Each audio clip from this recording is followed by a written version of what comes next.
is rubbing, and that is when you put people in the back. So once I get some weight back here with the stereo and people, it is definitely going to rub. And yesterday we took it out and it rubbed some of this fender liner off, which is actually fine. I think it might actually have rubbed a little bit of the tires, but I'm not sure. But let me get the light turned on here and I will show you exactly what I'm talking about.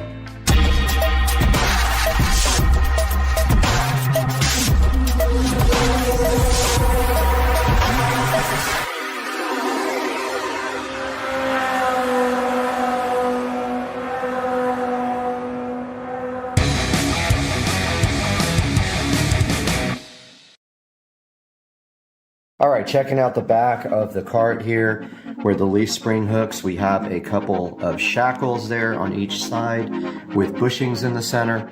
And what we are going to do today with Joe is buy a piece of stock that is going to allow us to raise this. We are going to create our own plates on the end and make them longer. And then we just jack the cart up and reconnect the plates and they will be lowered. So next step is heading on over to Joe's house and we will take out one of these plates and go to Home Depot and grab some stock that we can create our own. Alright guys, we are headed over to Joe's house. And what we are going to do is take one of these rear shackles off and run down to Home Depot and get new shackles stock so that we can make our own. And we will raise the rear of this cart up about an inch probably. I noticed these seat rails don't stay on. I might have to glue them. Very foggy today in Florida. Very unusual, but not cold, 63 degrees. Which is not bad.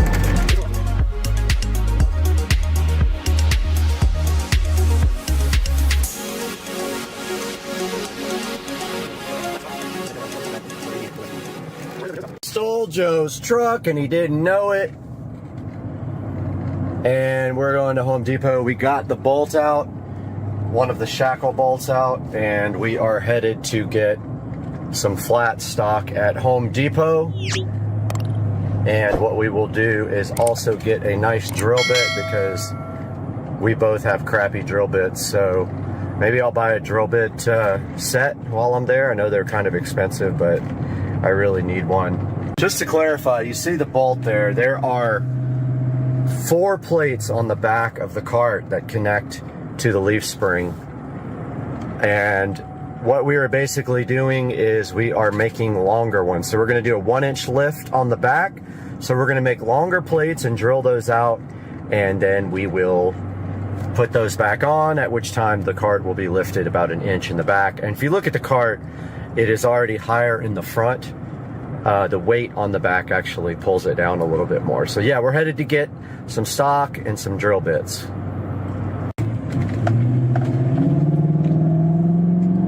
Viper swap!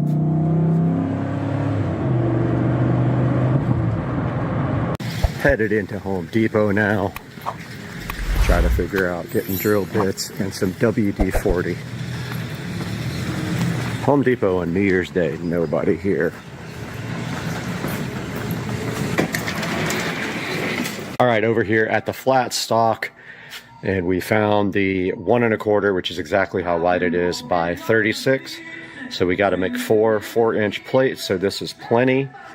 So now we are going to head over to the drill bits and get a drill bit kit. All right, just left Home Depot. I needed a new drill bit set, so I picked up a Ryobi. And it doesn't have big bits, but it does have a good selection of them. I don't generally need to drill bigger holes than that, but it does have a big enough bit to drill this hole out. And now we are headed back to Joe's house. We got the flat stock, which was unbelievably expensive, $18 for that piece of flat stock, which should be worth honestly about $2 here about a year ago.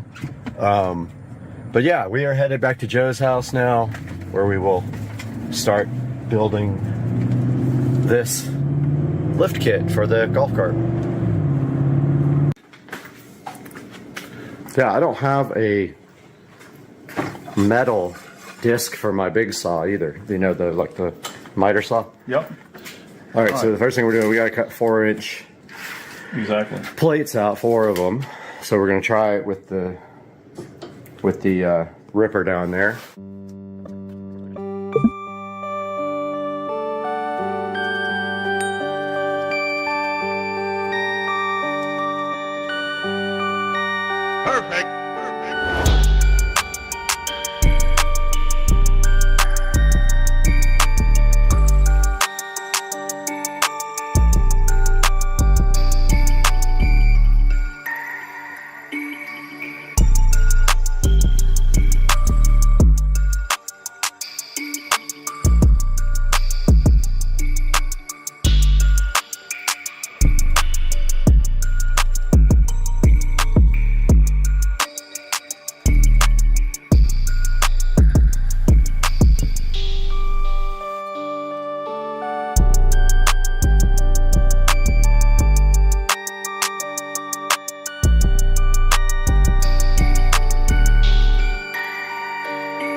All right, we're gonna clamp these guys together now and do some shaping.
Drill time. We're gonna do all at once? Yep. Nice. They're all the same. Let's see how those Ryobi drill bits perform.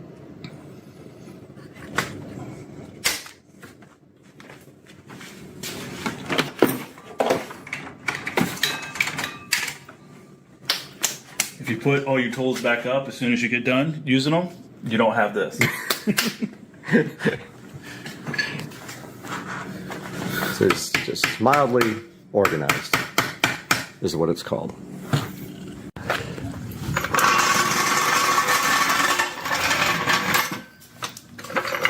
Jack the diff up? You could jack it right up in the middle so we can do both at the same time. The diff? Yeah, I'll put it on the diff. That's fine. Or on the axle. Okay, I think that might be my knee right there. Make sure you got room to get to the leaf spring. Because you have to beat it out of there sometimes. So. Okay, let's see. Worst case scenario, we do one side and then work on the other side. It's fine. That's good? Yeah. All right. Jack better be worth something. This is like a $250 jack. Probably good, huh? All right, so let's take off the. Where's that other? I got it.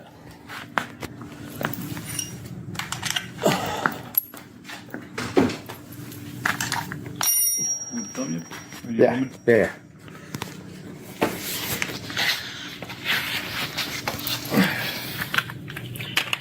All right, so we're just gonna remove this shackle. This one's rusted.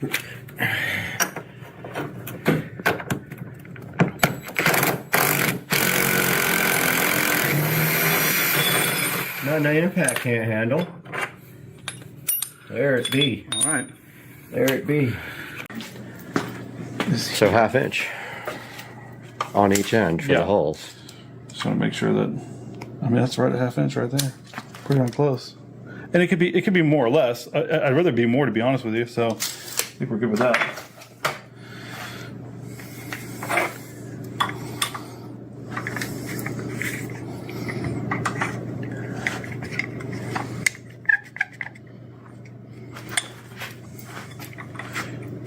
Our sock's slightly bigger. Yep, sock is slightly bigger. So the only way to do that would be to open up the bit, open up the vise, and clamp it next to it. Clamp it. Yep, that's what we're gonna do. And I just got them all lined up too. Yeah.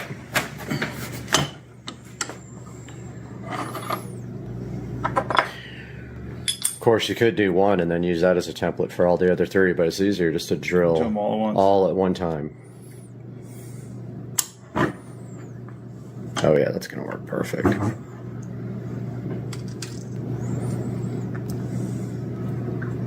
Yeah, and we'll just do the same on the other side. So this way, it's pretty much flush on there. Yep, close. Uh-oh. Yo, what's up? What's happening? Got some gangsters in the neighborhood.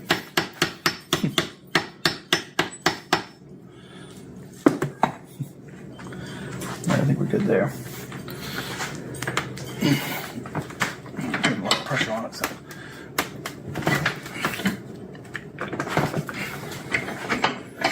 All right, you don't need this anymore. Always put your tools back up. Yeah. You're not looking for them.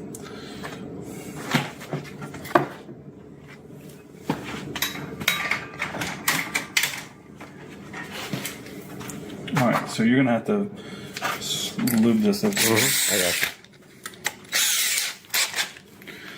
Start with some. Hold on 1 second.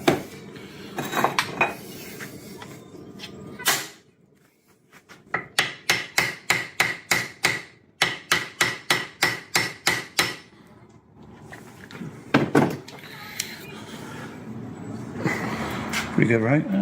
Yeah. Back one's a little off. Yeah.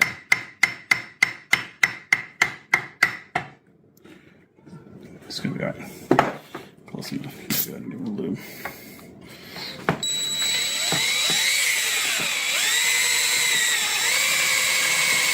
Lube.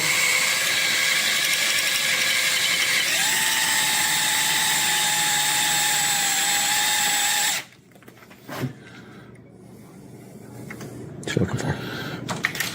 Just Oh. there are some. I'm gonna hide behind the camera.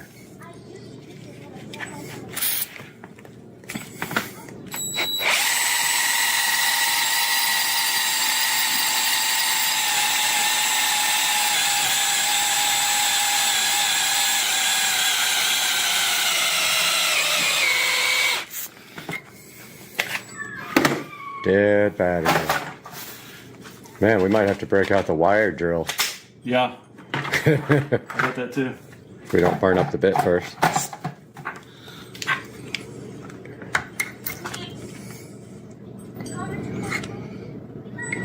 Oh, it's going good. Okay, cool. All right, spritz it.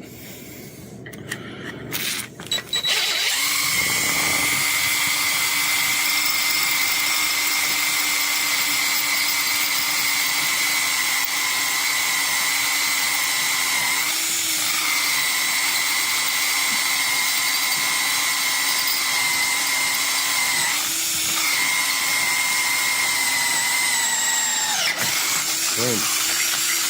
Damn, we gotta do that 3 more times.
All right, so we cleaned up the bolts and knocked the rust off of them and got the second link out.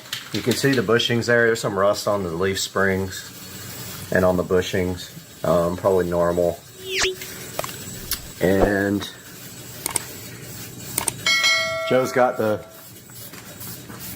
raising links over here already painted nice with black paint. We're just gonna wait for those to dry. Well, there's the brand right there, Challenger HD, whatever that is. Whatever the heck that is. That's a good one. Tell your fan base, that's a good... Challenger HD, not sponsored.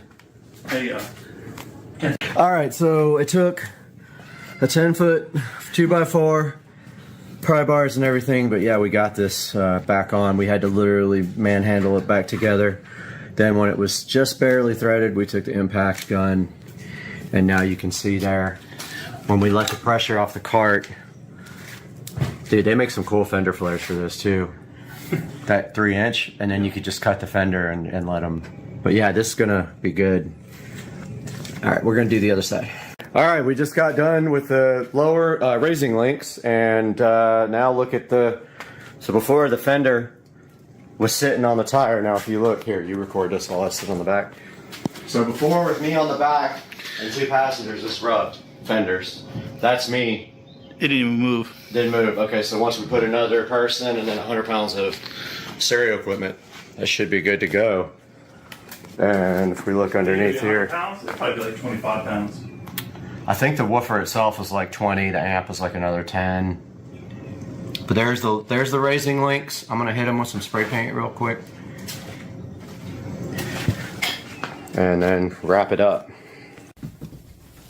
All right, I hit those with some paint and looks factory fresh. Now, cleanup effort begins. Man, we are getting it. I mean, it's got to be like 50-mile-an-hour winds. Just now, we had gusts that like, that just feels like a hurricane.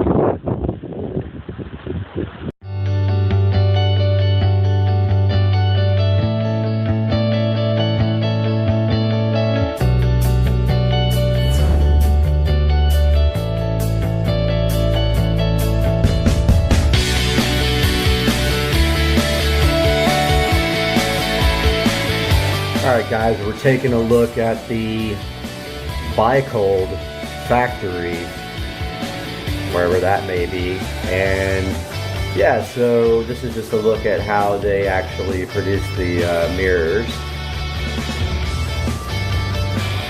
So you can see people working on the mirrors here. You can see them assembling, creating the little bar that the mirrors hang on, and then the thermal, the dehumidify thing that's on the inside there. You can see this video. You can see them putting the frames on the mirrors too, doing all the assembly on the mirrors. Yeah, so I just thought it was kind of a cool little video to put at the front so you guys could see more about Barebones and the way that they create these mirrors. So have a look at this video and then we'll get right into the product.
Hey guys, welcome to another video.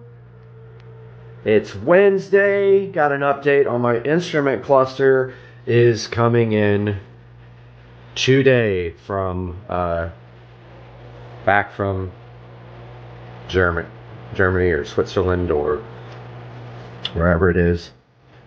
I guess if you guys are gonna have to see me, I'm gonna have to put a hat on here so I don't look ridiculous. Hair's all messed up. All right, so we're taking a look today at the smart LED Wi-Fi mirror. Now, I wish that I would have saved the pictures of this being installed, but I deleted them a couple of days ago. I had some really good install pictures of what I did. Now, let's take a look at this and see how you install it, some of the features, and whether or not I feel like this was worth the money. So these guys were fairly expensive. I paid, I believe, over $500 for both. There will be a link down in the description for these. There are different brands. I'm going to link the brand that I used. And yes, I know it's overkill to have these on both mirrors, but I wanted these things to match. Now, what came out of here was just a regular wooden framed mirror that I actually created myself. I actually made it. I framed it up and everything. Now, this whole entire vanity, I wish that I had done a video on the replacement. That was quite a project for me because the old vanity was floating and I really wanted a floating vanity so I could underlight it like that. However, I looked and looked and looked and I could not find anything suitable. The other issue doing this vanity was that this trim had to come out. The vanity is too wide to fit through the space with the trim on. So I removed the trim and slid the vanity in there, and this vanity came from California. Very, very heavy and very well packed, very well made, solid wood vanity with also soft close drawers. And so really nice. I don't know why my computer's saying I have a meeting at 5 in the morning. I doubt that that's true. I'm going to show you this mirror next, and we'll be right back. All right, we're back taking a look at the smart Wi-Fi LED mirror. Now let's make one thing clear on this guy here. This does not come with these color LED strips. So this does not come with those. That is an addition that I did. And if you look back there, we might be able to see, yeah, you can kind of see what I did back there. So let's turn those off and get a look at what this looks like without my addition of the smart Govee RGB IC strips. Alexa, turn off the mirrors. Okay. Okay, so these lights are my own. So notice here, there's no light on here. So these mirrors actually come with this. Okay.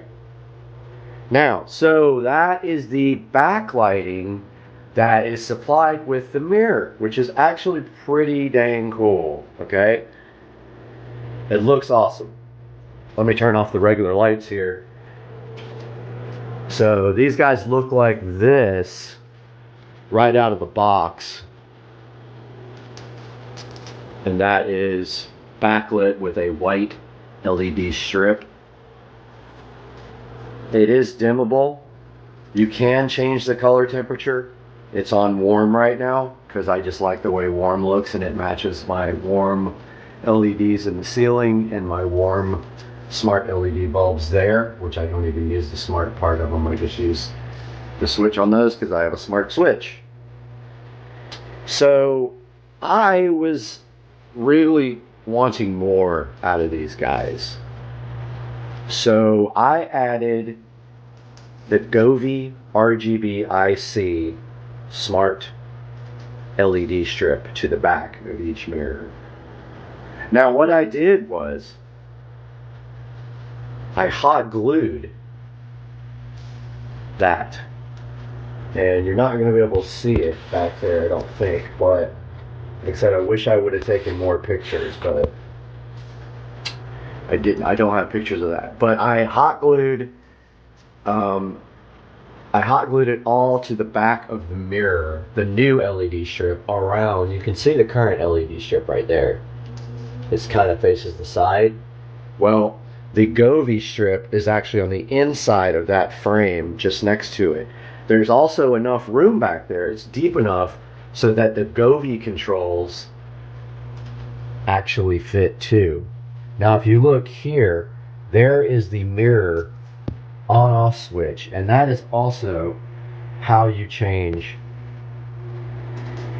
the color temperature on the mirror. There's a switch right there. It's convenient because you can still get to it from behind the mirror right there, and that's how you change the color temperature. They also have a dehumidify function. You just, by holding down the button, you can dim and then change to dehumidify, and that's how you operate that part of it. Now, would you like to see it with the LEDs back on? Because that's easy. Alexa, turn on the mirrors. Okay.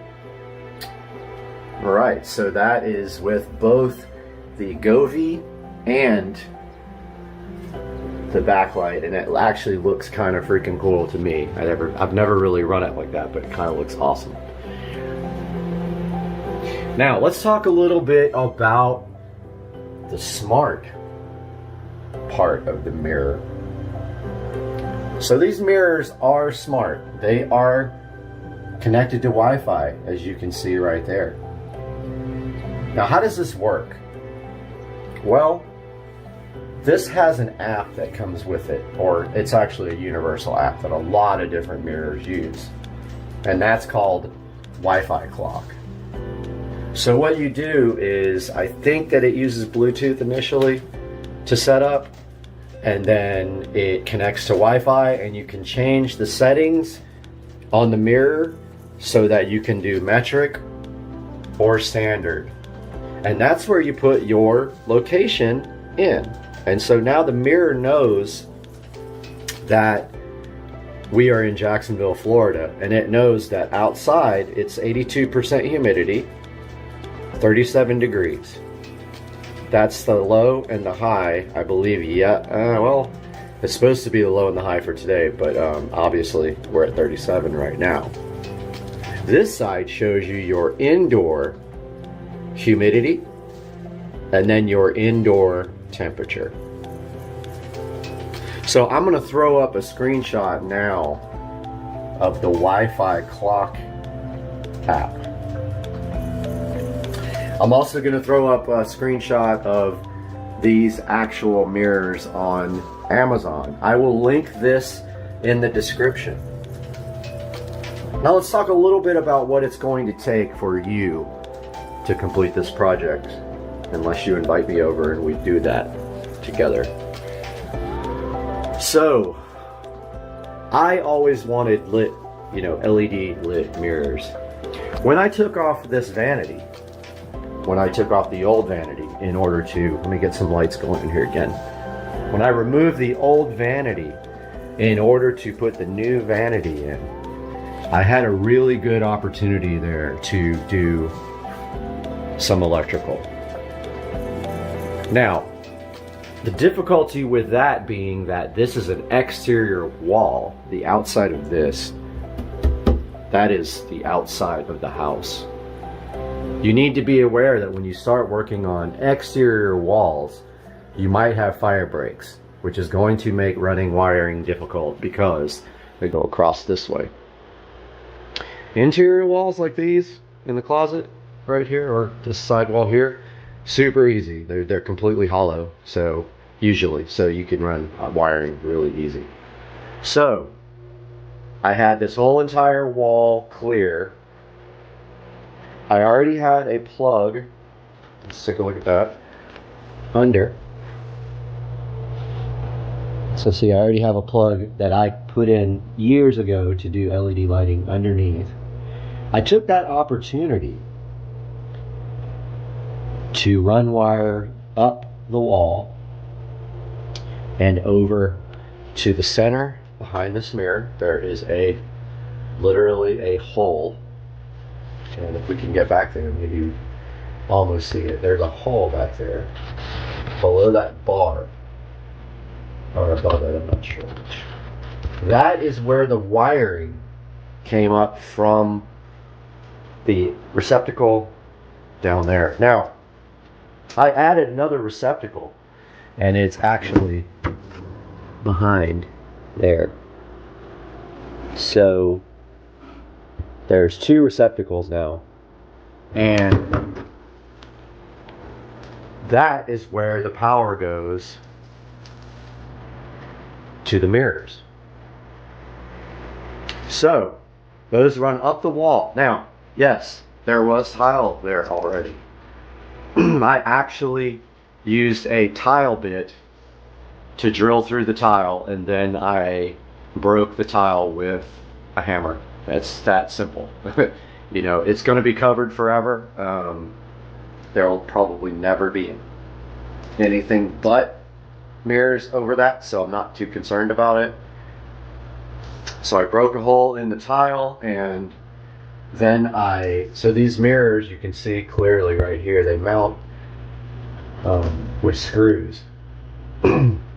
So that was another challenge there. So how did I do that? Well, I used my tile bit, my masonry bit. It's designed to cut through tile or stone. I used really good drywall inserts. They're the ones that have a strap.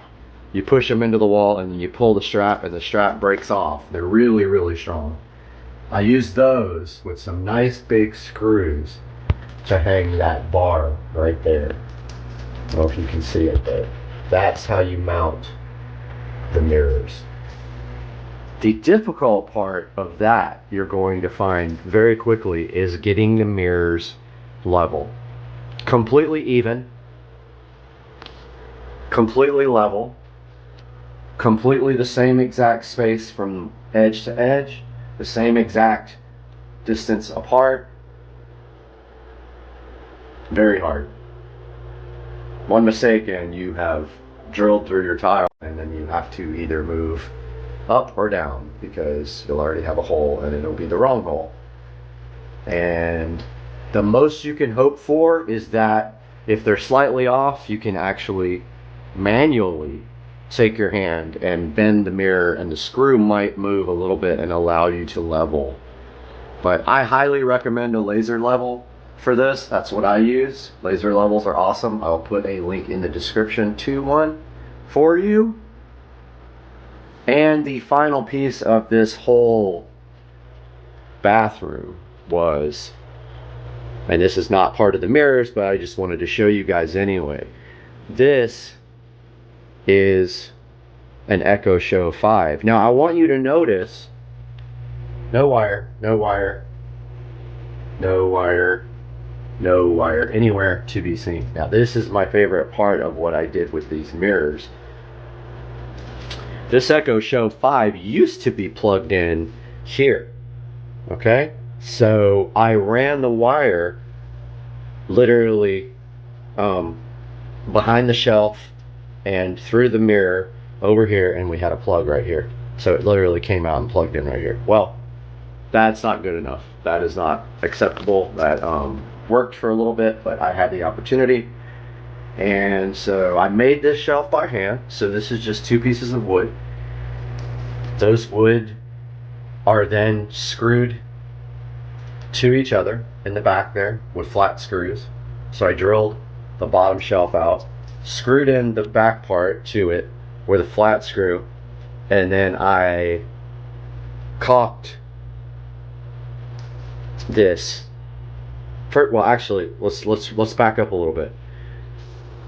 When I put that receptacle in down there, that new receptacle, I took the existing Echo Show power plug, plugged it into that receptacle, drilled a hole in the tile with my tile saw, and then I used a coat hanger to fish this wire up through the wall.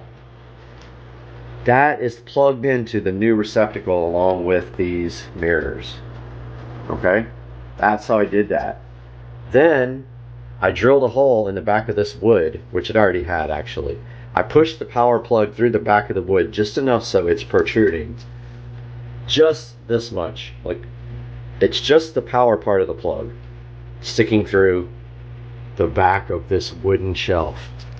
You take the Echo Show 5 and you push it onto the power plug. The power plug does not move because it's very tight. I made sure when I drilled the hole, I drilled it just enough where it would barely go through and forced the plug through the hole, so it was very tight. So that's how you plug it in. You just push the Echo Show 5 onto it. It's very clean. It's a floating shelf. I then took the shelf, hot glued it to the wall. Just hot glued it long enough so it would stay. And then, I did hot glue and caulk on the back of this to glue it to the wall. So I put a bunch of hot glue, a bunch of caulk, pushed it onto the wall. The hot glue held it up, and then once the caulk dried, this thing is not going anywhere. This is a very light device. Now, if I ever want to upgrade, I can probably do an 8 in the same spot. An 8 might fit. I have one in my bedroom, so if I ever want to do that. But the 5 actually looks perfect right there. It came out really good. So yeah, so these are Wi-Fi smart mirrors. Time, temperature. They actually show you if it's sunny or raining or cloudy. And these are the brand Byecold. B-Y-E-C-O-L-D. It's kind of see it right there. Yes, I do think these come off. I haven't tried to take the sticker off, but I believe they said they come off. And yes, they have to put those on there. Amazon forces them to do that. I asked that question, why would you do that? Oh, another thing. You're probably wondering why they're both on the left side. Why not do one on the left and one on the right? Well, I tried to get them to custom make one, even though they said they could. They could not custom create one with opposing positions or both in the center, like one here and one here.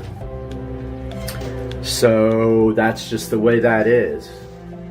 So if you guys have any questions about this, please don't hesitate to ask, and by all means, please click through my links on the description, because I do make a tiny bit of money for my time, and actually I'm just buying equipment to make videos. I'm not profiting. I don't have monetization because I don't have 1,000 subscribers yet. So I'm working on that hard. I want to do a bunch of content, reviews. I want to do car stuff. And later on today, we should be able to take a look at my instrument cluster reinstall. So we'll have something on that. I hope you guys have a great Wednesday. All right, guys, taking a look at the Wi-Fi clock app for the smart mirror. Just wanted to go through this real quick with you guys at the end of the video here, but or I might just drop this in right where we were talking about it. But basically here you can see both of the mirrors here, and if you click on the mirror, you got your basic settings here. So you can change the clock format, make it beep when you press the buttons. You can change the month to day format and make the degrees Celsius or Fahrenheit. And then you can change, I guess, the brightness to full normally. Or you can let it, I guess it can come on at a different brightness. I don't have any alarms set on the mirrors. That's how you set an alarms. Here's where you set where you are. So that's how it knows the weather. Not sure what sleep mode is. Here's your firmware version. And it looks like that the devices are on the latest firmware, and then you can remove your devices here. But yeah, you see you can choose between each mirror here, and you can see one of them thinks the humidity is 24% and the other one thinks it's 25%. That has a lot to do with the position where it is in the house. And then if we go to the little menu screen, it shows you the software version and all that. So this is how you configure the smart mirrors.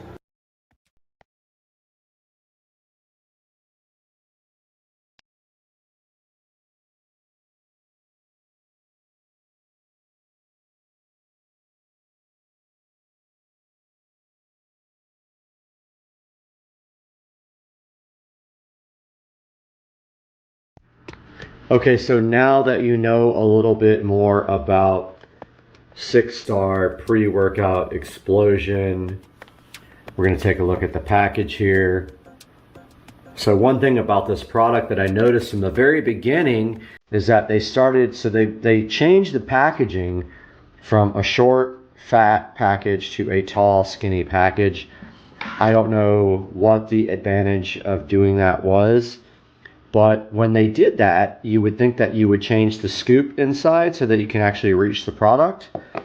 Well, I've gotten word that some of these have not been changed, and so you still get a short, fat, you still get a tall product with like a tiny little scoop that you can't reach. So I'm gonna go ahead and undo this.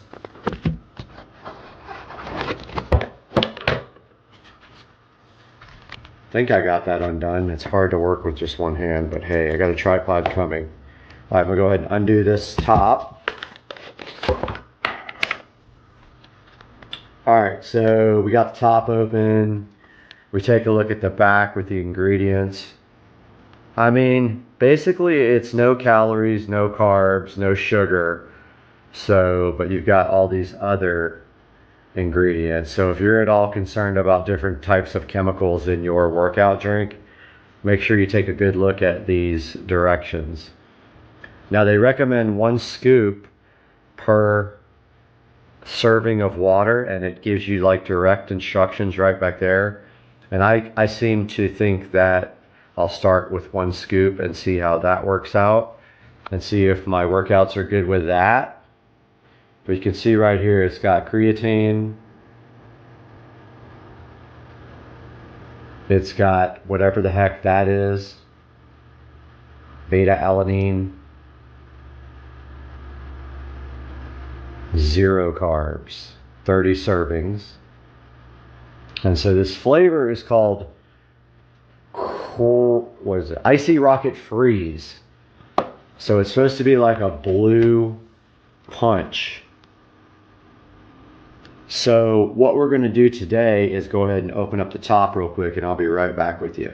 All right, we got the top open, got the little foil thing out, and I'm curious to see if we got the right scoop for this. Let's see.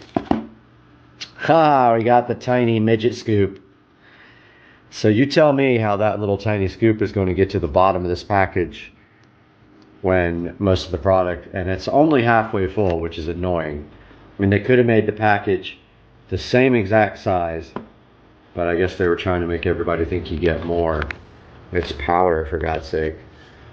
But yeah, so here's the tiny little sawed-off scoop that you get with the 6-star pre-workout explosion. I mean, I guess you could always like tilt the can over and like knock it down and all this other crap, but hey, they are coming with bigger scoops, I heard.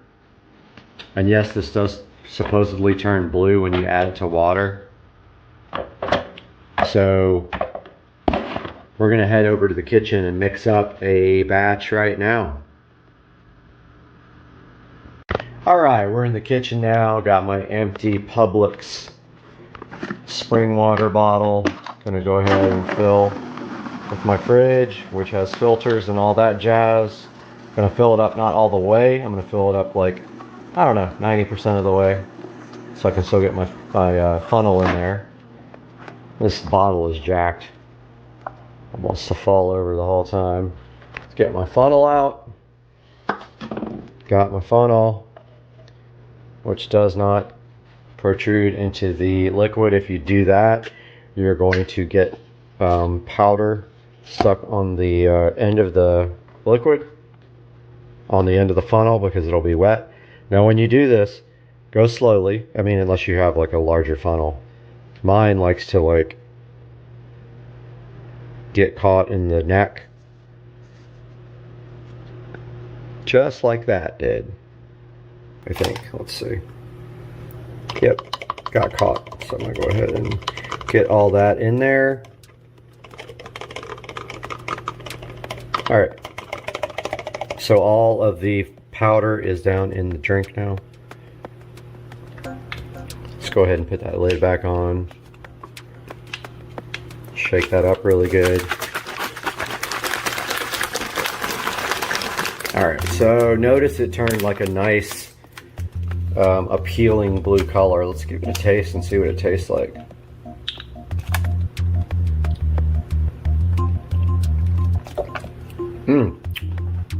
Actually does have a really good taste. I mean, I guess it tastes kind of blueberry fruit punch-ish. Artificial sweetener, you can definitely taste that it's artificially sweetened, but it's got a good flavor actually. I'm gonna go ahead and fill that up all the way now that I've got the funnel out of it. Okay. So this is ready to go for the workout tomorrow morning. So what we're going to do now is tomorrow morning when I start my treadmill workout, I'm going to get on the camera then and update you guys with a little bit of a impression of how this stuff is flowing through my body and tell you how I am reacting to it, and I'll see you then. Good morning, everybody. Hope you guys are having a good morning. It's Friday for me. I don't know what day it is going to be for you guys when you get this video. And I'm having issues with YouTube processing my videos forever. So the one I put out today says it's standard definition, which is annoying because I deleted it and tried re-uploading it. But anyway, it's a late start for me because I've been playing with the crappy tripod that I got yesterday. The thing is absolute junk. I tried to tighten it up to keep the phone from moving, and of course it broke immediately. So heading out to the treadmill right now to get my hour in. So let's turn the lights on out in the sunroom and head that way. And I've got the 6-star pre-workout explosion drink. And it goes right here. I have this fancy, I should have done a review on this cup holder when I got it. And then I got my shelf for my remotes, which I need to fix real quick. And then I'll get on the treadmill and update you guys from there. Right, everybody, I'm about to get on this treadmill. Get it going.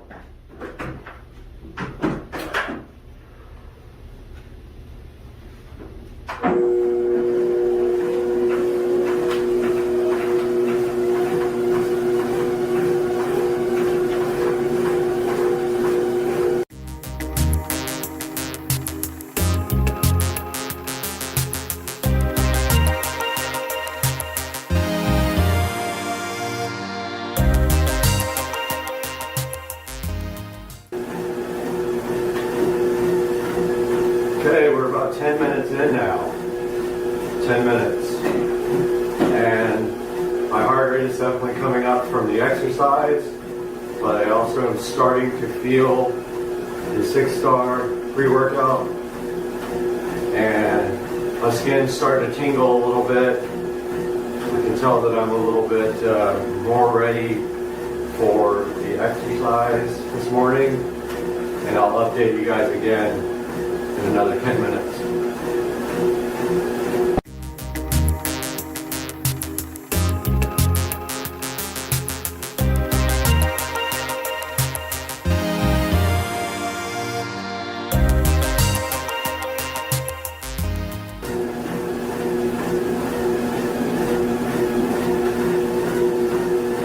All right, guys, we're at 20 minutes now.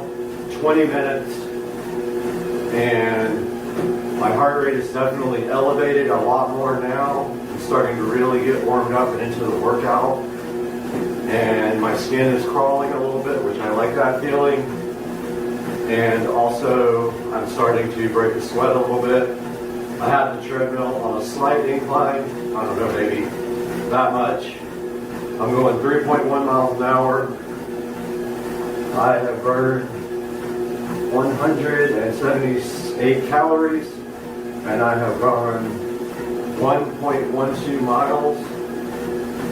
I do an hour on the treadmill. Usually by the time I'm done, I'm completely covered in sweat. It's a really good workout for the morning. I'm usually off of this, I don't know, no later than 6:30 a.m. And then later I go to the gym where I do either a circuit or weights and another 30 minutes on the treadmill.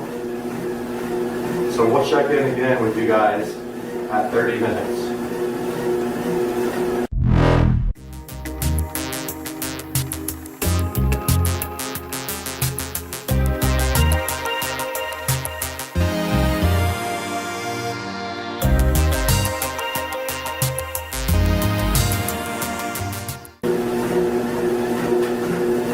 All right, guys, we are at 30 minutes.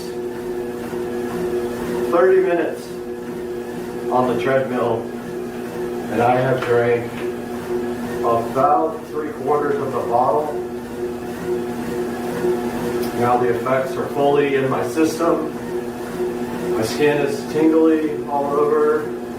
My hair feels like there's bugs crawling in it. It's kind of a cool feeling. It's that rush of energy feeling. I'm totally ready to go another 30 minutes here, no problem whatsoever. Completely beaded up with sweat here, undershirt, everything.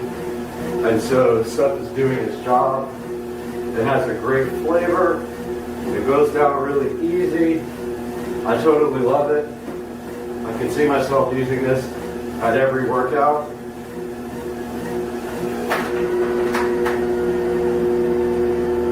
That's all you guys get to see for now.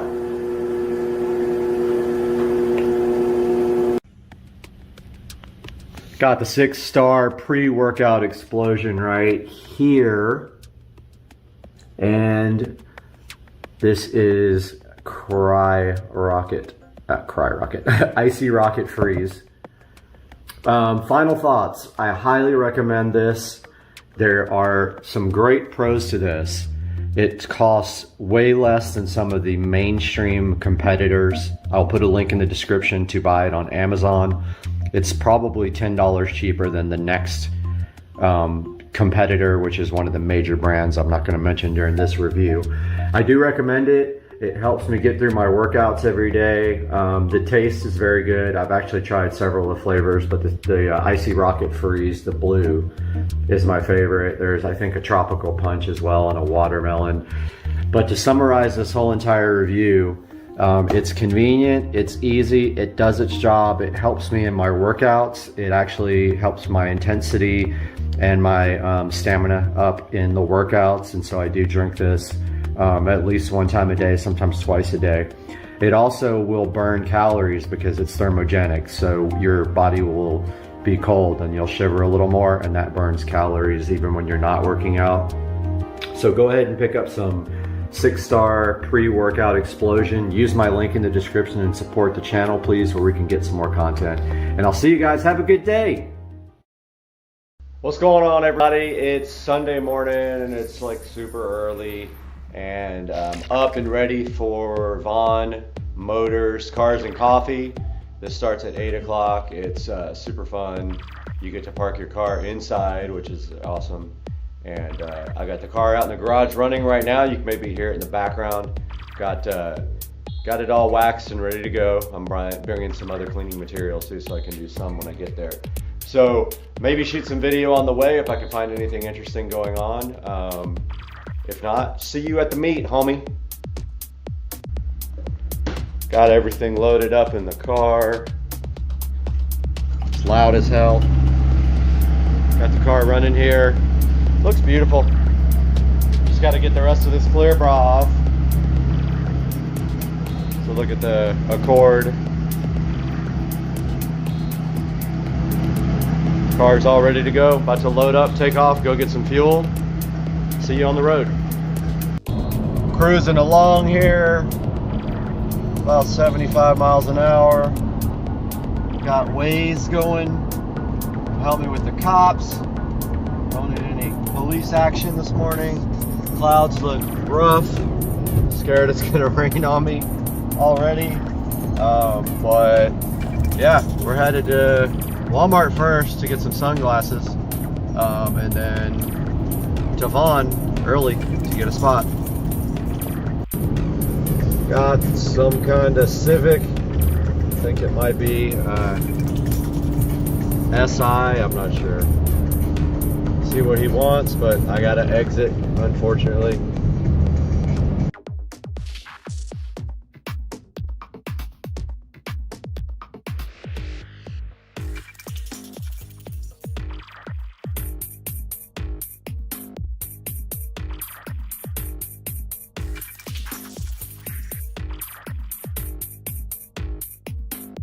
Out here at Vaughn Motor Group, Cars and Coffee, taking a look at all the cars. Very clean ZL1.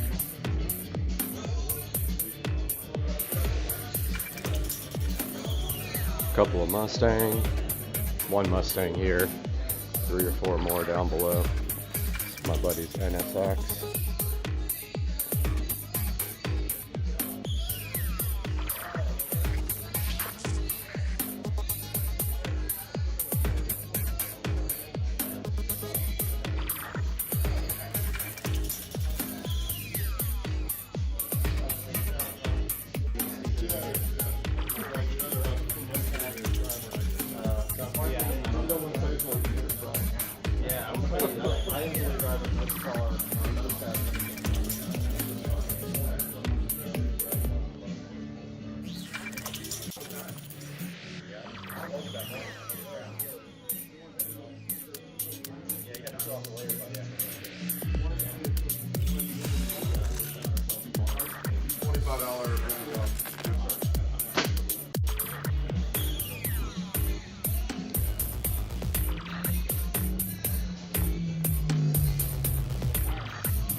What's up, man? Not much.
You're good?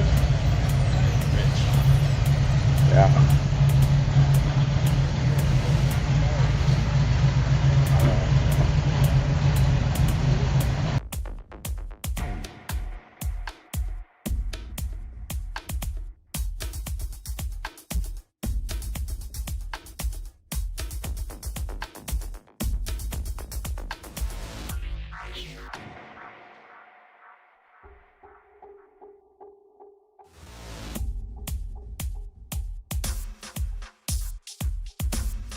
Packed. This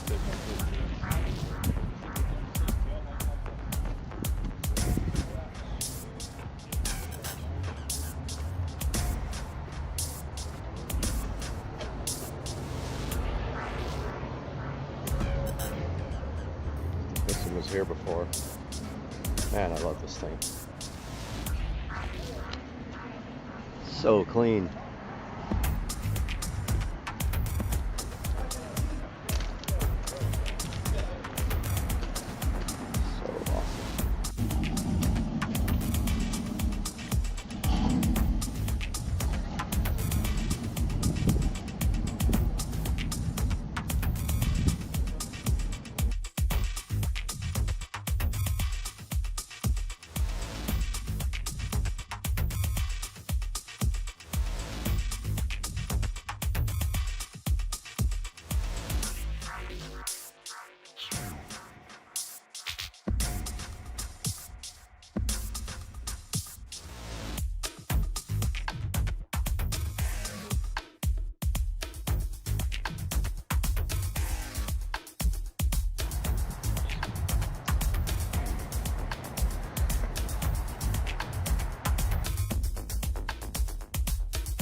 What's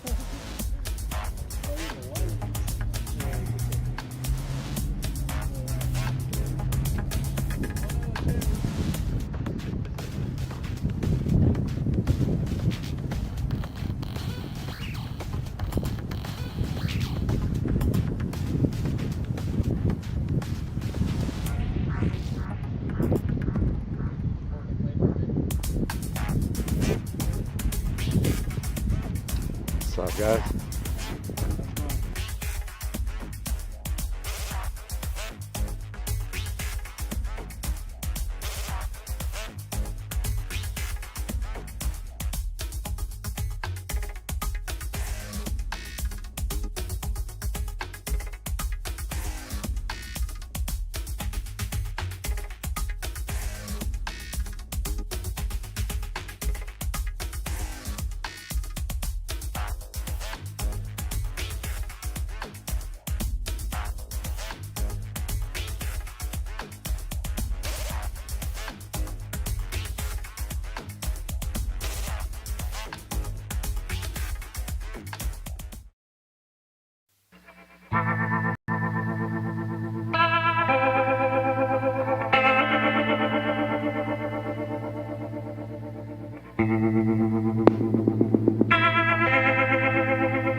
This is rosemary seared New York strip with Dukes of Duval. Yeah, Joe? Yep. What's the secret? You got 5 seconds. A lot of love, man. That's all. Stay left. That looks fantastic. What's up, everybody? Supercar Street Racing here. And today, UPS just left, and there is something out here I want you guys to check out.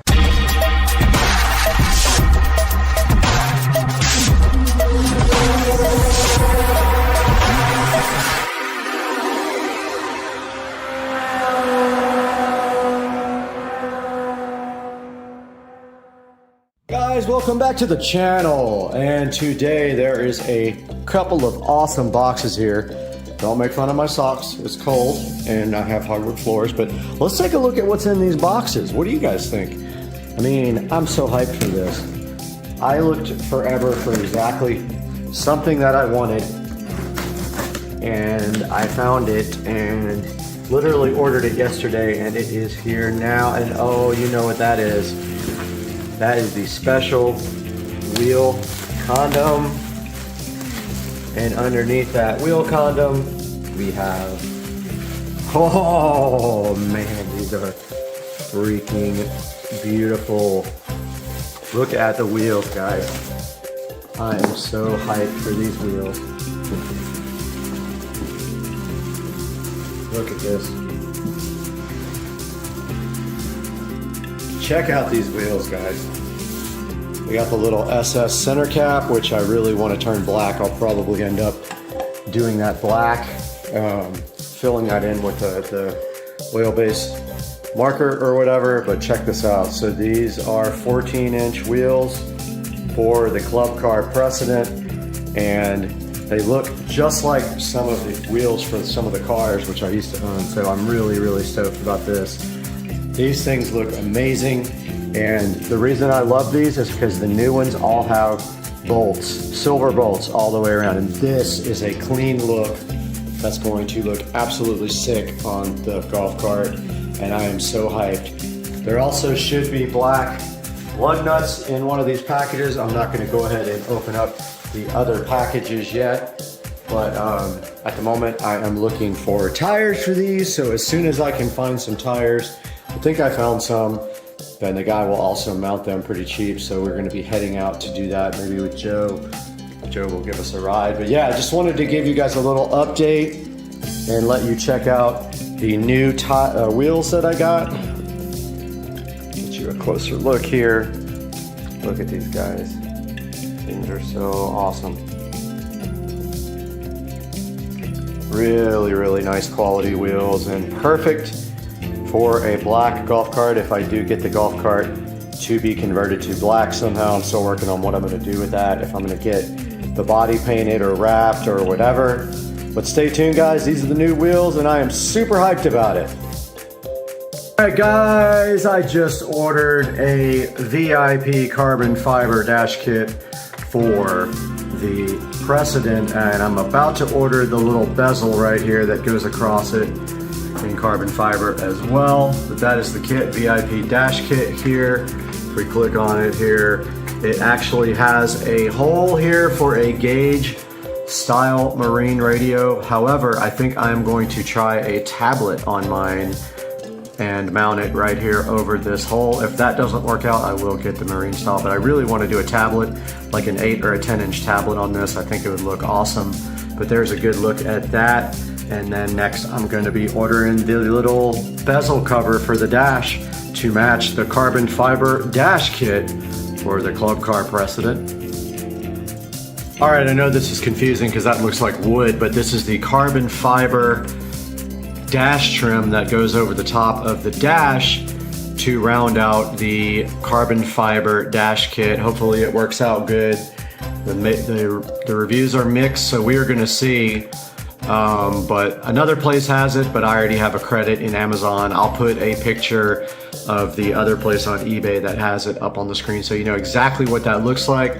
But yeah, I just ordered the dash kit for the marine style bezel gauges, and now I'm going to get the, I think I might even have it up here. Let's see. Oh, we can look at it. Club car precedent, carbon, fiber, dash, trim. So you can see a better picture of what it actually looks like. So here's an actual shot of it right there. So that is what makes out the entire kit and makes it all look great. Guys, just wanted to give a huge shout out to ST Wheels, who were awesome in this transaction, and I didn't want to leave them behind. I'm gonna put a link in the description to ST Wheels on Facebook. This guy's awesome. He shipped the wheels out literally Saturday, and I had them today, so literally 1 day later. Either Friday or Saturday, I can't remember, but it came really fast. He's also in Florida, so it made it easy. Guys, please do the channel a favor. If you need wheels for your golf cart, check out ST Wheels. The link is in the description and below. And I hope you guys enjoyed the video and have a great day.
Guys, right here in front of me and right now in front of me also, we have this smart Scarecrow solar ultrasonic repeller, but it also works on all kinds of different animals. So let's take a look at this today on Supercar Street Racing.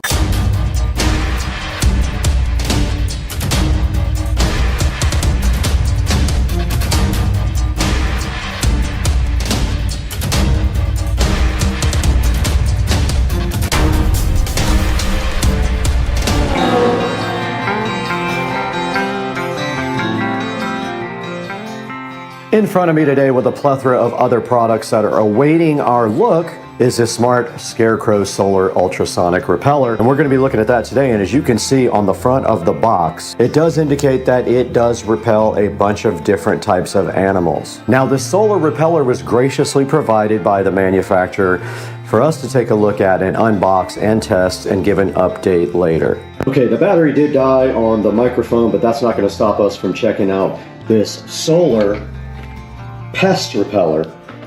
And you can see right here, solar powered. It is IP44 rated.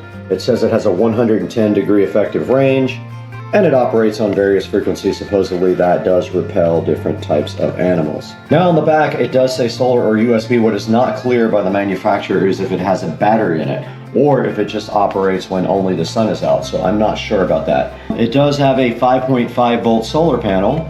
It has a 110-foot detection range, so I guess it detects the animals, then it turns on. And it does say it has a lithium battery. I missed that on the first try. And looking inside the box is our next step. And inside the box, waiting right on top, is a USB power cable. You will need a 5-volt USB block to power this. And the other end is one of these tube-type connectors. Closer inside the box for the pest repeller, we do see this ugly green device here, sitting so fly, looking great, but not really. Kind of a ugly scarecrow looking box, but it is green, so it will mesh well with your outdoor environment. Now on the front, we do see a speaker here, and then some sort of LEDs right below that. This must be the top because the solar panel is up there. And on the back, we see the 5-volt adapter port, and we see the power and sound switch right there. And we have our manual here for the smart Scarecrow solar ultrasonic repeller. Now notice it does not mention the other animals there, but it does on the box. So it says here that the ultrasonic repeller repeatedly stimulates the animal's auditory nerve.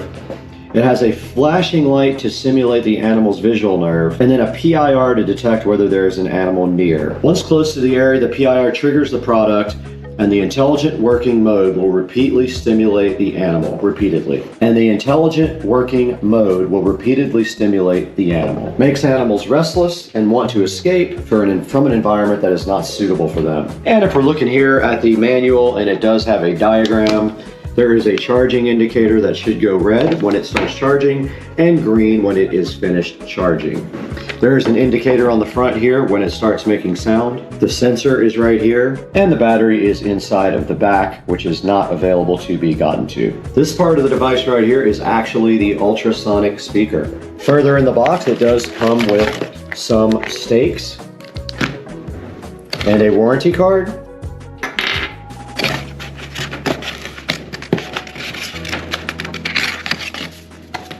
Here's the warranty card, and basically you just turn the on-off button on for 1 second to switch it on, and it enters a self-test mode.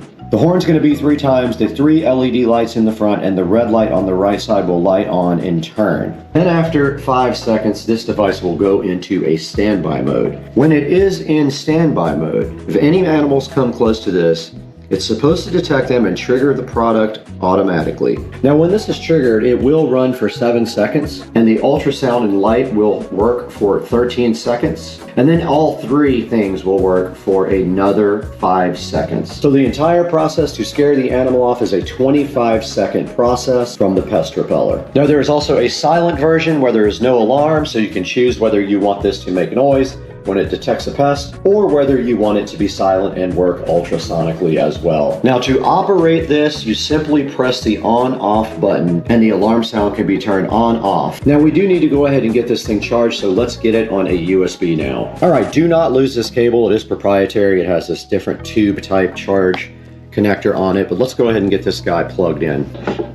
So to plug it in, you simply move the rubber boot aside and go ahead and plug it into USB. We actually have one on our nightstand right here. And now we should see a charging indicator, and we do. So this device is charging. We'll get back to you guys once it is fully charged. Okay, I was really bad and did not record the time when the charger was done, but you can see here that our device is fully charged, and I think it took a couple hours, but I'm not 100% sure, but this guy is ready to go. Now all we have to do is take it outside and put it somewhere to see if it actually works. So let's do that.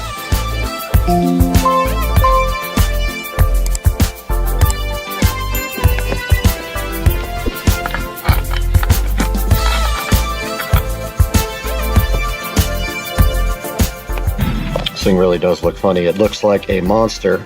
2 eyes, a nose, and a mouth right here. Okay, we do have the device plugged in now, and it is still red. It was charged completely, but I just plugged it into the USB here, and I'm going to go ahead and fire it up. And it says if you press it short, it will beep. Okay. That is expected behavior. It is lit up, and it beeped 3 times, meaning it is ready to rock. We're going to do...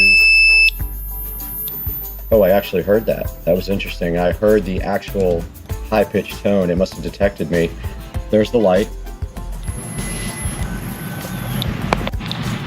So this is what it looks like when it is active, and I don't know if you guys would even be able to hear that, but it is putting off a high-pitched tone when it detects me. So it does see me. Let's see what happens when I walk with. Yep, there it goes.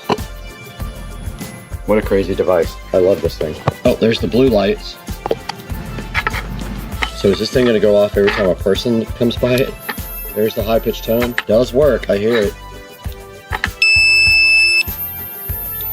Wow, interesting device. All right, we do have the ultrasonic repeller going crazy back here. And it is going nuts and making sounds and doing everything that it's supposed to be doing. And I have no doubt if there's a rat or a mouse that comes near this, or a squirrel, it's definitely going to drive it away because it's killing my ears as well. Now let's take it into the... There it goes again.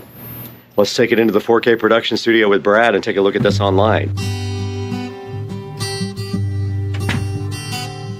Hey guys, and welcome back to the 4K production studio. I'm Brad, and it's a beautiful cold day outside at Supercar Street Racing here in the studios, where we bring you high quality videos and audios every day, and today we have this weird ultrasonic solar animal repeller. Now, the manufacturer was so kind enough to send me a copy of this repeller, and this thing does repel more than one type of animal. It can do cats, dogs, skunks, squirrels, deer, it says. And right in front of me here in the picture, we can see the different types of animals that it does repel, and you see cats and dogs here. You see raccoons, you see foxes, squirrels, looks like a pig or a boar, and I'm sure a bunch of other types of animals. Now, right here kind of shows you what is on the actual device, and it does have a solar panel, an LED flashing light, a PIR sensor, which is a motion sensor, and a variable ultrasonic frequency speaker. And it is also waterproof. Right here, you got to take a look at the amazing English. Protect your effort at proper placement. Rodents never come nearly.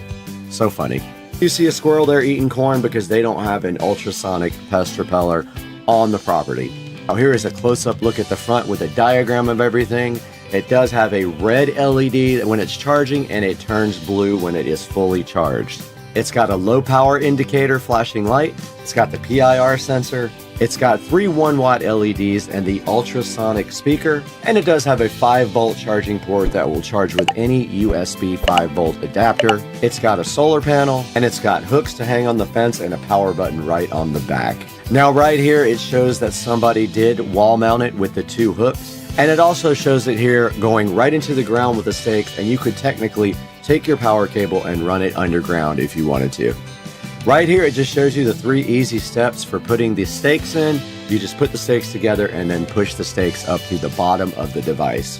And right here, it shows you the different places you could use your device. You could put it in the garden, you could put it in the yard, in your orchard, or in your kale yard, whatever the kale yard means. I guess that's where you grow kale. And now back on the front page here, you do see that it has 4.6 stars, and if we break that down, it's got 5 stars at 62%, and then it's got 4 stars at 38%, and that gives it a grand total of 4.6. Now below that, it says that it has humane animal deterrence. It says it's got a triple technology blend. It says it's got 2 working modes for effectiveness, versatile power options because you have 3 different ways to get that thing powered up. And then finally, it is IPS65 waterproof rated. The question is, who rated it? We never know that. Now, right in front of me, guys, you do see the Supercar Street Racing YouTube channel, and I wanted to talk to you guys for a minute about supporting the channel. When you guys buy something, if you click through a link in the description, it helps me out greatly. We get a few dollars from everything you click in the description. And also, you don't have to buy the product in the description. You can buy anything you want from Amazon, and we get help with just a few dollars here and there. Now do me another favor also and click the like and subscribe button and click that bell icon. We want you guys to be aware when we put out a video. We try to do videos every day. We can't always do that, but we try to put out a video every day. So I want you guys to be aware when that happens. And we really appreciate your support and your love on Supercar Street Racing. But we gotta go. We got 1 million squirrels in the backyard we have to get rid of.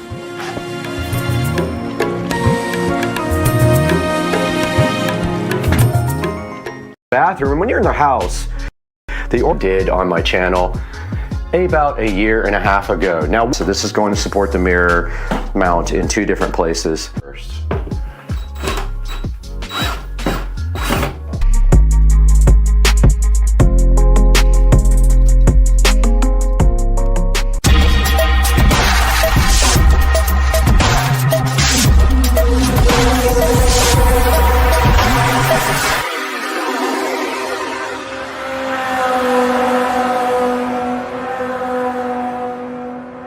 All right, I've got the GoPro plugged into a rechargeable battery pack. I've not tried that before.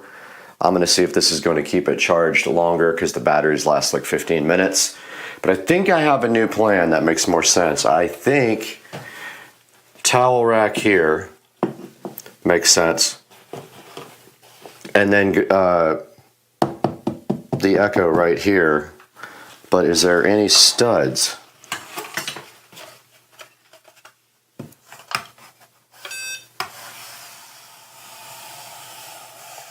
No.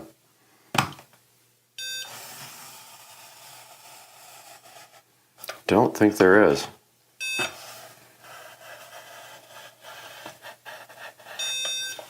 think the only stud's right there, which is awesome. I mean, I'll have to Unless I can cut around this, I'll have to fill this.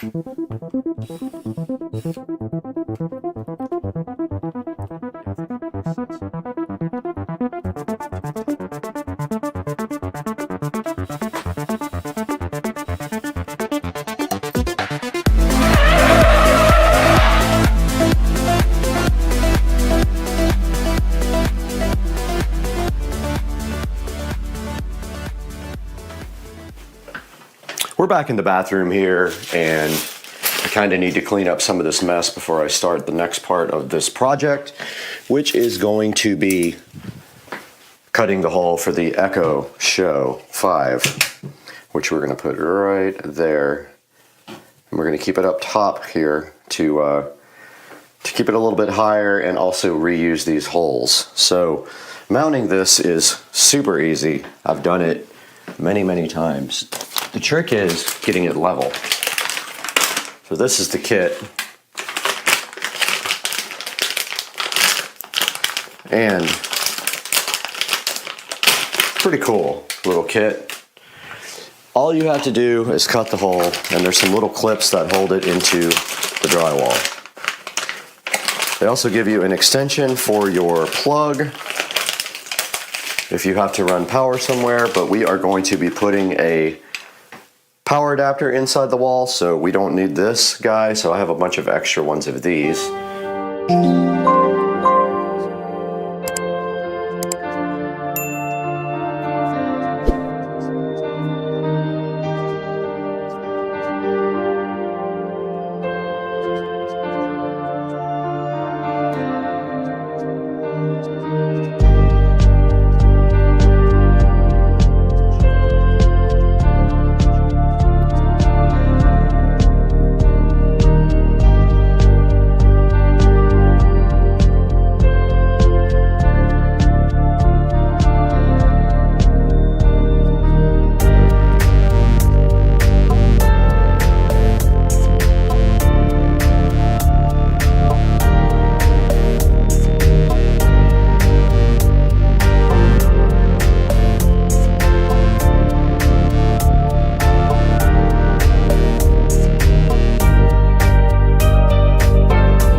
So this is our rather easy solution for power. Now technically, you are not supposed to do this, so don't tell anyone.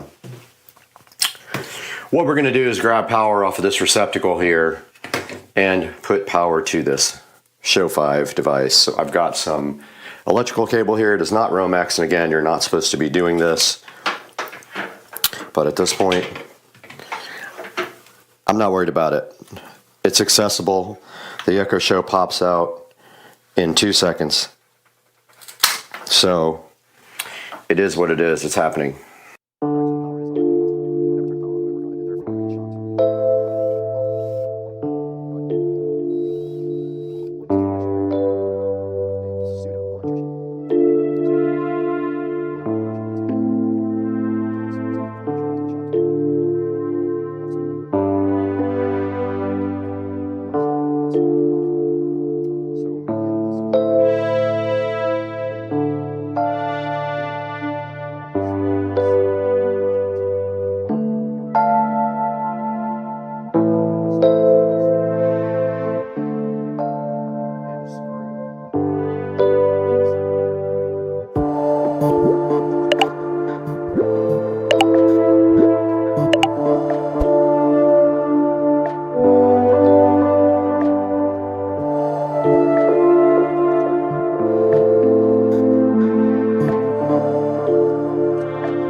have our drill bits here, our paddle bits, and it's as simple as grabbing one.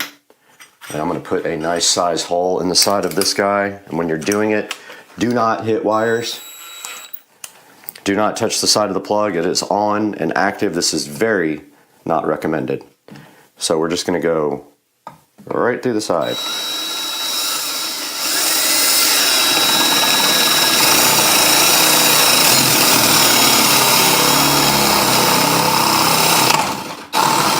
Just like that.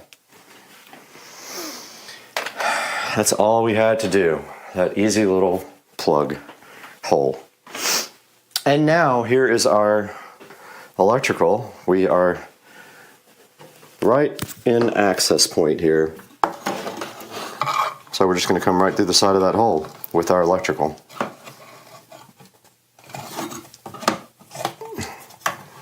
Now, since this is not technically closed up and it has access, this really wouldn't be out of code, I don't think. You can't close in a plug like this inside the wall, but we are not closing it in. It literally pops right out. So now we are going to go ahead and connect this side.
All right, our power is done for our show 5. And now all we have to do is get our power brick here. See, we have our female power here. And all we have to do is plug this guy in like this. Just like that. And it just simply falls right back into the wall. And it can't go far because it feels like it's resting on something. But I am worried about losing this in the wall, but I have to take this plate out to paint. But if we see right here and right now, we should have power. Let's see. Why don't we have power? There it is. So we have power, and then this simply clips right into the wall, like so. And that is how you officially mount the Echo device. And it is booting up right now. Let's turn the lights off. All right, the device is powering on right now. Let's go ahead and let it do its thing. We do need to change the wallpaper on that. We'll figure that out later.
All right, guys, so we have run to the hardware store, actually in the Tesla, which is a miracle because I never drive it, and gotten some spackle stuff, and it actually is the stuff that turns white when it's dry. So let's go ahead and get this all patched up. These are the old mirror holes with the dumb mirror that has the outside.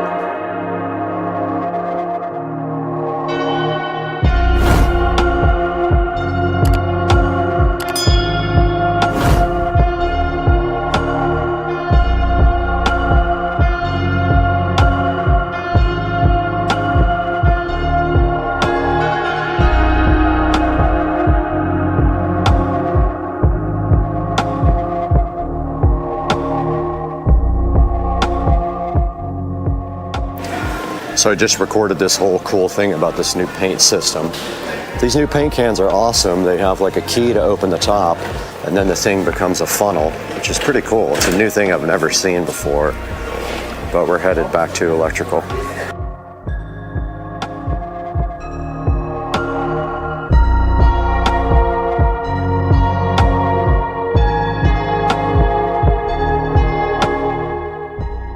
Okay, so they were up here on the very top, and I had to go all the way down here and get the box down to get one of the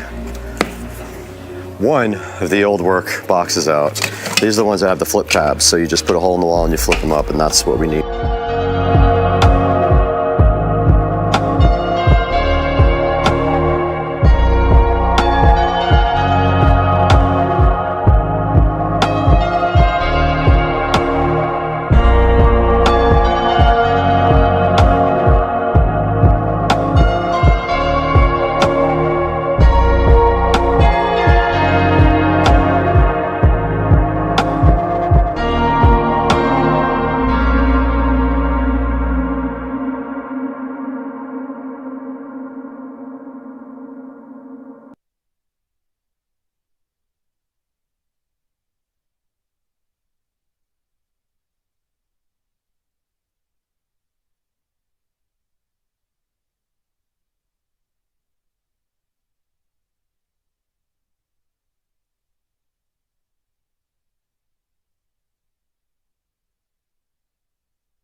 You gotta shake it and bake it. All right, here's the chef with his wings. And ain't nobody in the world knows how to make these wings. Show him your wings. Hurry up, you only got 5 seconds. 5, 4, 3, 2, 1, boom. Bam! And you don't know how to make them? You wish you could make them this good. All right, everybody, welcome to another video. Today we're going to be taking a look at something new that we have on the channel that we have highlighted before. Not this dog. Are you interested? I guess she's interested in it. I don't know. So today we're going to take a look at the Echo Show 5.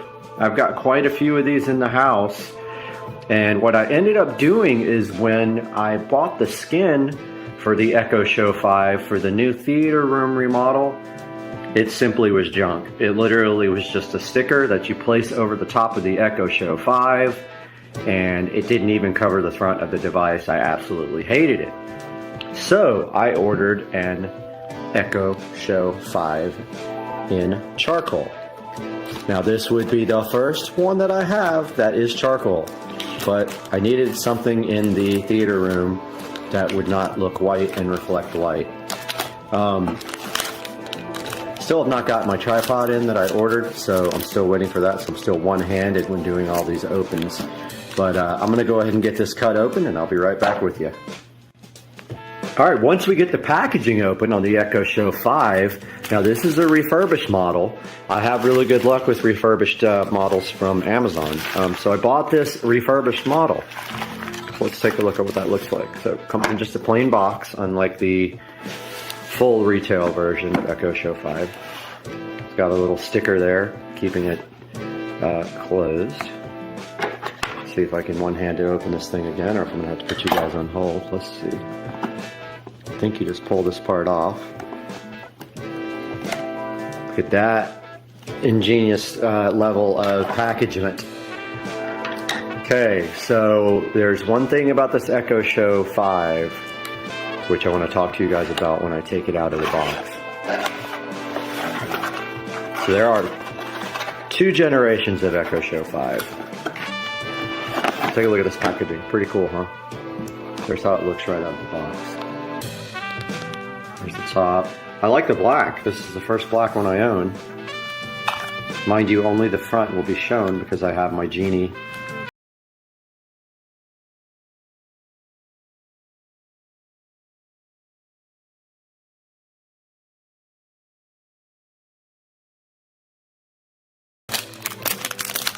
Very well packaged for a refurbished item. Amazon does a good job with that. Probably difficult to have so many products refurbished and have like an operating method, procedure, or whatever for getting them all done correctly. It must take a lot of manpower. Taking a look at the Echo Show 5 now. It does have a 5-inch screen, that's why it's called the Echo Show 5. Does have a camera, built-in speaker, and no, these are not rechargeable. Now, someone makes a rechargeable power pack for these so they can become portable, which is interesting, and I think it kind of fits on the bottom. Now, this white dot that you're seeing right here, that's a camera cover. So if you're nervous about, you know, your privacy or whatever, you can cover that up. On the top here, we've got the power button. We've got the volume up and down button, and we've got some various sensors or a microphone. I'm not sure which are which. And then on the back, we have the ports. There is a, looks like a USB, mini USB, I think it is. I'm not sure, a micro USB. I don't know which one it is. There is a power plug, and most importantly, this is why you want to buy the older generation Echo Show 5 if audio is important to you. There is a mini headphone jack on there. Now, why do you think that that's so important if you have Bluetooth? Well, if you're into audio and you want to use this device to power or to supply audio to a set of maybe external speakers or a receiver, and you don't want to use Bluetooth, you need the first generation Echo Show 5. Amazon saw fit to drop the jack here on the new generation, which I'm pretty upset about. But the good thing is the new generation, the only difference in the new generation and this generation, the first generation, is the camera. They went from 1 megapixel to 2 megapixels on the actual camera. The processor is the same, the screen resolution is the same, and apparently the software is the same. Okay? So again, the only difference is a 2 megapixel camera compared to a 1. This is a 1 megapixel camera, and you get that lovely audio out jack, which I use actually an Echo Dot, but I think I'm going to move it to Echo Show in my whole house audio system. I think I'm going to drop an Echo Show in there now since I have an extra white one. I might put, I'm missing an Echo Show in my guest bathroom, so I might use that there and wall mount it. I haven't really decided yet. But yeah, now we're going to take a look at powering on and plugging this thing in. Taking a look at what else was in the package. I totally forgot to show you guys that. So first we have a little, I don't know what it is, a setup guide. Let's see. Yep, kind of a setup guide. Goes over what's inside of the Echo Show 5 box. Give you kind of a little diagram. And those are microphones at the top of the unit that I wasn't sure about. Okay, so yeah, it does say the micro USB port is not for power, so I don't know why they have a micro USB port, because it's not used for anything that I know of. Shows you how to do get started. Then it has a little cheat sheet here that tells you some of the commands, things to try. Then if we open this card up, we've got the nice little power cable here with a little power cable condom on it. So the way that I do power for my Echo Show 5s that are wall mounted, here's a good example right up there. So I take power off of the switch below the wall mount, and I use this power brick inside the wall to power this device here. So I'm going to go ahead and get this guy plugged in. Let's see if I can do this one-handed. Okay. I'm doing okay at it. Okay, yeah. I was able to actually get it. Let's go ahead and plug this guy in. So what you do is the power adapter goes right there. Got the guy plugged in there.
5 gigahertz network before where I had too many devices on it.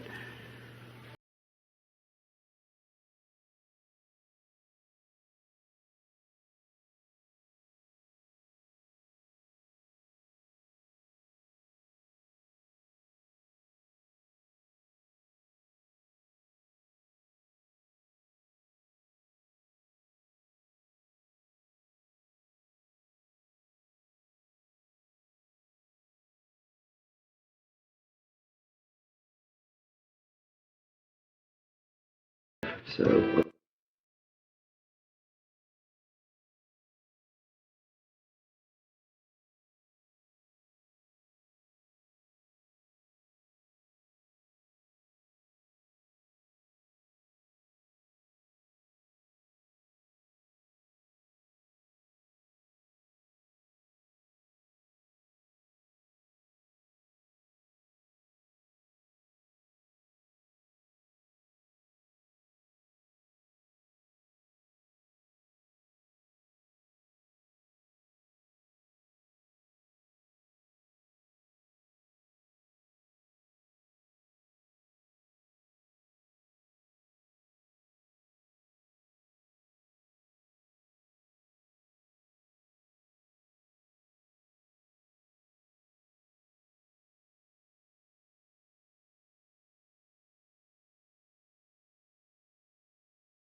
to device options, you go down to where it shows you the operating system.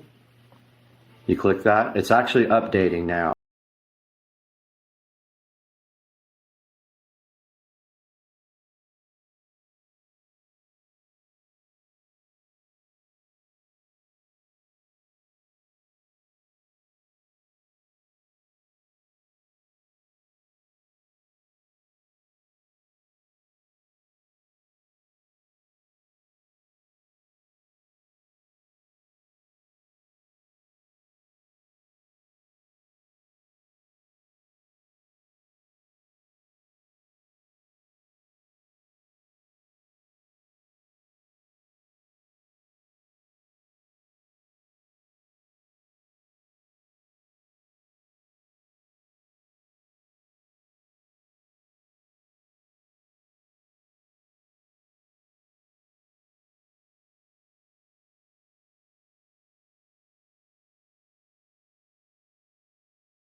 You hit settings.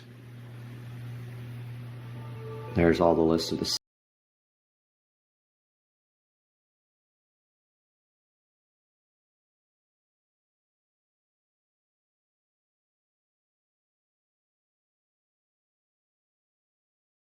I'll be right back when this guy is updated. Alright, the device just rebooted with a new software install. I did go to the old device and rename it to Extra, and so it now has its own unique name, and this will become the one for the home theater room. But yeah, if we go back into the actual app here on the tablet, you can see that this is where we can set audio settings. We can set up like Bluetooth devices to connect to it, the sounds, the location. We can do a lot of things on the device from the actual app.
So now you guys see how the drop-in feature works, and it used this built-in camera. Alright, this device did come back up online. Now you can change the settings on your home screen to either a picture, which you could do that on this app, or you can do it on the actual Echo Show 5. So you can do that by going into the device settings, and you go to the little star, and then you go to, I can't remember where it is, photo display there.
Now this display is interchangeable. You can actually change the clock to different formats.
It just literally pops right out.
5 and why you should buy the one with the audio output if you're really interested in doing audio to another device and not using Bluetooth.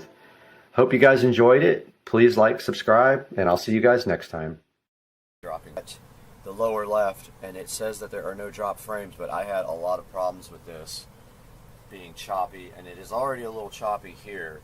So let's see if we can find the stream and if it actually looks bad as it's on YouTube. So let's go ahead to my channel. We should see this live. Now don't forget, this HP doesn't have a lot of horsepower, so that could be the issue. We may have to run the wizard again. So here's camera 2. There it is. I see it.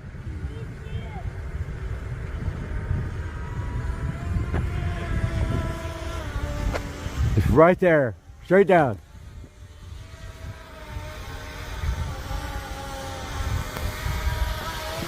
All right, we're gonna have it chase the. We're gonna have it chase the Braided. It's gonna chase the car? Down the road. So my dad made me this plasma cut guitar on his plasma table, and when I got back with it, I decided to try some modifications to it to see what they would look like. So the first thing I did was I acid washed it with muriatic acid. It had a nice copper tone to it, and then I accidentally messed it up by washing it with water. So I did, it does still have some acid wash on it. The look, kind of a patina look, but I also sprayed metallic copper paint and metallic silver hammered paint on it. Then I cut the holes around the edges just with a regular drill. Cut 2 holes to hang it with. Then the strings are made out of Romex ground wire. They were kind of hard to do, but if I get my dad to cut it again, I'd probably just put holes down here, and these slots could go away, and then the wires could go directly to the holes. And here's the backlit LED strip. So this is a LED strip that I ordered on geek.com. This is the remote for it. It has a bunch of different patterns. You can slow down and speed up the rate of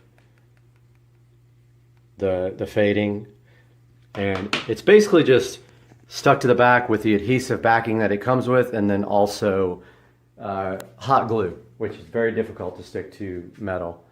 So here's what it looks like with just, I also have an LED strip down there, but that's what it looks like with no other lights on in the room. And here, I'm going to go ahead and see if I can slow that down.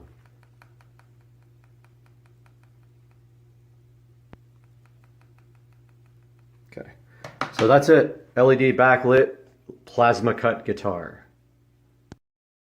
All right, guys, bad news. Last night coming home from a work event, there was a big, huge box in the middle of the road. Did all I could to avoid it, but unfortunately, I swerved to miss it, and this is what happened. I hit the corner of it, and it looks like it broke my bumper pretty hard. It didn't get my headlight. It did get this whole entire bumper though, and this fog light is in the car. Not good. I think at this point I'm also going to get my hood repainted since it's already going in for this. So we will see. Go. Oh, let's go.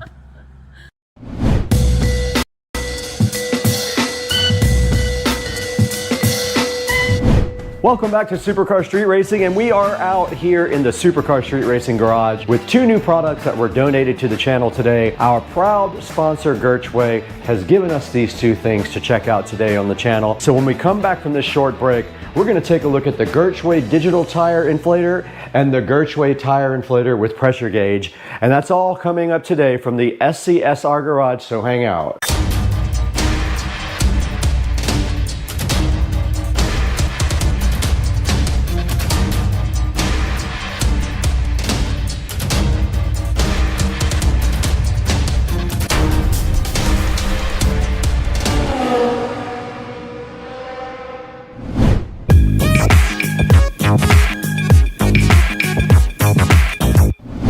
Welcome to another unboxing and review on Supercar Street Racing, and you can see right here and right now, we are out here in the SCSR garage with two products from Gertway.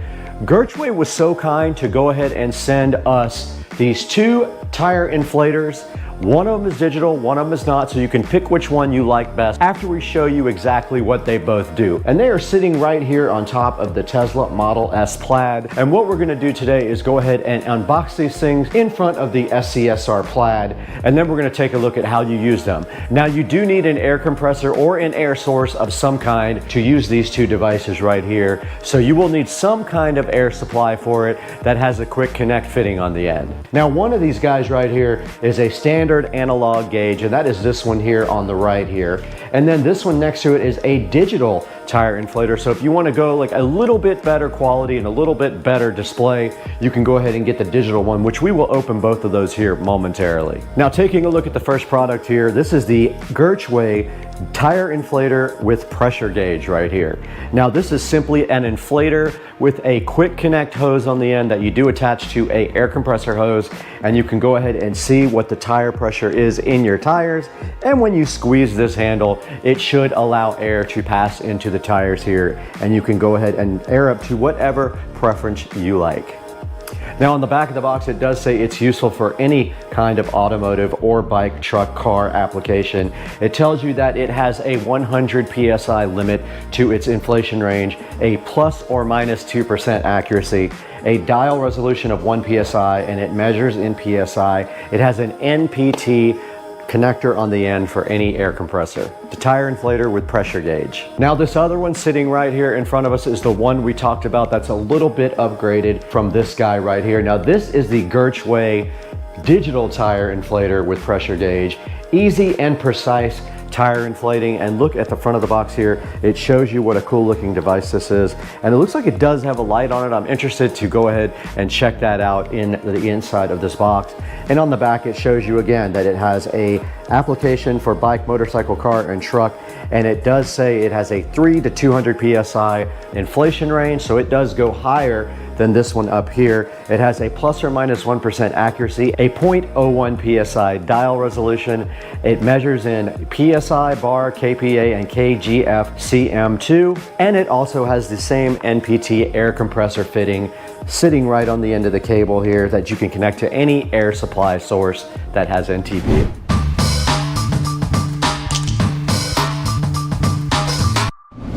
All right, we're right here on the back of the Tesla Model S Plaid, and we have the Gertway digital tire inflator with pressure gauge to open up for you guys first. And it's sitting right here in front of you looking so fly and fresh. And on the side, it does say Gertway, when quality is our top priority. That is their slogan. It is a X003W9UCTV digital tire pressure gauge. It does say made in China. It's got their website here, gertchkit.com, and then there is an email for their support at gertchkit.com. And on the front of the box there, you see the picture of the digital tire inflator with pressure gauge, and it says easy and precise tire inflating. Nothing on the side and on the back. It shows you the specifications, which I read to you guys already in the beginning, and it shows you the application, bike, motorcycle, car, and truck. Again, that's all you really need on the back of the box. And inside of the box, you can see right here that it has a little package with, it has two ways to do your tire. So it has a connector here that you can put on the end of the spout. It does have a manual, so I'll probably open that up and see what that connector is for there. Looking inside the box here, you can see this thing is very high quality. It's pretty heavy. It does have some peel satisfaction over the display, but checking out, that is the trigger that you pull to add your air. And then there is a power and a light button right here on the front of the digital tire inflator. And you can see on the side here, you do use the NPT Quick Connect to connect this to any air compressor or hose for an air source. And now inside of the box is the user manual. And it does tell you to thread the quick connector on, but it is already done for me. So it does have a lock on the air stem. I will show you that now. This is what they're talking about. You place it on the air stem here, and then you lock it in place like this. It has a little clamp there that goes in, and then you clamp it shut to make sure you're all the way on. Now it says do pay attention when you clamp it on, because it could leak if you don't get it solid onto the valve stem.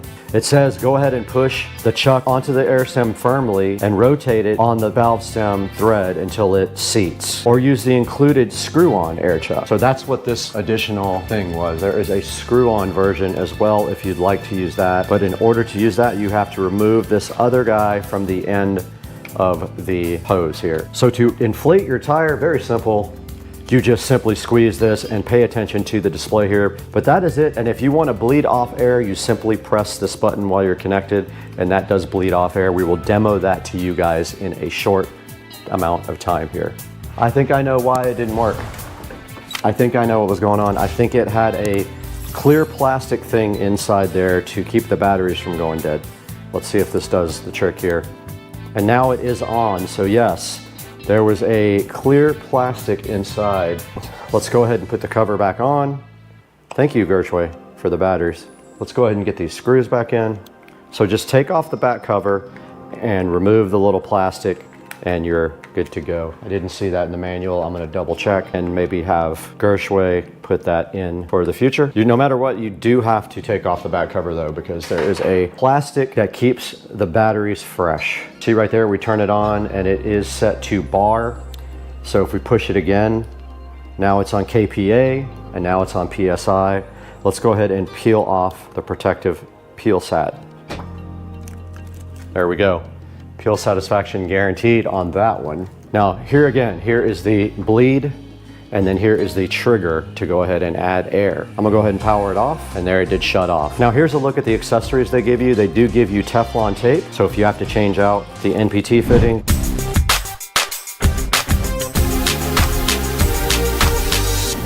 now, for those of you into the manual part of life and you just want analog, here is the tire inflator and pressure gauge from Gershway. And on the front it says it's easy and precise for tire inflating, for home, shop, and professional on the side. And right on the back it says it's for motorcycles, bikes, trucks, and cars. Shows you its specifications, which I read to you earlier. And then it has their website, their email address, the little barcode, and this is a X001Z 1GOZX tire inflator pressure gauge. And that is all that's on the box. Let's go ahead and get this guy unboxed for you. And right inside there, we do have an accessory pack. And this time, if you want to use it, they do give you this long style tire inflator valve connector.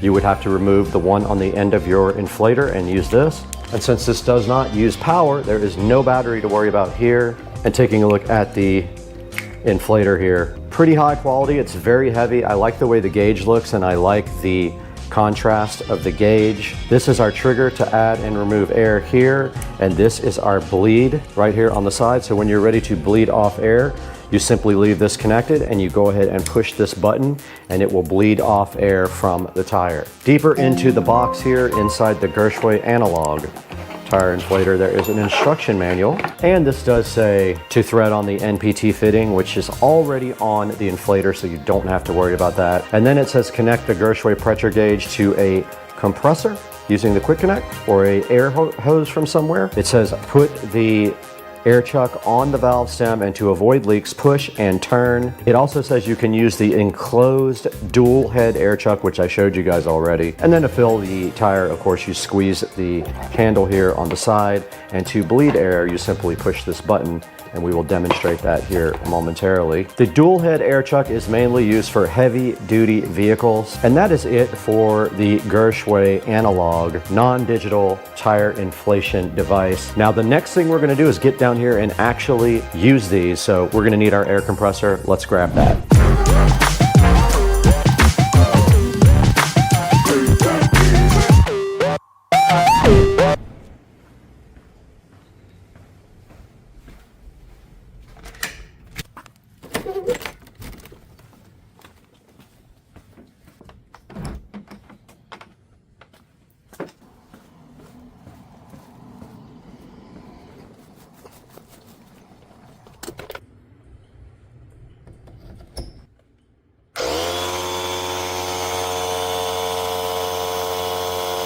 Okay, we are right in front of the Tesla Model S Plaid now, right in front of these Michelin Pilot Sport 4S's. And you can see that I have my air compressor out here and it is already aired up. so we do not have to air it up, and we are not going to be plugging it in so that it is not loud. Now on my air compressor, I already have this dual air chuck like Gershway did give us with the analog gauge. I'm gonna go ahead and pop that off by pulling back on the quick connect, and it pops right off, you can see. Now these tires are aired up to around 37 PSI. I'm gonna go ahead and air them up a little bit and then go ahead and let them back out to the same air pressure. Let's go ahead and connect our Gershway. Now this is the digital one, so we're gonna go ahead and power it on. It is on and it is set to PSI. Let's put our quick connector on it. Okay, so we are quick connected, and here is our tire valve stem we have to get off first. And these are black metal ones that I bought on Amazon. There's our valve stem. We don't want to lose this because we only have 4 of those total. And now to put this on, you simply push it on and it does lock. So you push the handle, push it on the valve stem, and then let go. Now there is 35.7 PSI in this tire, and that is a little bit different than what the TPMS says, but I am going to go ahead and put some air in the tire and bring it up to about 38. 37.4. It's at 38.3 now. Let's go ahead and bring it up to 40.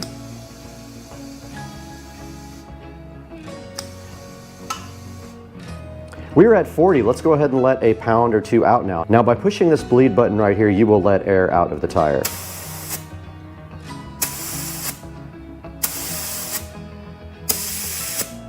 We're at 38.9. I'm gonna go ahead and leave it at 38.8. And that is just how simple the digital air inflator is from Gershway. You simply just push this onto the tire valve stem, and then you just use your little trigger here and your air compressor. And this is a cheap air compressor, and that is all I need for right now. Let's go ahead and pull it off by pushing the disconnect, and it is off. And that's a good look at the digital one. Pretty easy. I like the way you can see the display, and if you push the light, it does light up on the display, so you would be able to see that at night, which I really like. It is very high quality, it's heavy, and it just feels like it's well made, and it's super easy to connect, and the connection is very solid. There was absolutely no leaking air from the digital Gershway when I hooked it up. Now let's move on to the analog Gershway tire inflator. We'll go ahead and get our NPT disconnected here, and it is already disconnected. Let's power off our digital Gershway by holding down the power button, and it is off now.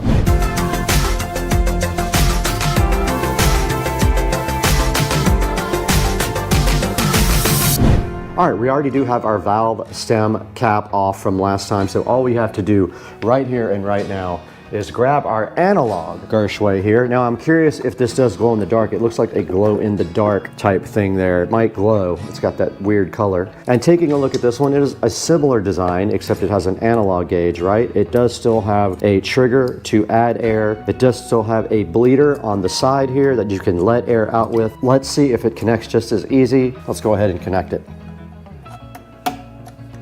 And it is connected. I did not have to turn it as suggested, but I did not put the air chuck on first. Let's go ahead and do that. This is reading about 38 pounds as we said in the last one. Let's go ahead and let some air out. It is reading around 36 pounds now. Let's go ahead and put air in the tire by squeezing this trigger. And we are already up to about 40 pounds. Let's go ahead and take a little bit of air out. All right, we are back down to 38 pounds using the bleeder on the side. I like how heavy duty this thing is. It feels pretty heavy, it feels high quality. The contrast on the gauge is very easy to read. The trigger is very easy to use. It works great with my McGraw compressor here, the small compressor that I got for about 125 bucks. And it's very easy to connect, very easy to use. And let's go ahead and disconnect it now that we have our tire inflated to the exact pressure that we wanted. And that is it. It is that easy to deflate. Let's go ahead and remove it with the NPT. And there it is right there back in the box where it will be gifted to someone. And then we got our valve stem right here we can go ahead and put back on. And that is it for the demonstration of how these two inflators actually work. Go ahead and decide which one you like and go down in the description and order your favorite one from Gershway.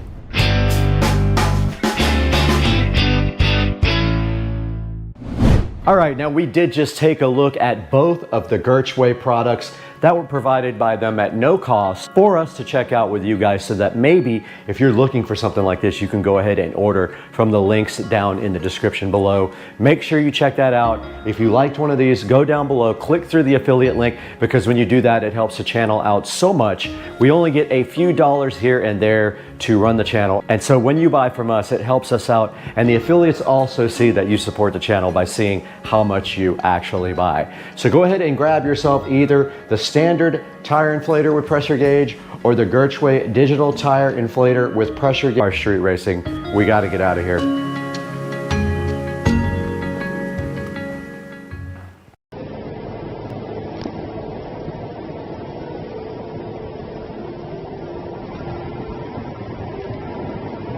Call out the speed. Call out the speed. 70, 80, 90, 10.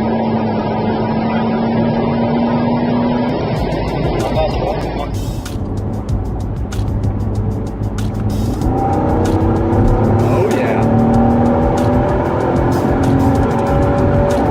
Feels good, man. What's that? 5-0.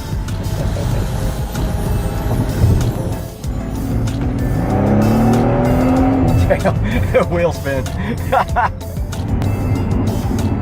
Call out the speed while you're going. Next thing, call out the speed. 70, 80, 90, 100, 10, 20. How fast, bro? 140. That's definitely the fastest you've got. 100.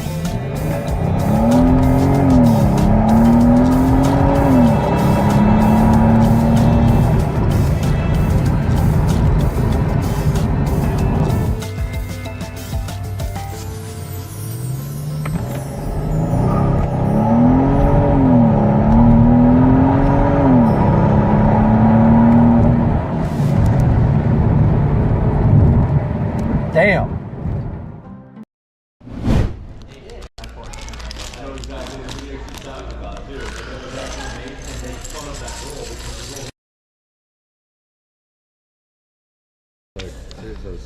That's really cool. They gave me a choice of things to get. Like there was a neon YouTube light, and there was this. I figured this would be cool to put in the background and That's really cool. and stuff.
So what's this build?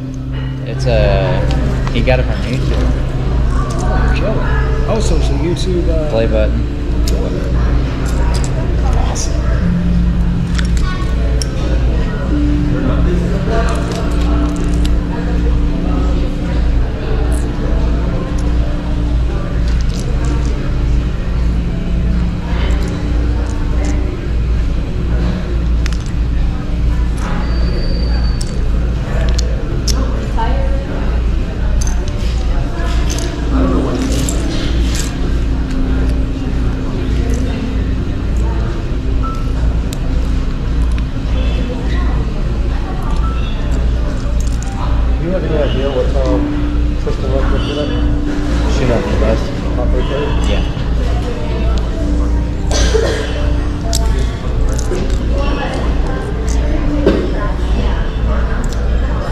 Yeah, we family closed it.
Take two, man.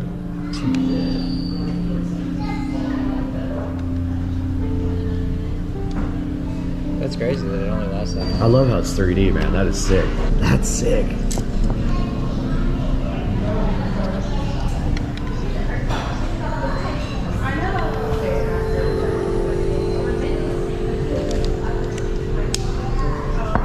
Gotta go do my job real quick. These nuts. Ha! Got it! Ha! Got it! Oh! Go for it, man.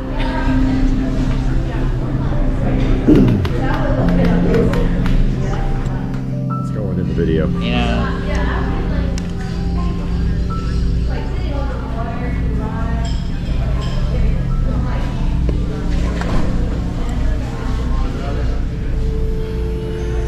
people are gonna be upset about my tattoo. About what? My tattoo. What? Upside down cross. These nuts. Ha! Who cares?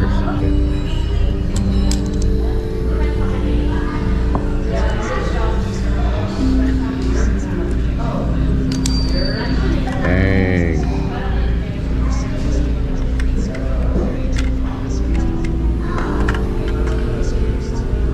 That one looks crooked. Look, the corner piece looks crooked when you flip it over. Yeah, it'll straighten out. It automatically. Dude, I just thought that was.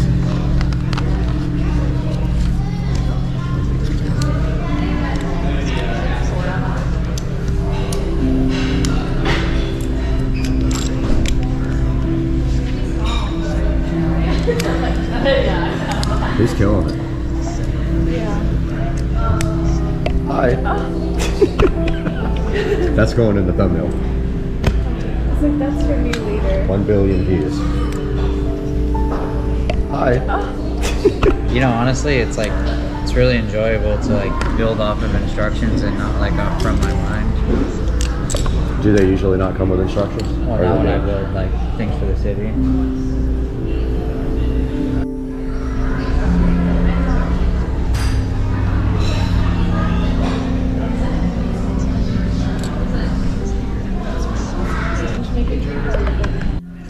Yeah, 10 times that happened. Oh yeah, she's that good. Yeah. A lot of them are without power right now.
would be looking at a Lego. It's like, oh, that's a woman. Yeah, that's what I came over here for. Look how good that looks, I have a man. white background around it. It's a YouTube play button. They sent it to me for reaching like a certain level. Yeah.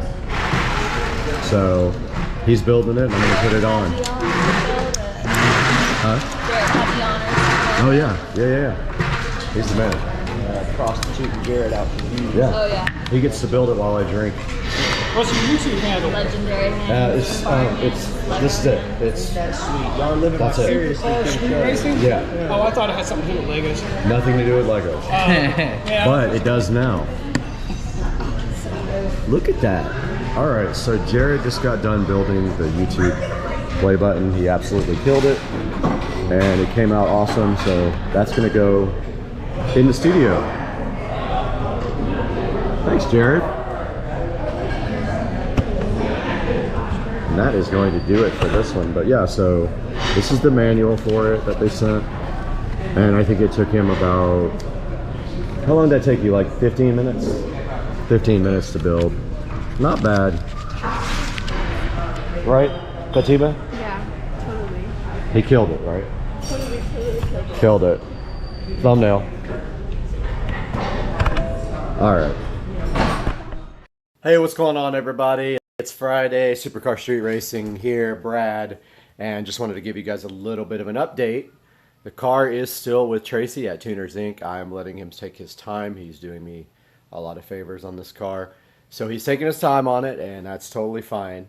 But I sold the roll bar. So someone is actually on the way right now to get the roll bar. I wanted to just update you guys really quick on what is going on with the car. But basically, Tracy is putting in the ethanol sensor, the fuel composition sensor, and the AEM boost control solenoid. So we'll be able to control boost directly from the AEM. Now the plan is we're going to be running E85 full time. We already installed an extra fuel pump and the injectors. And we will be running 30 PSI of boost full time, or maybe more, depending on if that turbo is efficient or not. So that's just a little quick update. I know I haven't posted any content, but as soon as I get the car back, the next thing we're going to be doing is refinishing the dash. So stay tuned, everybody. Supercar Street Racing. All right, here's a look at the roll bar. You guys saw my video where I removed this. And someone is on the way to pick this up right now. I sold it literally for half price to get it out of my garage. There's a roll bar, shift light, and any minute now somebody should be pulling up for this thing to get it out of my life. Hopefully he'll buy this strut tower brace too, but I doubt it. Anybody wants an IS300 strut tire brace, let me know.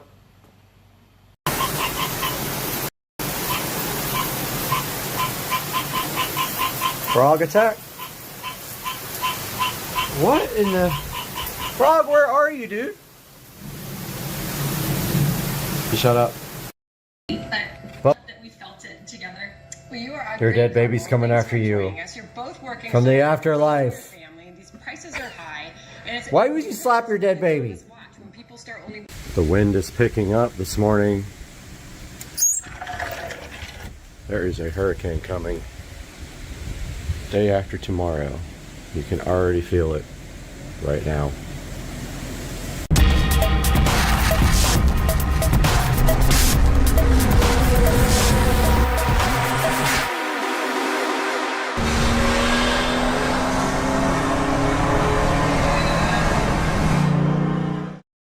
Hey guys, welcome back to the channel, Supercar Street Racing.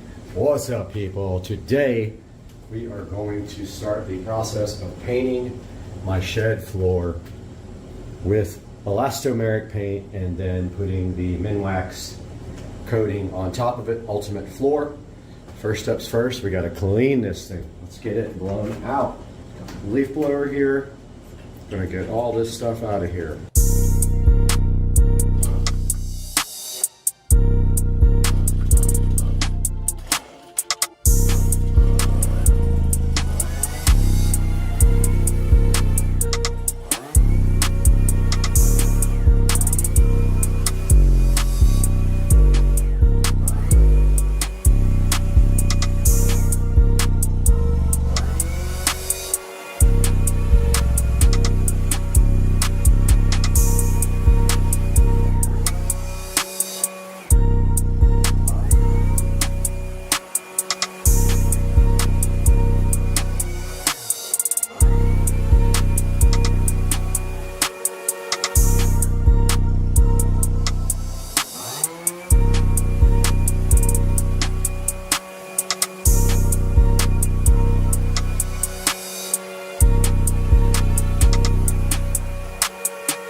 All right, guys, this is fresh concrete. Always wear the thick rubber gloves when you are working with muriatic acid. It will burn your skin. If it gets on your clothes, it will eat holes into your clothes. So I've got a half a bucket of water here, hot water. I've got about, I don't know, 3/4 of a gallon of muriatic. I've got my broom, and don't breathe it in either, and don't let it splash on you. But pour it slowly. You can see the fumes coming out.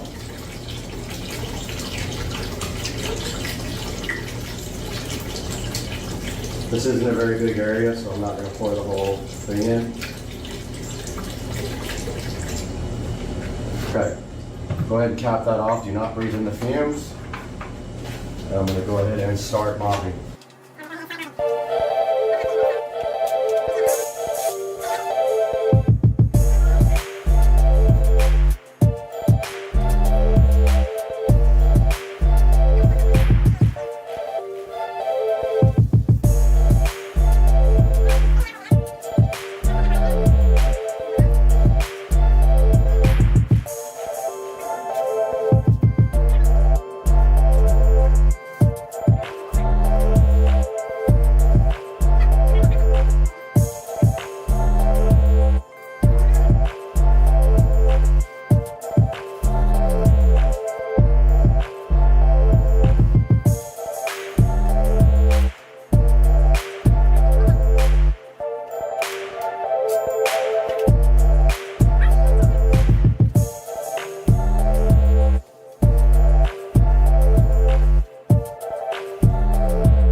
We are about ready to prep this floor again.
Got my eyes on a roach right here inside here, but I'm ready to start prepping. So we're going to go ahead and tape up the wood here.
All right, guys, we are out here in the shed, and I see some areas that didn't get much of a coat. I just literally missed them, so I'm gonna get those areas first and then start on a second coat. However, I think that I am short on paint. We're gonna find out here. I'm gonna use all the paint I have.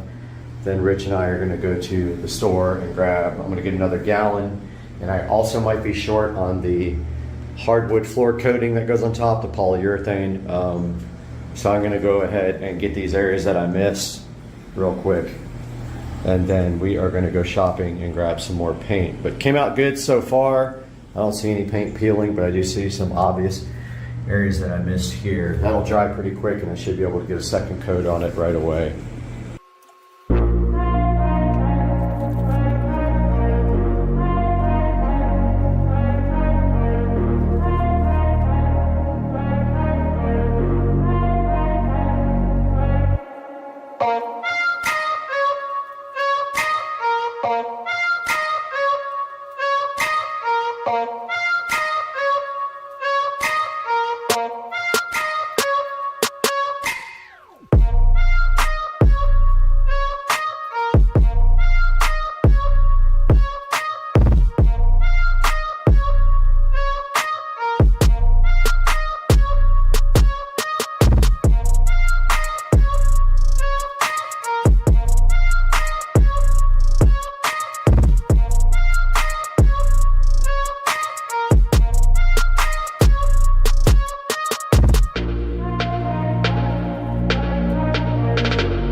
All right, guys, so there was a pinhole, or a pinhole, there's multiple pinholes in the paint because I didn't put a thick enough coat on for the second coat. So my goal today is to get a heavy coat on. So we've got our paint here. Gonna go ahead and pour all this out and get to work.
right, guys, so I am going to go ahead and do the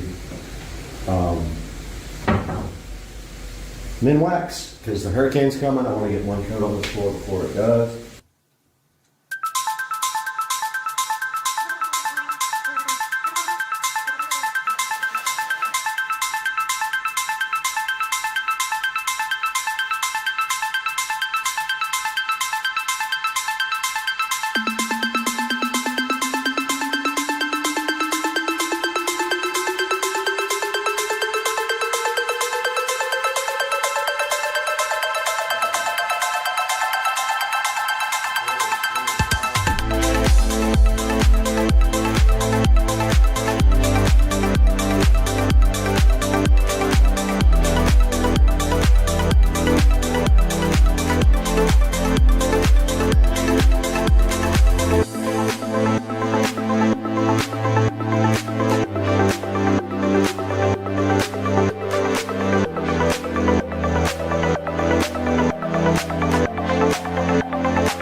Today we have the hopefully final coat of the min wax, and there's not much left in here, and I'm really hoping that there's enough.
And here is the completed project for the shed floor. We have painted this shed floor with the amazing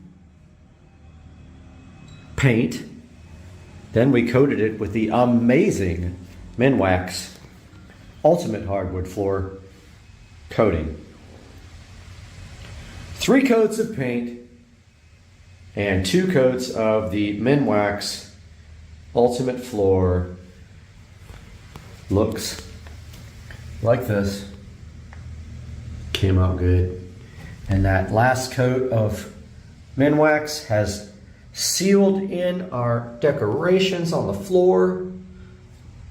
And this stuff will be dry enough that I can walk on it with socks. And really, it takes a while before you could actually park something on this. I think that they say, like, I don't know, like, if you're gonna put something heavy on top of this surface, you need to wait like a couple of weeks at least. But I don't have anything to park in here. My golf cart's gonna park in the garage for now. But yeah, as you can see, I just threw the flakes out randomly, tried to make like a cool random design. And now I just have to remove the tape, which might be kind of hard. If it starts taking off paint, I'll probably have to razor blade it. Let's see.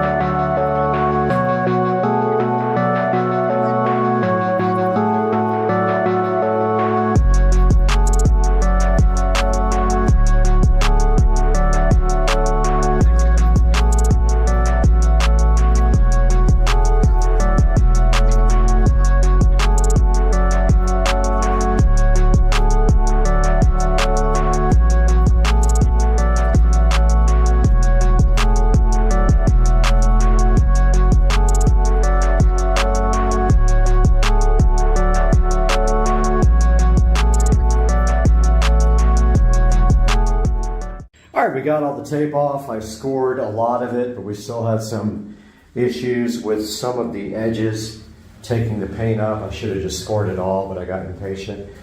But basically, this paint and polyurethane does not like to stick to the Gorilla Glue that I use to seal the inside and the outside that was leaking water.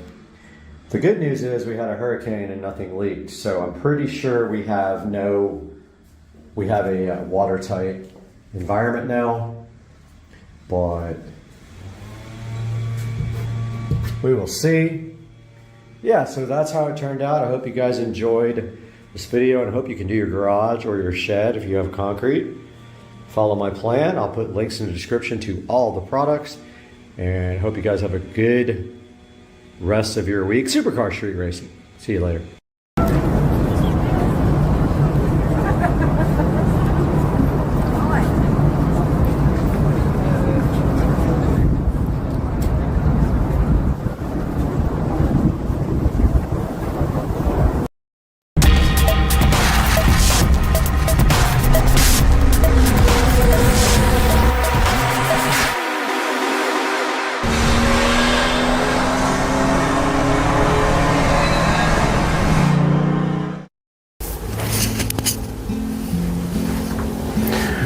Still cleaning up in here.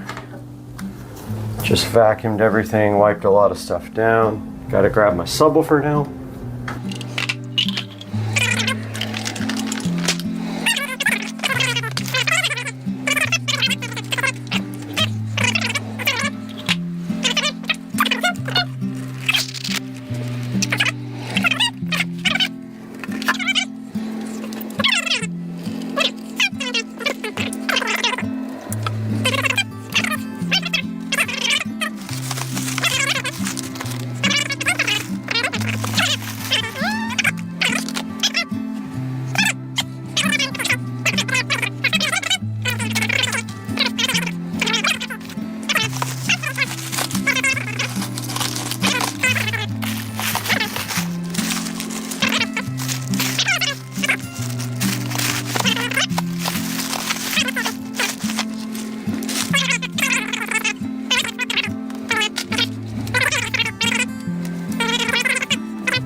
First listen, Dolby Digital Plus.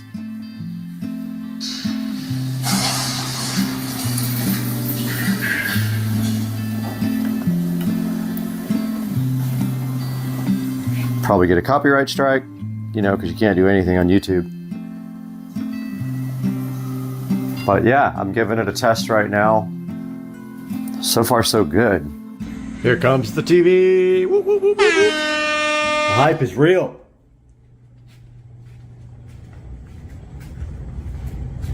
The hype is real. The TV is here.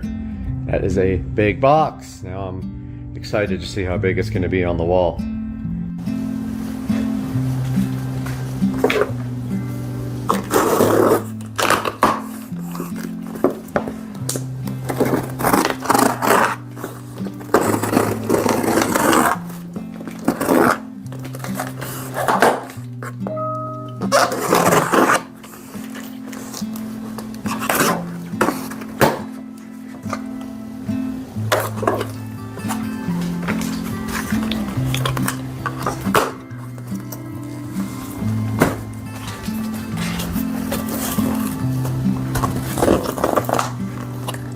Got the little unpacking instructions in here. Open the little flappies. Take out this thingy.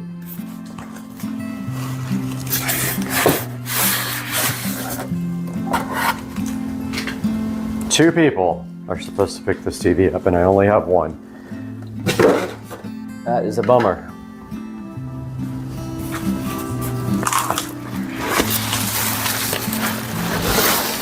Oh yeah, it's heavier than I thought it would be. Well, I thought that I would be able to do this alone. I don't think that's gonna happen. The little feet are down in this box. I thought I could get this bad boy at least onto the... Thought I could get it onto the bed at least so I could work on it. But here are the little feetsies that I can't get on.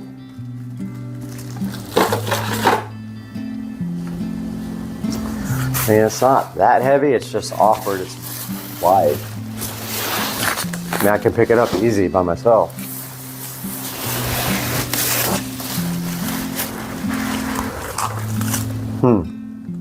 It's got me thinking, for sure.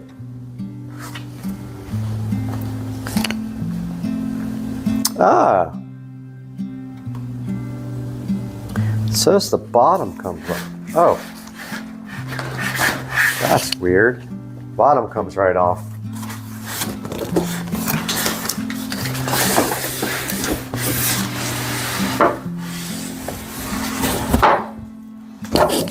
It's like some kind of miracle packaging, man.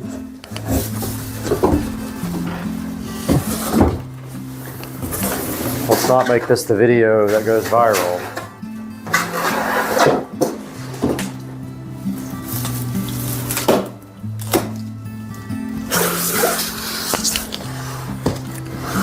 It's a nice piece of cardboard. Yeah. I need to see if I'm prepared for this alone.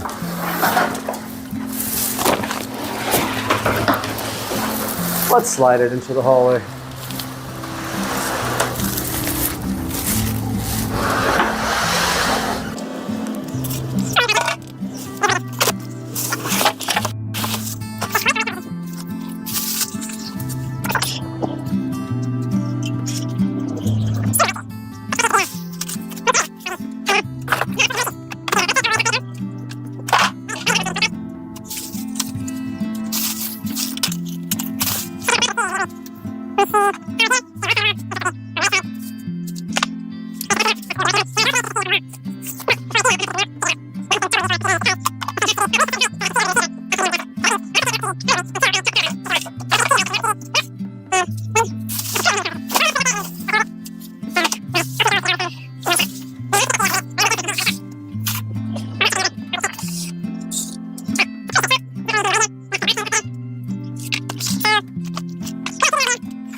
I'm just measuring one more thing over here. Center of the mount to the edge of the TV. About, I don't know, 29 inches. So if we center it right there, that's perfect. Yep, we're going with that. I got my impact gun, my good level. All we got to do is get one side perfect. And in the stud, which I have already found here. And then we will get the other side after we level off the plate. Got the impact driver.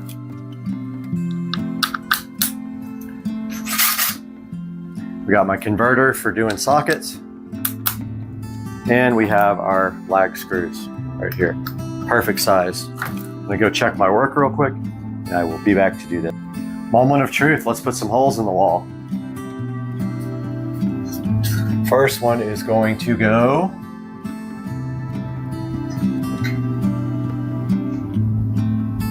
so we're trying to hit the top of the mount right about there. And we have to get a screw into a stud here and one into a stud here. We know we verified there's a stud because we punched holes in the walls. And we probably would have been a little off if we hadn't have done that. But that's about level. That puts us right about here. Let's see if I can do this with one hand. Don't think I'm going to be able to do this with one hand, which sucks. Almost kind of want to put a little screw in there to hold it up while I do it. Also, that's not centered. But it can't be centered because if it is, it doesn't line up with the stud holes.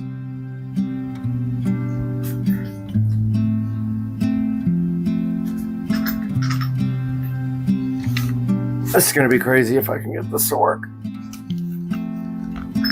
Nope.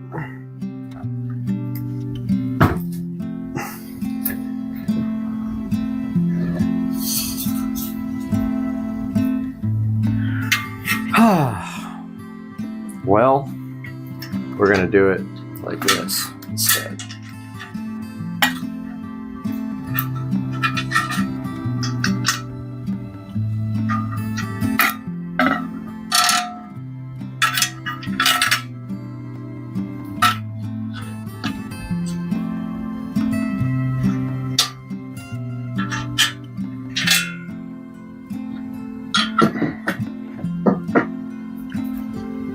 This sucks doing this by yourself.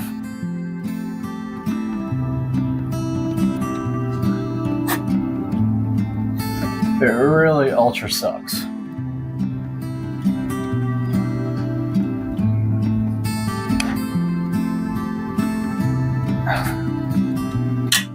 Well,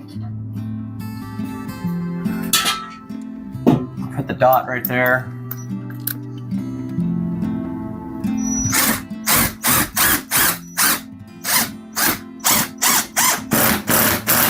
And what we'll do is that. We'll start it. Once that's there, we'll put the other one on.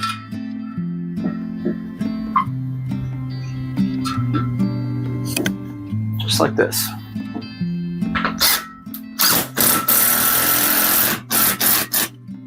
That's in a stud. There ain't no doubt about it, brother.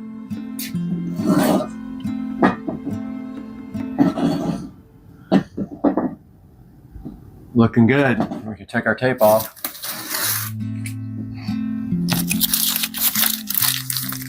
All we have to do now is get this guy level. And drill our next screw in. That's money.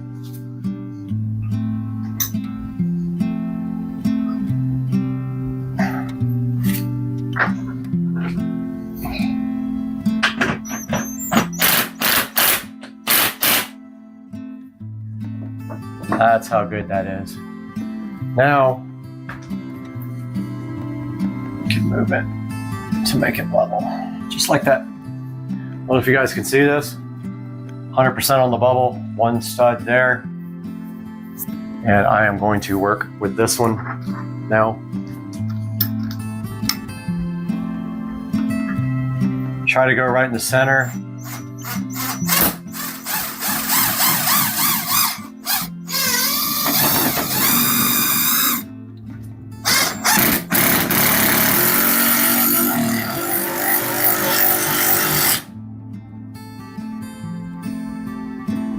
Pretty good.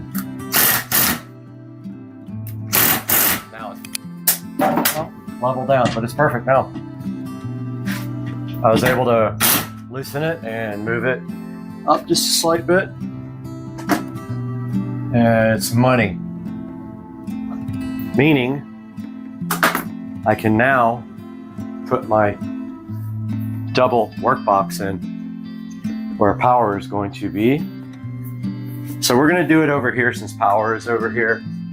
Oh, you can't run anything back there though. Bummer. Well, hopefully we can snake the little HDMI cable over the top or just right here. All right, let's get our old workbox or new workbox, whatever it's called, and get going. I'm hoping there's enough room for the plug back here. If not, we will have to get a flat extension cord, but I'm thinking right there is money. We have to level this box too. Came with this cute little level, the little TV mount.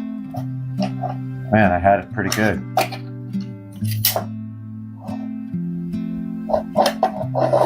Maybe halfway? I don't know. We're just going straight down with everything.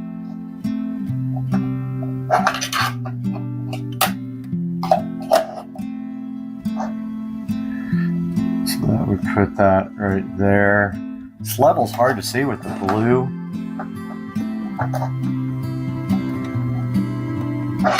Bubble. It says that's level.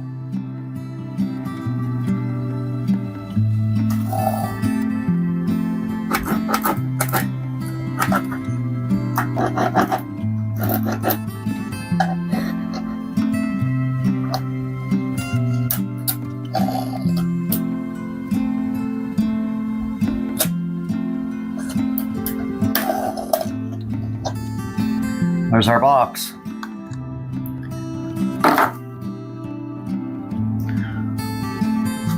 Looks level to me.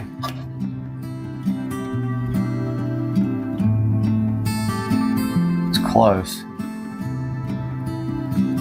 It's good enough.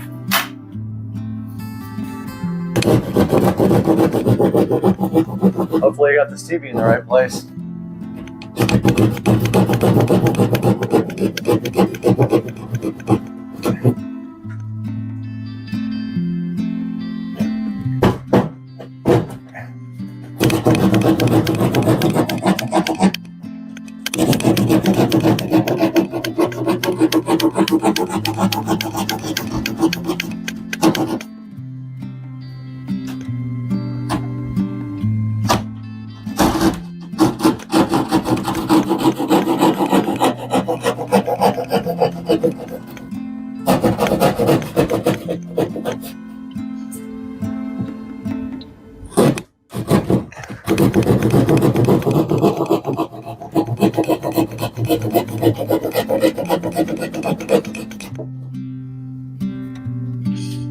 Okay, our box is cut.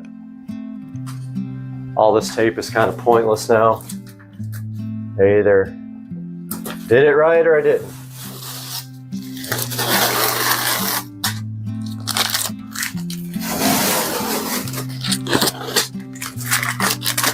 Not sure if I should even paint behind the TV. You're not going to see it.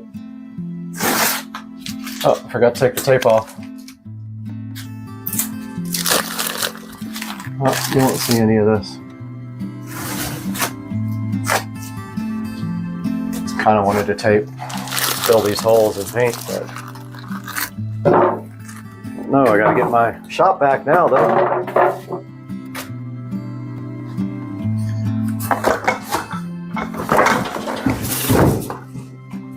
Got my shop back here. Clean up this mess. I'm just gonna send it. I'm not gonna paint the wall behind the TV. You're never gonna see it.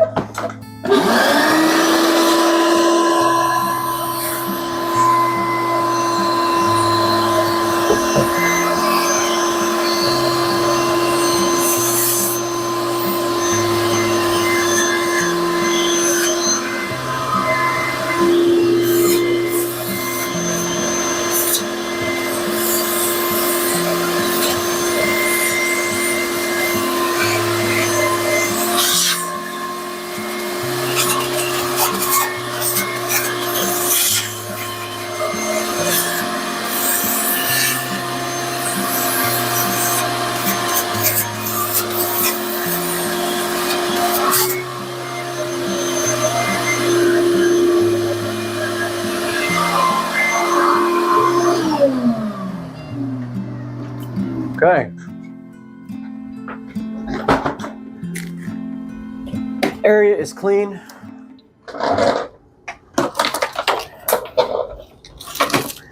Need to get my electrical tools now.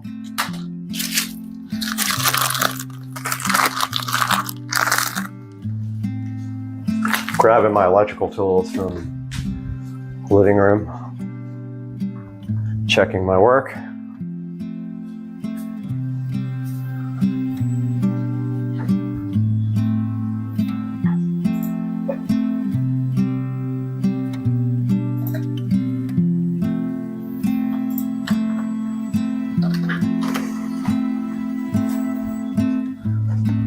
Need my strippers, my this.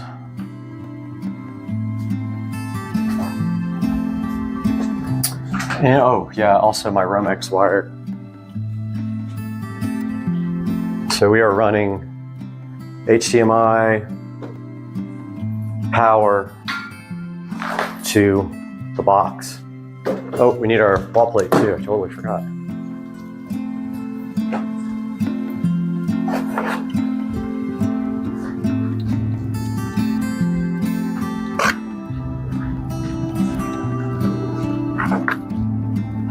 Makes a handy work desk here. Man, I sure hope this TV hangs correctly. I don't want to have to move this mount now. That would be pretty disastrous. Okay, well, we've got to run some power. So let's make sure you guys can actually see what I'm doing here. Get you in a little bit closer. Okay, so I got my Romex here. We'll also need my receptacle for down here. I totally spaced, it's on the table in there. But I'm gonna go ahead and cut my Romex here to strip back a little bit, but actually let's run it first.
All right, let's finish up our power plate. Now that we have confirmed that it will indeed work. Remember, the power is not connected here yet. So no shockage for us. But I'm going to probably be brave and do the bottom one without turning the power off because I'm an idiot.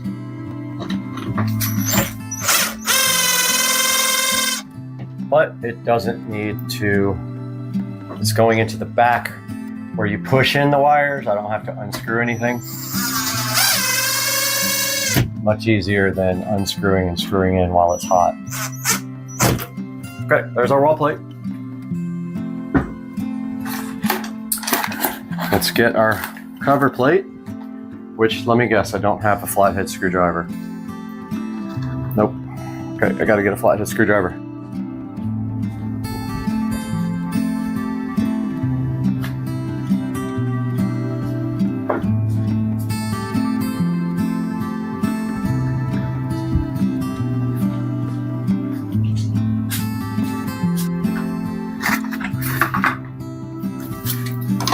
Wall plate. Couldn't find the power screwdriver heads. That's how sad it is. Ah, man, who knows where that went?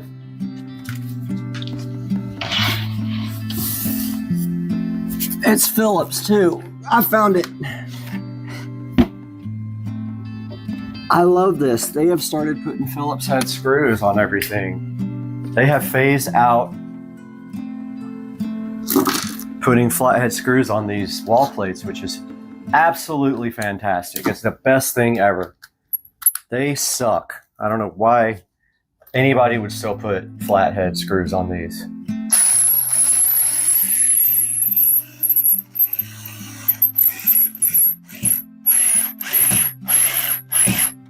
That was weird. Kind of hard to get that one in. Did go in eventually though.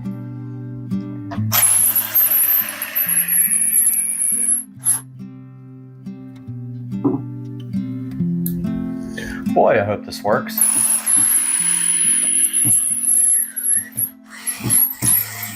I would say there's a good possibility that I'll need a flat extension cord to get this thing plugged in. But I don't know, because it really just depends, because the top of the TV tilts, so we may be able to get it right there. There we have it.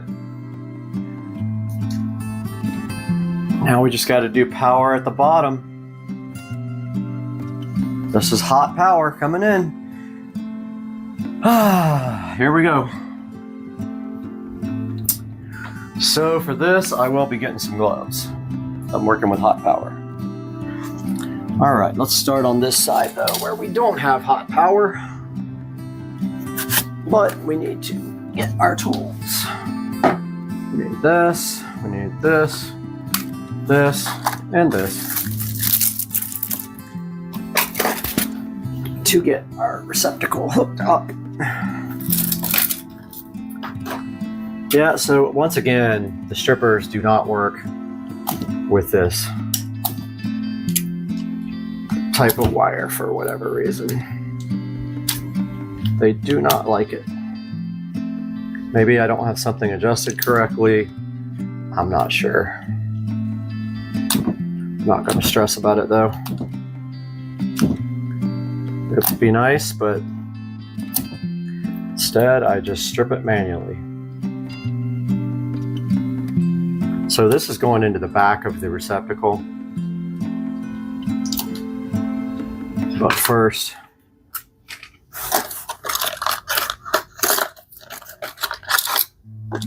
it's going to push right into the back there, like that.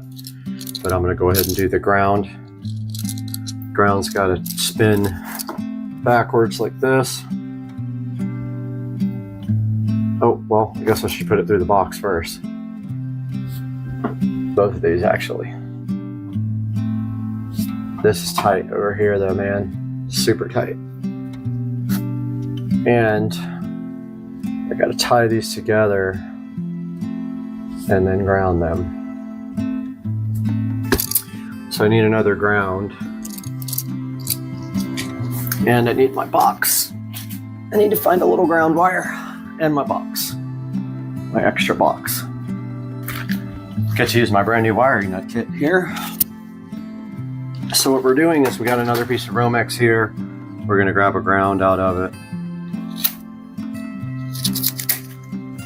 Actually gonna connect the grounds, people. I know a lot of people don't.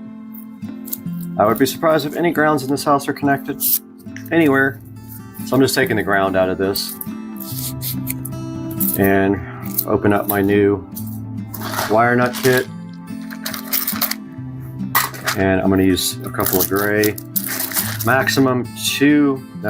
blue, maximum 3 16 gauge, and that's what we have. Let's go orange. Should be fine.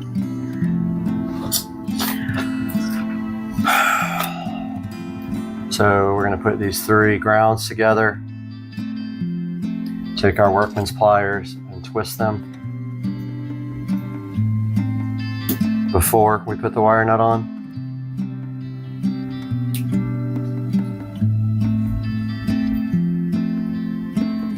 Like that. I'm going to go ahead and use orange. That looks pretty, or yellow, that looks pretty big. When you screw these on, screw them all the way on until they're tight.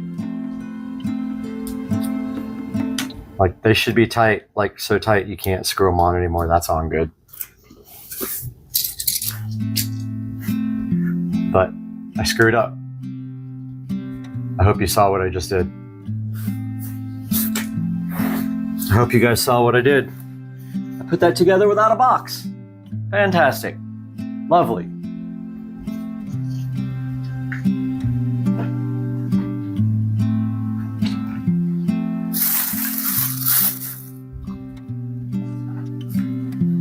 That was just amazing. I swear I am brain dead right now. Got no sleep last night.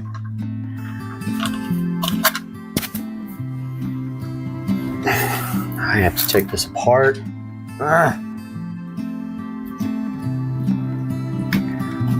And my pool is ready, I think. I'm gonna have to go shut the water off here in about 2 minutes.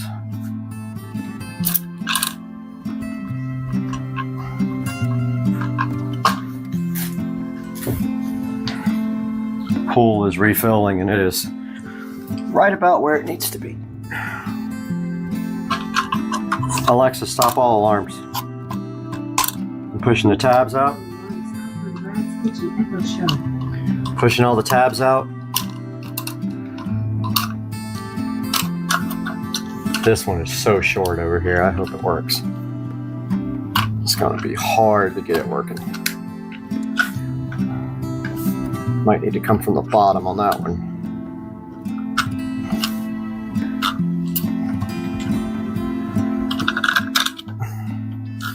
Oh, that's going to be fun. That is going to be lovely.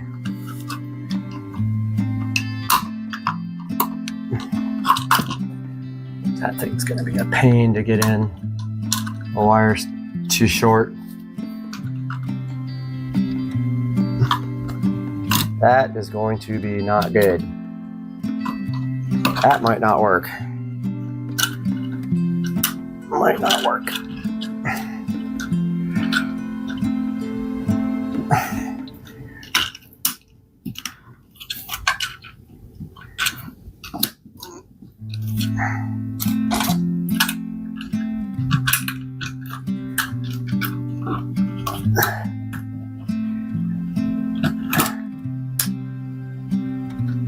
That's about all I got. Wow, that's going to be tight. That's going to be really tight.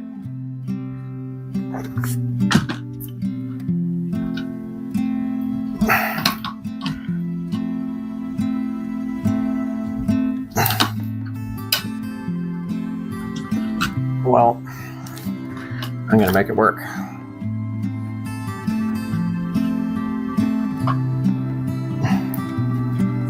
It's got no choice. And then I'm gonna run out and turn my pool water off.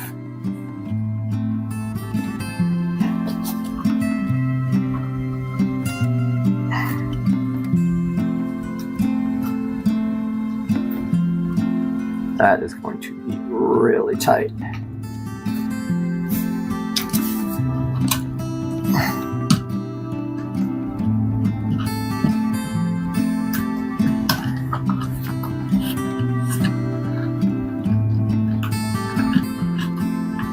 But I think I can make it happen. What? It's gonna have to be after I go mess up my pool. Wasn't quite full yet. Needs about 15 more minutes.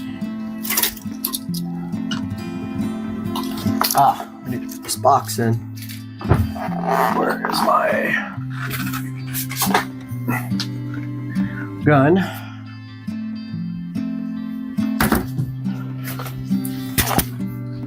I'm gonna make this work, I promise.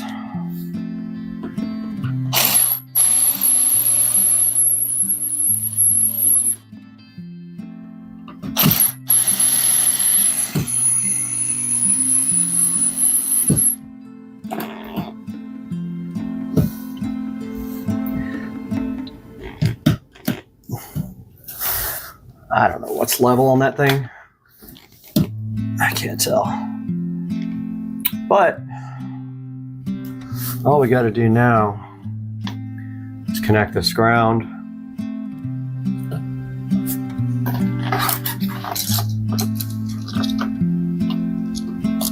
Like this.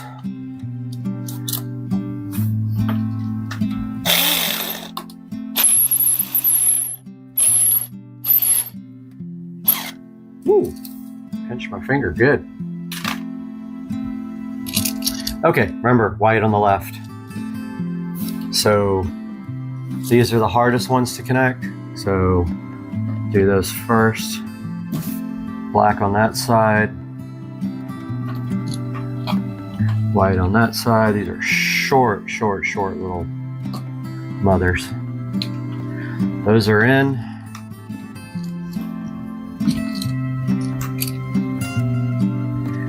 And making sure I got the thing right, but yeah, it's correct. Okay, this is wired up. Now it's just got to be pushed back in, which I'm not very good at, but I'll make it happen. Electricians are good at that. I'm not an electrician.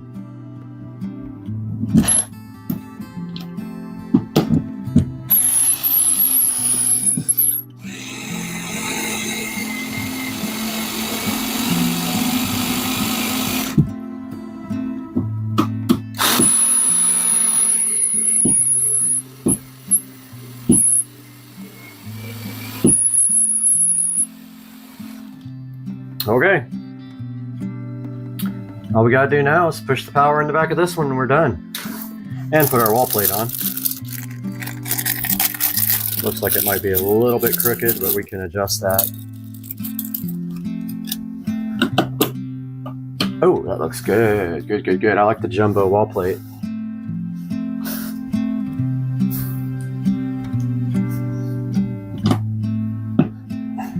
That looks really good. This is probably my best electrical work that I've done, honestly. The cleanest and most level and straight and legit, I think, that I have done.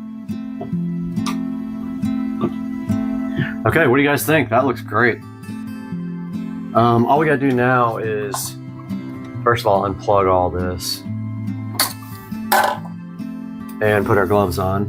So we're really just pushing wires into the back of this receptacle. Then we have to get this receptacle back in, which that's going to be fun. Hopefully we don't blow anything up when we do that. Remember, this is hot. It's got electrical tape wrapped around it. But it is still hot. Technically could go turn the power off and make my life easier. Then I have to recalibrate millions of fucking clocks and all kinds of other shit. So this is a good chance to get shocked right here. And you want to make sure you don't have any ground wires touching either. So be careful when you put in. Do not touch the sky and touch the ground, or you will know it. Don't touch any metal either.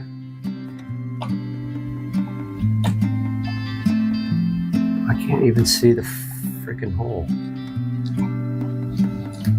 All right. Aha, there's power up there. On our receptacle, I see it.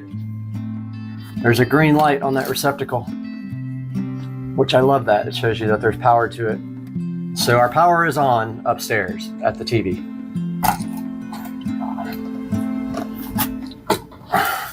There is a lot of wires in this box.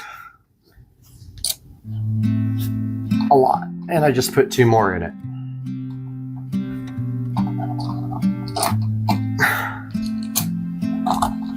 This is like the worst thing for me. I can never get these wires back in properly.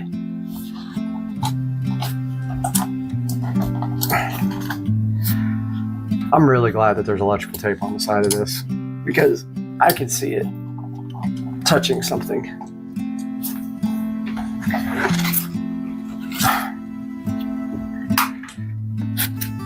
Don't stick a screwdriver in an electrical outlet, people. Okay, that's gonna work. All right, where's my screwdriver? When these do this, I just force them in with the screws. Just like that. It'll bend everything where it needs to bend. If the receptacle is cockeyed, you can bend it with your finger, your hands, and then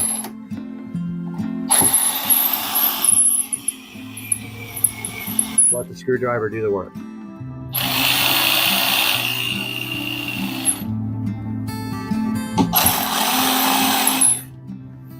There we go. It's not too bad. Power is on at the TV up top. Put our wall plate back on, and then we'll put our wall plate on our home theater jacks. Or maybe we'll wait on that to make sure everything works.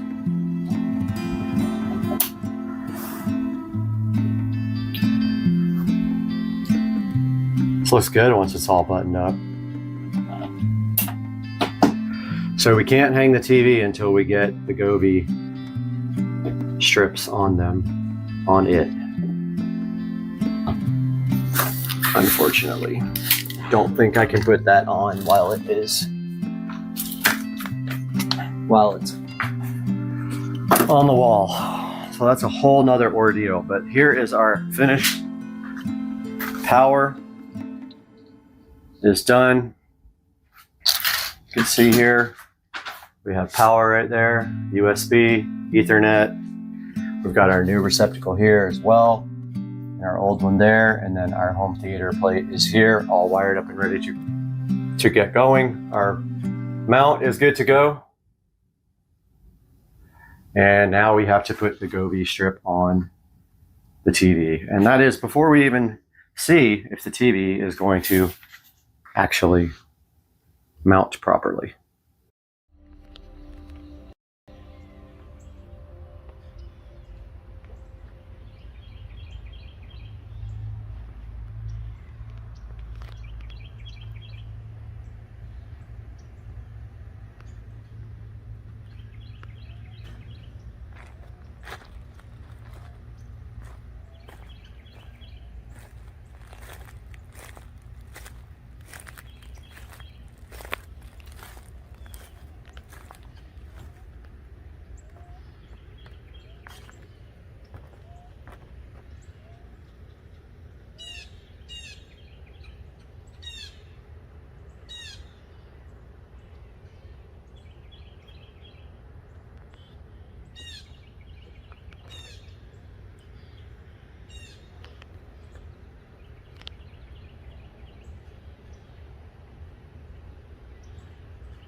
Dude, I can see your wrinkles. I can get so close.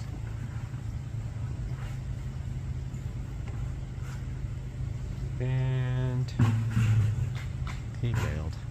We got the Jaguars. We got a freaking dishwasher that's brand new. We got a Tesla hat, and we got the peel satisfaction. That peel hat on the dishwasher that's brand new is so good. And you got the Tesla hat here. You got the dishwasher. You got the Tesla hat, and you got the dishwasher. And the peel hat is so good.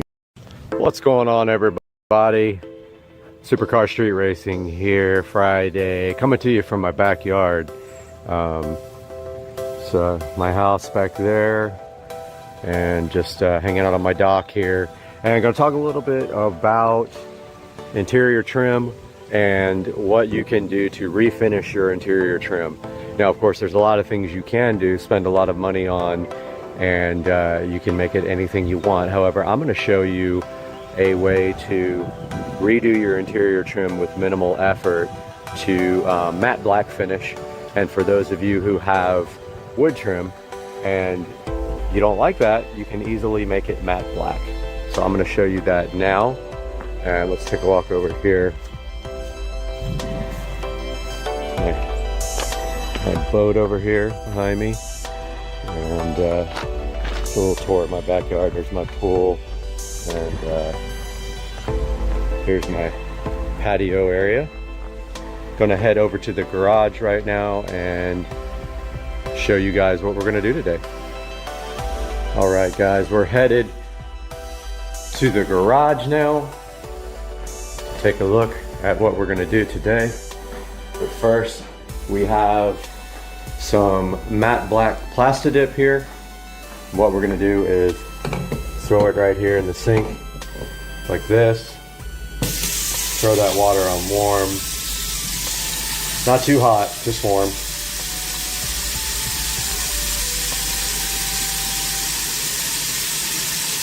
Still getting warm here, so what we're doing here is we're going to warm up the can of Plastidip so that it sprays better, more uniform. Very important. Let that sit there for about 5 minutes and get warm while we walk out into the garage. Also got some Bondo spot putty here. Now what this is for filling little cracks, hairline cracks, scratches, pinholes, and then you can sand it after that.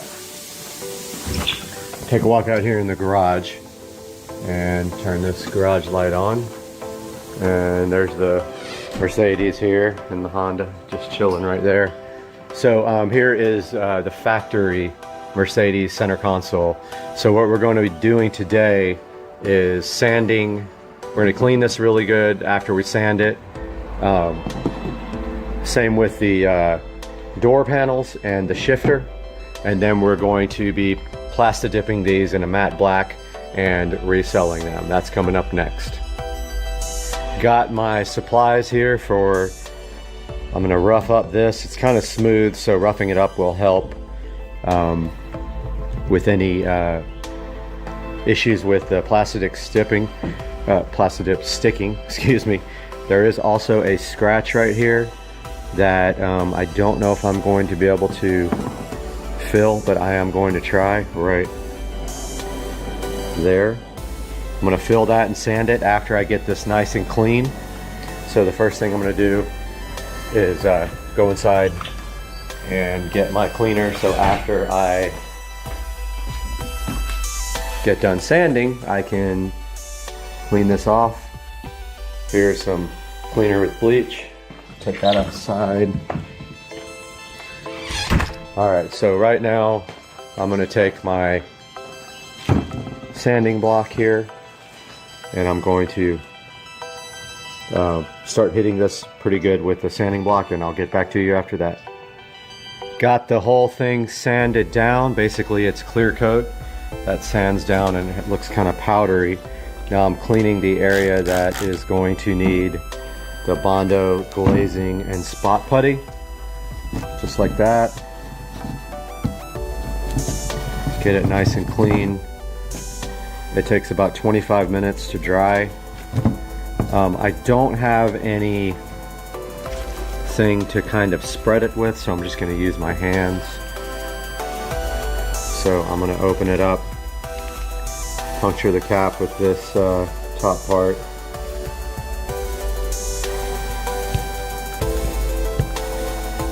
Should be good enough. I don't need much here.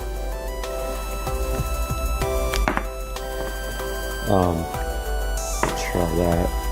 Go a little bit on there like this.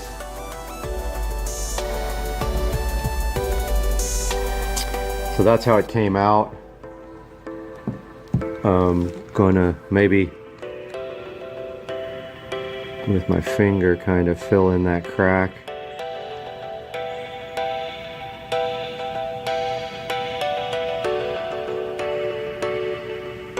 Really kind of needs to be more uniform than that. A flat spreader would be way better for this. I just don't think I have one, or maybe a piece of cardboard. But that's the way it goes on. 25 to 30 minutes from now, that will be dry. So I'm going to leave that here and I'll update you in that time. Got the factory shift knob here.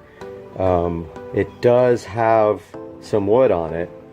So I'm going to offer this with the whole setup. Unfortunately, if you have keyless go, you will not be able to buy this from me. But I'm going to go ahead and mask this off right now so that I can paint it. Kind of need to find something to put it on. But I'm going to go ahead and mask this off right now and I'll be back. Got the plastic dip warmed up, good and shaken. And we'll start on the gear shift knob. So remember, on your first coat of plastic dip, you always want to do 50% coverage. And you always want to spray a little bit out to test. Make sure the can's warmed up, good and shaken. Spray a little test spray. What that does is clear the nozzle out. You want to do that every time and clear that nozzle out of dry plastic dip. So here is the masked off, sanded shift knob. I'm going to go ahead and do a 50% coat.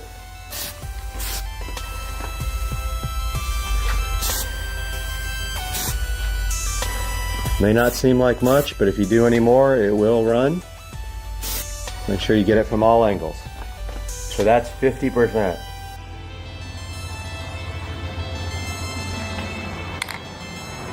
Still waiting on the spot putty to dry. I touched it a minute ago and it is still soft to the touch. It said 20 to 25 minutes, but it's kind of cool out here. I have not sanded that piece yet because I spot puttied a little chip right there. So the only thing really I can do is the ashtray top, and I can do that side of the door trim. So I'm going to do that now. Take all this stuff and get it out of the way.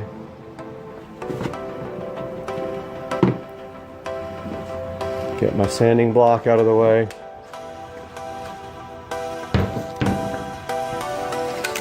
Go ahead and do a 50% coat on my ashtray, which I have sanded and cleaned. Remember, all sides.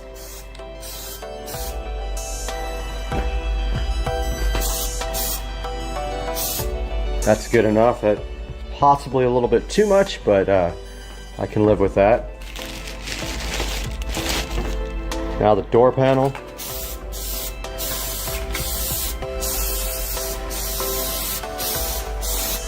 Remember the sides?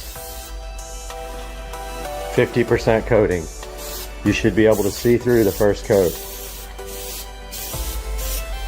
Alright, there's that. First door panel. These are going to get 4 or 5 coats. So now 15 minutes between these 3 pieces for their next coat. By the time that's ready, I'll be ready to sand down these 2. Timer just went off, 15 minutes have gone by. Gonna go out here and see how everything looks. Looks pretty good. There's the ashtray. and this door piece, and the shifter. Go ahead and put round 2 on the shifter. So for the second coat, you want to go a little bit heavier. Make sure to spray a test coat first. That's good enough for the second coat. This is a heavier coat, but you still want to be careful about runs and drips.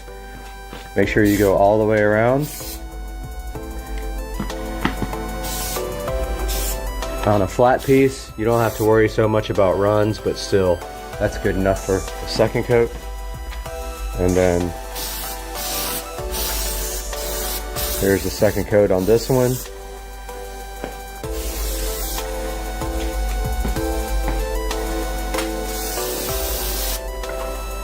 Don't forget inside the crack there.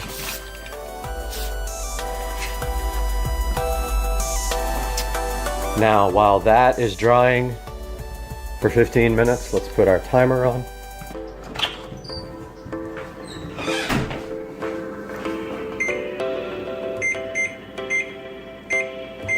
Got my 15-minute timer on.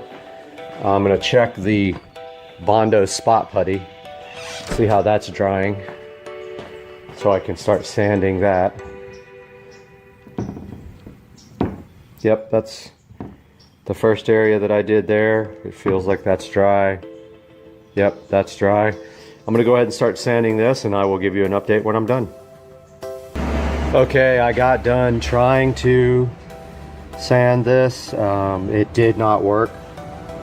It did not fill this hairline crack. I'm not sure why. It's just the very surface that's cracked.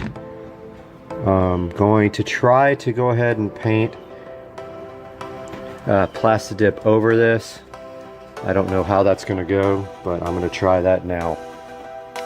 So I ended up sanding this down a lot more, and you can't feel the crack. You can still see it, but it's barely fingernail. I think this might fill with the Plastidip. I'm gonna go ahead and try that now. Got the first coat on the center console. The door panel that had the little chip, that did not come out good either. This stuff is just not working very well at all. I'm gonna try another coat and sand and then see what happens. Still having some difficulty with that other door panel, but it's time for the next coat on the pieces that are ready to be painted. So here's coat number 3 on the shifter.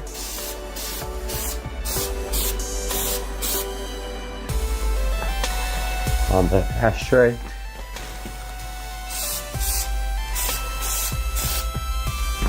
There is a little silver piece on this ashtray that pops out, so that will go back in. And third coat on this door panel.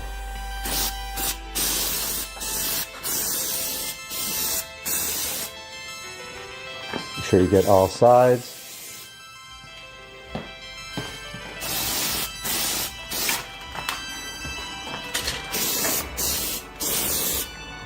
So these are thick coats.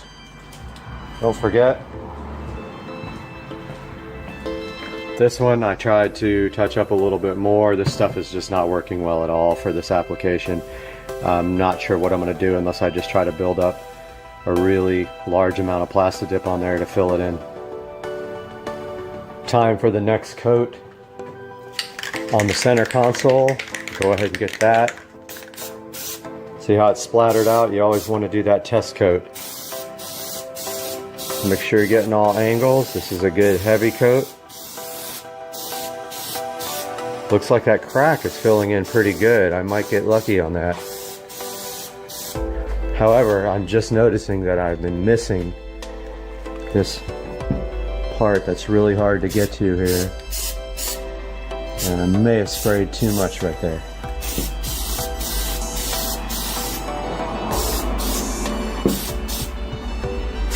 Be sure that you get all sides. Hopefully that doesn't drip right there. Go ahead and get another coat on these.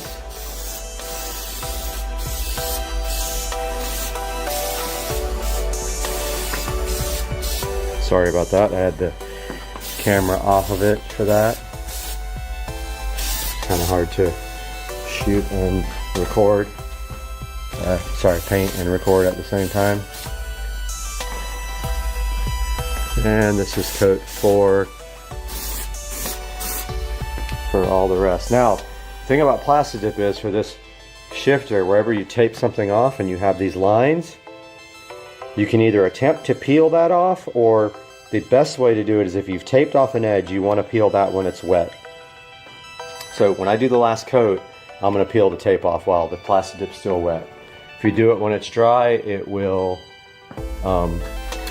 take the rest of the dip off. It will attempt to actually peel. Just saw another spot that I completely missed, and then just another one just now. So I hit those spots right there. This has a lot of irregular areas in it that you got to make sure you're getting in case they're in view. We'll be back. Out here ready to put the last coat on these pieces. Don't forget to spray a sample.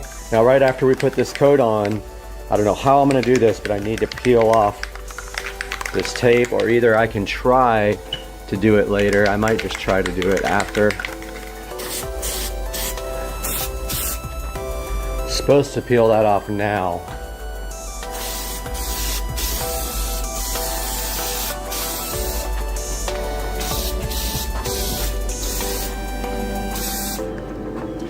Got this final coat going on this center console. It's a heavy coat. Trying to get all the spaces that I missed last time.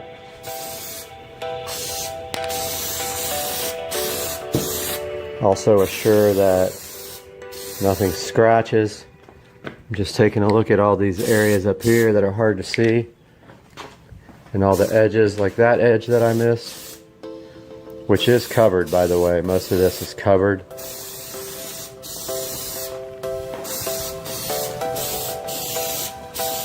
It's a good thick coat. Now the final coat on this. Nice thick coat. A lot easier to do a thick coat on a flat object that it can't run as much. And then on the ashtray,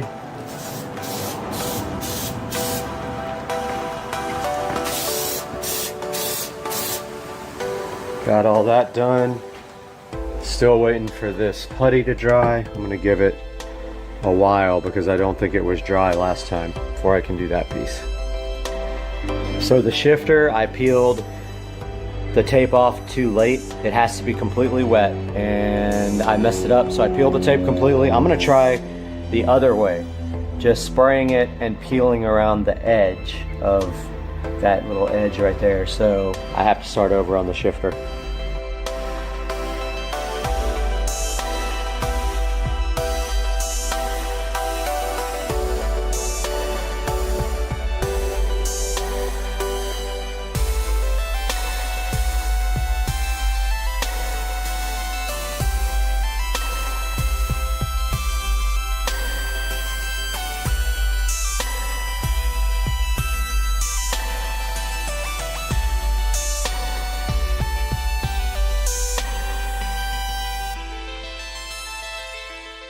What's happening, everybody? It's Friday morning, having a little breakfast, watching car videos on the home theater screen, playing a little guitar, and working at the same time. But today, we should be in for a good surprise. 4 wheels, 4 tires, out for delivery. If they make it in time today, we're getting wheels and tires put on, we're getting the fenders rolled, and that's all happening today. Hopefully. Stay tuned. What's up, guys? Friday. Got a little project to do today, and that is this grill. We're going to keep on blacking out the vehicle now. This is the last chrome item on the car. So today we're going to pull this grill off, plastic dip it. Here's the factory Mercedes grill. They make an aftermarket grill for this on eBay. It's 3 instead of 4. And it's all matte black, and I think I'm going to do that. Well, main reason because the tabs are all broken on the top of this. When we lift the hood up, this thing will come out by itself. There's literally nothing holding it. I'm gonna go ahead and take this out, and then we'll continue after that. Taking your grill out of an R230 is these bolts. Every bolt is broken on mine. There's literally nothing holding this grill on. It pops right out. Now, coming up in a project soon, right here, will be aftermarket air intakes. I'm going to have someone build those. We're going to get this grill out, we're going to get it cleaned up, and we're going to plasti dip it. Now this video is only for educational purposes because clearly this grill is broken, the tabs are off. So we're going to do this temporarily. I am going to order that other grill on eBay. So we're going to go ahead and clean this right now. I'm going to use this instant detailer and this little cloth, and I'll be right back. Got the grill all cleaned up. Next thing I'm going to do is head out here to my trusty sandpaper area, grab my sanding blocks, and I'm going to go ahead and rough up the chrome areas where the plasti dip might have a problem sticking. So I'm just going to sand all these areas where there's chrome now. Warming up the plasti dip can here, getting it up to temperature. You always want to do that before you spray plasti dip. It helps the plasti dip come out a little bit more uniform out of the sprayer. Don't forget also to take off any plasti dip. See how there's plasti dip on the tip here? Just peel that off real quick, and then you're going to spray like a sample little test spray on something also to clear out the nozzle. Make sure you shake this can up really good. The can is up to temperature. So I hit all these chrome spots with my sanding block just for a little bit more adhesion. It probably will stick without it, but I just roughed that up a little bit to give it a chance to stick better. Now we're going to go outside and hit it with coat 1. Got the grill all set up outside. Spray a little bit here to clear the nozzle. And now this first coat's going to be 50% or less. One thing about this plastic is though, if the wind blows, it will get on the plasti dip, so I'm going to grab something else to put this on. Found these black floor mats that we don't care about. Just making sure the plastic here in the corners isn't going to fly up and get underneath the, get on the paint or the plasti dip. Now I'm going to start this light coat.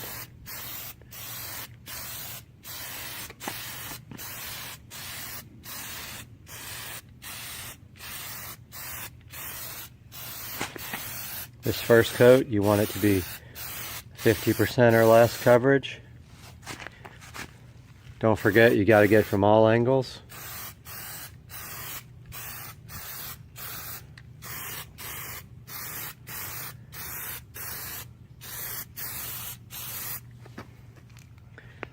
So I'm going to just go around this, hit it with a good coat, even though this top isn't seen.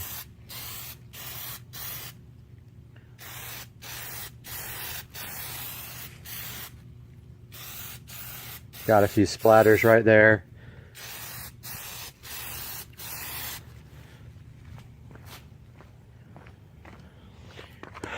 Didn't come out uniform on that part.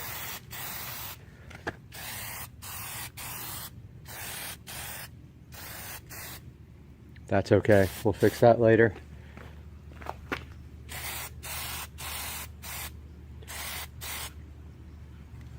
Okay. That's going to be my first coat. That needs 15 minutes to dry. We'll be back. Brought the plasti dip can inside so it wouldn't cool down, even though it's warming up quite nicely. And look what happened. Huge fail. The Plastic fell right on top of it, but it looks like it was dry. Nope, it got something in it as well. So actually it didn't look like it messed it up, but I'm gonna fix this, be right back. So the wind is blowing pretty good today.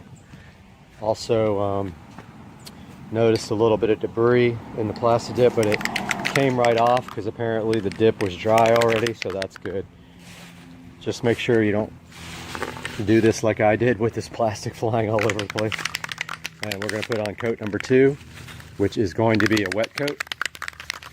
Make sure your dip's well shaken, spray it a little bit, and then still got issues over here I gotta fix.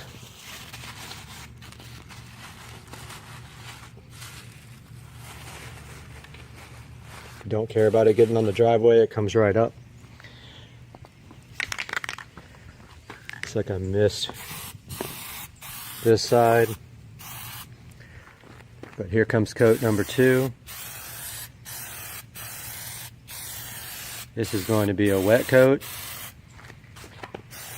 Twice as much as the first coat.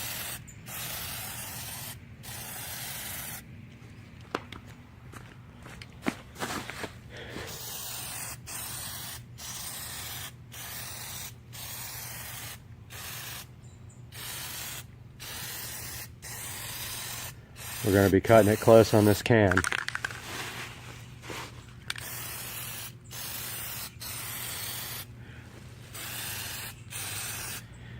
But it might work.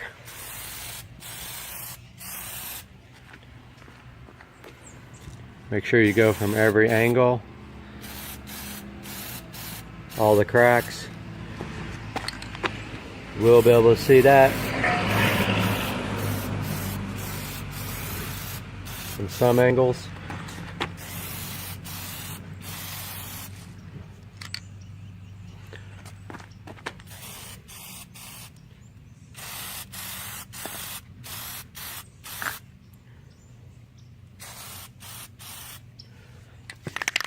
Can is almost empty. We might have enough for 2 more coats.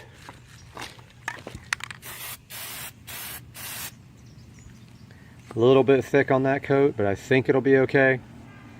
The second coat, you can go a little bit thicker than the first coat. Just remember that first coat, you want 50% or less. What I like to call now my Plastidip timer, since I've used it so much, is going off. And I left the can outside, but it's nice and warm out here. So we're coming out here for round 3. It looks good already. I'm going to try to get some of the areas that didn't get done this time first. Forgot to spray a little bit before I did the first one and it splattered a little. So remember to do that. And here comes the debris from the wind. We'll let the wind die down a little bit.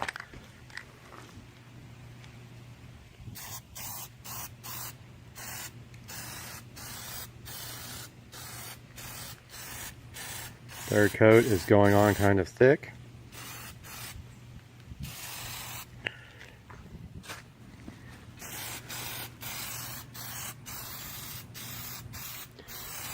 Do want to kind of get this top part because when the hood opens, you will see that.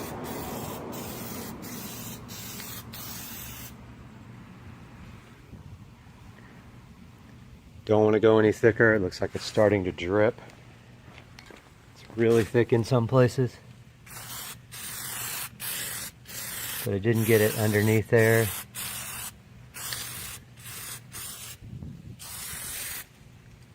Notice all the stuff blowing around next to me. Not good. Should have brought it in the garage probably.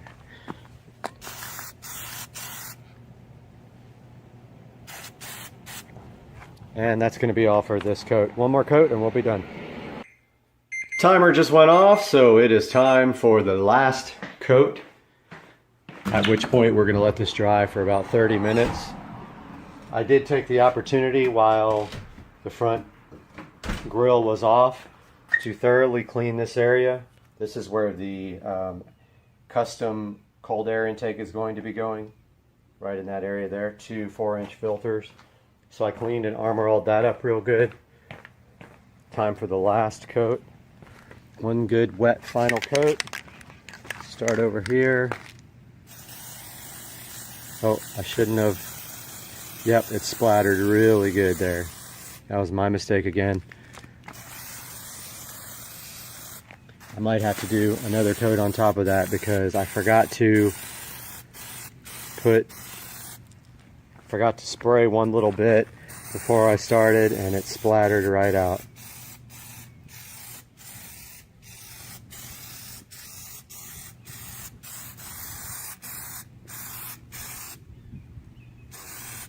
So I might have made a mistake there.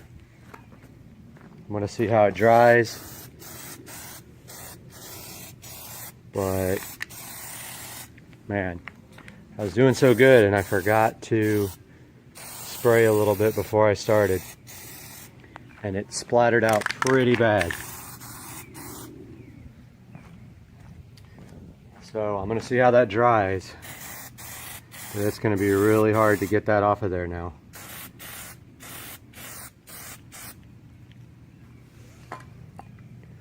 We have a little dot right there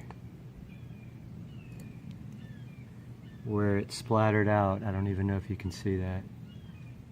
And totally my fault. So I'm gonna let that dry for about 30 minutes. Probably live with that little dot. And keep that on there temporarily until I buy a brand new grill that's already matte black. About to install the grill back in the car. As you can see, all the tabs are broken. At some point I might try to super glue these tabs back on, but I am getting a new grill, so it's probably not worth it. I'm going to stop the camera and install the grill. Alright, I got the new grill installed. I say installed, it just kind of sits in there, but that's what it looks like. It came out really good. That is the last of the chrome on the vehicle, besides the wheels. And that is going to be taken care of Monday afternoon. So there you have it. This is how you really easily dip your front grille with matte black Plastidip. So yesterday I uploaded a video and it was completely original content. Free online music library, nobody else's content. YouTube partially monetized it. Now, not that the monetizing means that much to me. I don't have enough viewers to really pay me anything. However, today I get on and they have removed monetization from my channel completely with the flag saying duplication. Now, I've never duplicated anybody's works, and when I have used copyrighted music before, this was way before anyone else was using YouTube. They removed the music recently and I had to put nothing in there or free music in it. So now here I am, no explanation. My channel's been demonetized, but whatever. I'm gonna keep on making content. I will email them, but meanwhile, I hope you guys enjoyed this video. All right, this is the best steak. Kitty, do you have a shoe fetish? And then, what are you doing? Just 1 million views.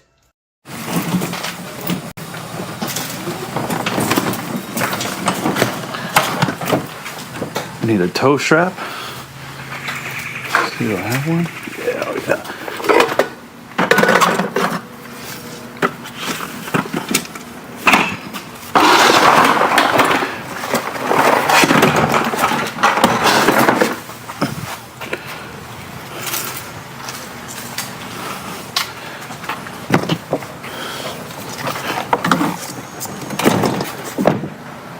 Let's go get a golf cart.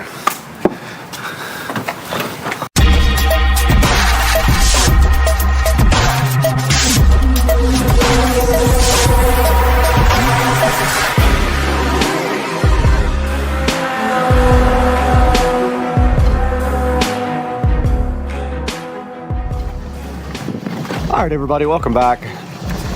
We're with Dukes of Duval man. again, and so we're going to pick up a golf cart.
take anything away from you. I guess you know. He's got it down to a professional. I mean, look at the He's whole- looking good, man. I know, right? Just trying to hold up my end. Yeah. Are you guys gonna get another golf cart when you're up there? Or you don't know yet? We're not allowed. No. What? No. Yeah. Can you We're believe not that? allowed. They got Carl. They got rules. You gonna be okay up there? Yeah.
I could put it on the side of my house too.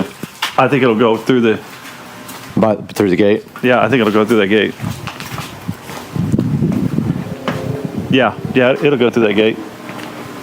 Up to you, man. Whatever you want.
All right, we just got back to Joe's house with this club, it's a club car, right? Yeah, no, it's Easy Go. Easy Go, TXC, right? I don't know what year it is. Oh, there's something on the side here. It's a serial number and stuff. We'll have to look it up. I think last two. Yeah, so this thing's in awesome shape. I think it's 2001. Yeah, it's in pretty good shape, man. Yeah, not bad. I think it just needs a little cleaning up and probably some batteries, man. Maybe just put water in the batteries and see what happens. That's the hope, right? Yep. Hell yeah. Nice acquisition.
I want to take these labels off and then pull the wire.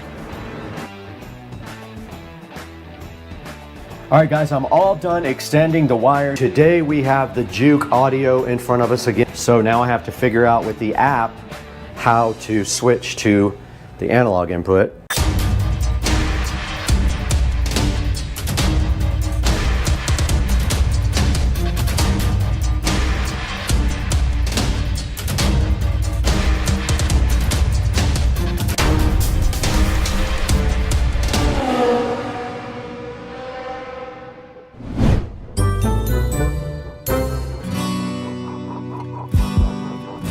All right guys, sorry for the fan noise. I am about to sand this. It looks like it's mostly dry. Put a coat on that, but I went and got the speaker wire for this stuff, and all I have to do now is start figuring out. I want to take these labels off and then pull the wire. Actually, you know what? I think I'm gonna cut about right here because I know I need to add maybe 2 feet, and I'm gonna start with kitchen, but I need my labeler. So let's go ahead and cut kitchen.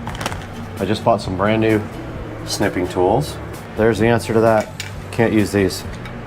Plan B. All right, I got my little brand new die cutters from Ace Hardware.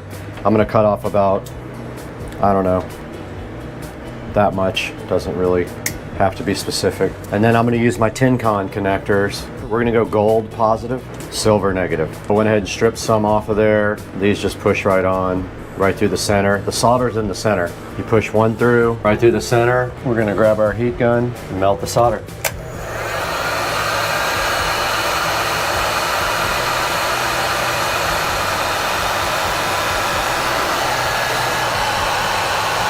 Should be good to go. I'm gonna test it after. Last thing I want is an issue inside the wall. That would be a nightmare.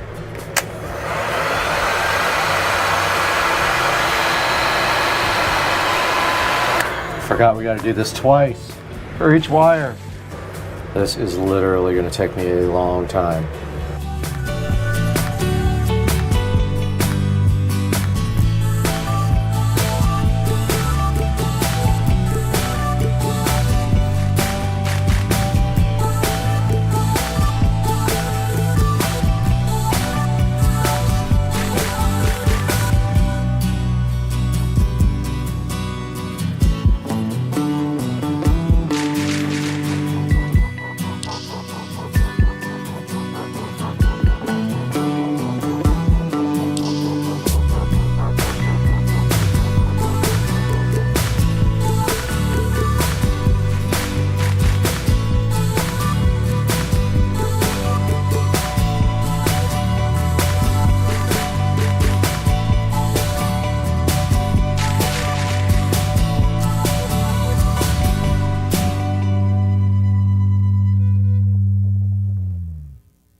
All right, guys, I'm all done extending the wires. You can see right here, this took me about 3 hours to do, and I ended up, when I started doing it, I was using electrical tape over the solder shrink connectors, but I ended up starting to use heat shrink tubing, which I should have done the whole time. I learned my lesson that that was the way to go. 75% of them are heat shrink tubing. The other ones are electrical tape over solder connectors. This box is next up here at the top. I got to go ahead and cover that with a patch kit and get this one all squared away as well.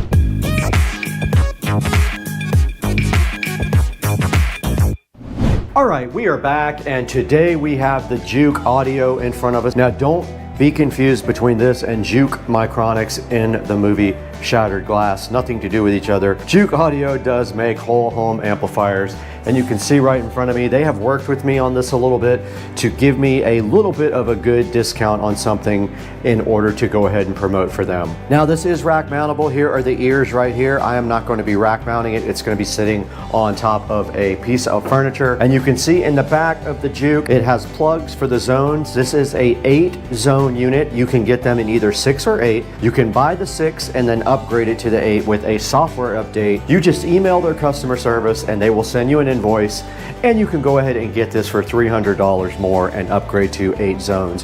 When you buy the 6 zone, these 2 zones here are disabled. So what I did is I had kind of a cool idea for hooking this up. These are the plugs that go in the back where the speakers go, and our little pins are going to go in there. But if you look what I did, I put zone 1 and 2, and then I marked the positives with a red pen. According to the map on the back that you wire with, I just did that for everything. So there's 1 and 2, 3 and 4, 5 and 6, 7 and 8. So all we have to do now is go over to the closet and start wiring these, because the wires are actually ready now. When it's time to actually do the plug-in, all we have to do is push the amp up to these plugs and go ahead and plug it in. So let's take all this stuff to the closet. We don't need the amp yet. All we need are these 4 little plugs, and we'll go ahead and start wiring up our zones. We're back over here at the closet now, and you can see all of our wiring here for the multi-zone audio system hanging down. Every one of them has a pin on the end. I thought it would be good because the old switch had push-style speaker connectors. The new one has screws in it, so you just screw down on these tiny little screws, and these pins should fit perfectly right inside of these terminals here, I hope. Hopefully they don't get in the way of each other. If they're too, I'm seeing now they might not go, but I'm hoping they did. I spent a lot of time on this, but yeah, all I have to do right now is find zone 1 and 2. I don't really have to make zone 1 and 2 anything in particular. So really anything I want to, I can hook up to zone 1, 2, 3, 4, 5, 6, 7, 8. And then I can fix everything in the actual app, which I will show you guys later. So for right now, what we're going to do is go ahead and start wiring up our zones. And we're going to do that now, so stay tuned. And we're going to clean all this wiring up in the process so we can then paint the closet, because we are almost done with the prep work. We're just filling our last big hole right here, and then we'll be ready to paint. So let's get working on this wiring.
I'll test it first.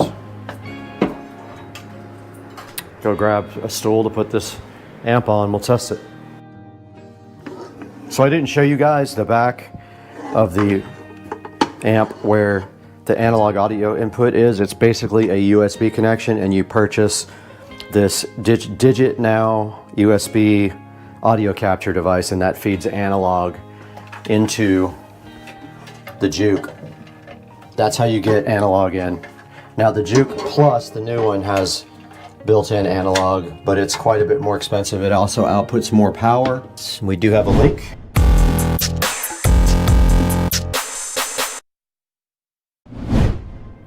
All right, good morning guys. It is a fresh day and I wanted to come in here and show you guys exactly what I got done yesterday and what my plan is going to be for this morning. So yesterday we got a whole lot done. Basically, we got all the walls patched. You can see we filled a huge hole, but right up here where, good enough, where the wires were coming through when we moved them down there. We filled the hole where our subwoofer jack was up there, and we have basically everything ready now for paint. So I'm gonna go ahead and tape the floor off this morning. Notice we have our subwoofer jack chilling in here. We got our plate for our Ethernet in here, so we're ready for Ethernet as well. All we have to do now is tape the floor and go ahead and paint this room. So I'm gonna go ahead and prep for that right now.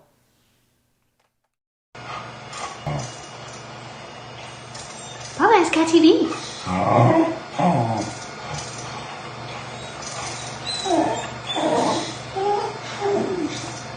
Kitty Papa.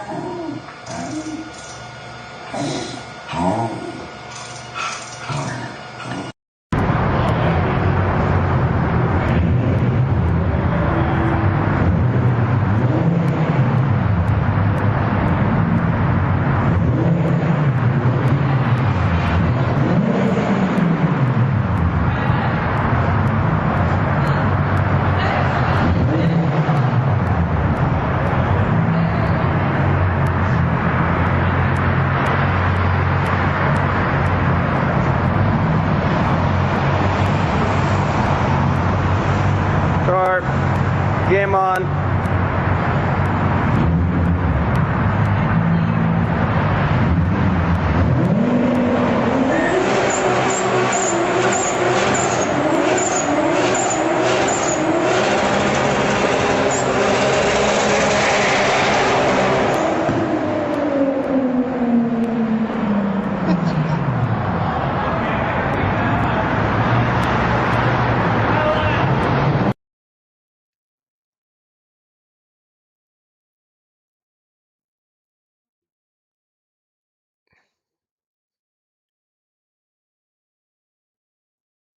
All right, guys, we are live and we are here for a particular reason.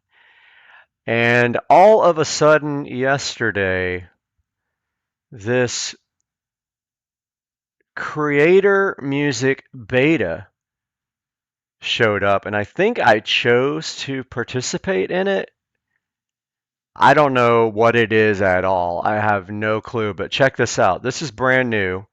Creator music beta showing up on the channel, and then all of a sudden, if we look here on the content, we have under this, okay, so this guy was added yesterday, this guy was added about 10 minutes ago, and look now, and we have this license added, and when you click review,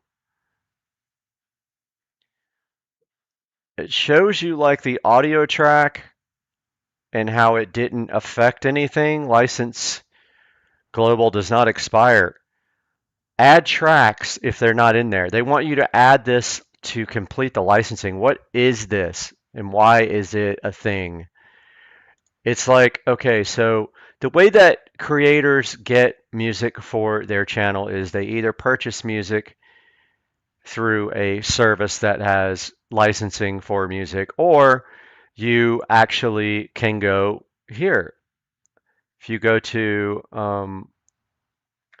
well, now I don't see the audio library anymore. So the audio library is gone. I don't know what happened to the music library. It's only available now on my other channel, which did not subscribe to this, and now I wish I hadn't have clicked this because the music is gone. If we go to my other channel, if I can find it somewhere, if we go to the brand new channel, check out the Incredible Universe channel where it says audio library, and we go into audio library here, and here is our standard YouTube audio library. But if we go back to Supercar Street Racing here, we've got this creator music beta. They want you to revenue share where there's free music out there. I get it. People have to make money off of their creations, but you make no money off YouTube anyway. YouTube is not a money-making platform unless you have millions of views. Now we have this revenue sharing thing that I don't even understand. That I guess you go in here and you click 0, and this is free music. I mean, I don't know what to think about this new creator music thing that popped up. I wish I didn't click the link there to participate in it. It came up. Now it wants to give me $15 for free when all I want to do is use free music on all my videos. There's only 15 free here. I'm so confused. Let's see, my library. I literally don't understand this. Now, thank goodness I have almost the entire YouTube music library downloaded already. I have a music folder here somewhere, and I think we can go like this, and we can see that I have, I don't know, 336 free songs downloaded already here.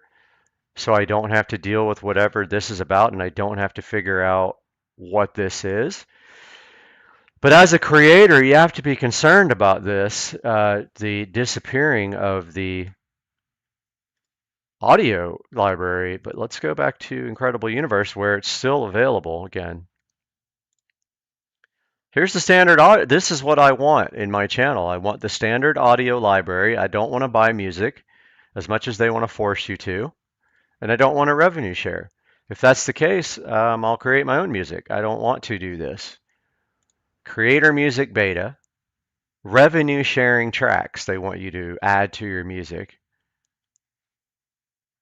Where's the free stuff?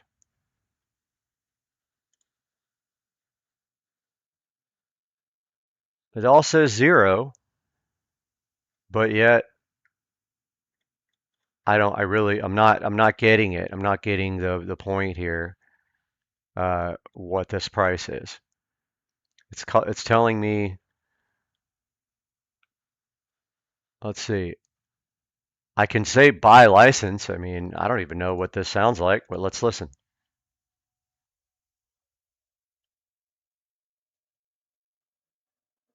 This shouldn't kill our stream because it's free. Let's add to library, see what happens.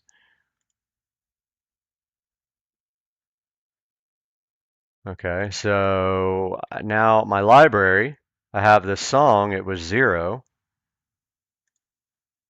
Buy license. I'm not buying this. This is a revenue sharing. I'm not doing this. So I don't understand this. I think it warrants, watch this.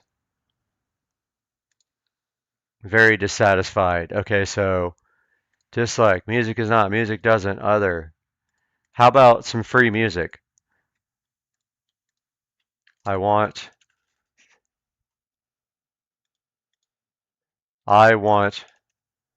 the free library back. Now, as a creator, you have to be concerned about this. Look at this. Okay, so look, okay. Creator music on the left here. All right. Okay. So go back to, let's go back to the Incredible Universe. Why is this audio library here. And on Supercar Street Racing, we have accidentally signed up for creator music. Let's see if we can get rid of that. Let's see. No permissions, no community, demographics. There's no way to disable creator music beta. Let's go back and Google this. Disable YouTube creator music beta.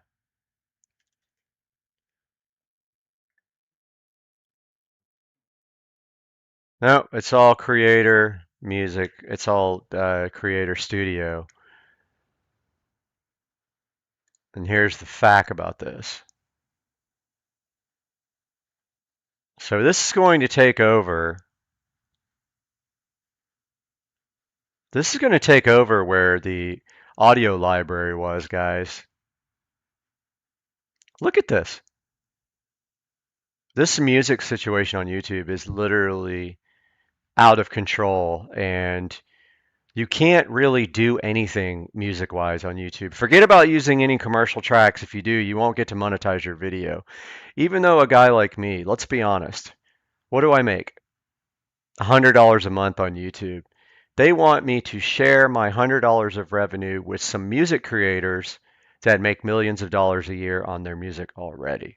So here's the fact on this. I'm going to drop this in the description of the live stream. And this is just blowing my mind that this has come to this. And I got a lot of reading to do to understand what this is about. And let's go back to Incredible Universe, which is a new channel, which I just launched here. And you can see here, this guy still has the audio library. But the funny thing is, even though I have a channel that has 3,000 subscribers, I had to literally start over with the Incredible Universe. And I have 1,165 subscribers in about 5 days, which is absolutely amazing. I have some videos that are taking off here, but I still can't monetize until I have 4,000 watch hours. And if we look at the dashboard here, I have 30. So guys, check out the new channel. I wanted to get on here and rant about this stupid freaking creator music beta thing and hope that I don't get, you know, shut down in the process doing it and I lose my live stream. But yeah, this is the reality of what is happening with the YouTube, the music. How do we change that? I don't know, but at this point, I'm gonna stop the stream, guys. Please let me know in the comments what you know about this, and we'll see. All right, guys, welcome back to the channel. Something exciting just happened. The materials have been delivered for the shed that is going on the side of the house. They just dropped everything off, and we just paid the deposit, and now all we are waiting for is concrete to be laid on August the 8th. So yeah, just a little update. Here's all the materials for the big shed. I think it's a 12 by 8, if I remember correctly. But yeah, that's all happening. It's exciting. I'm glad you guys are all along for the ride.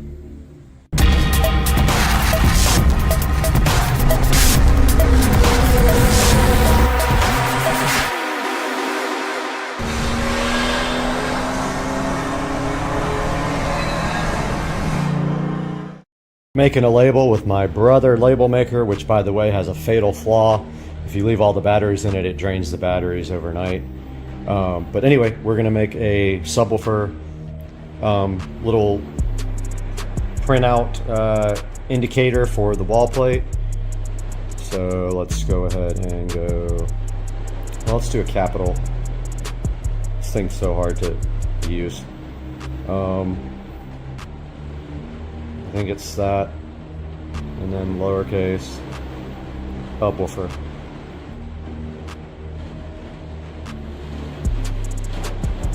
Let's see how that prints. I think it's black. Yeah.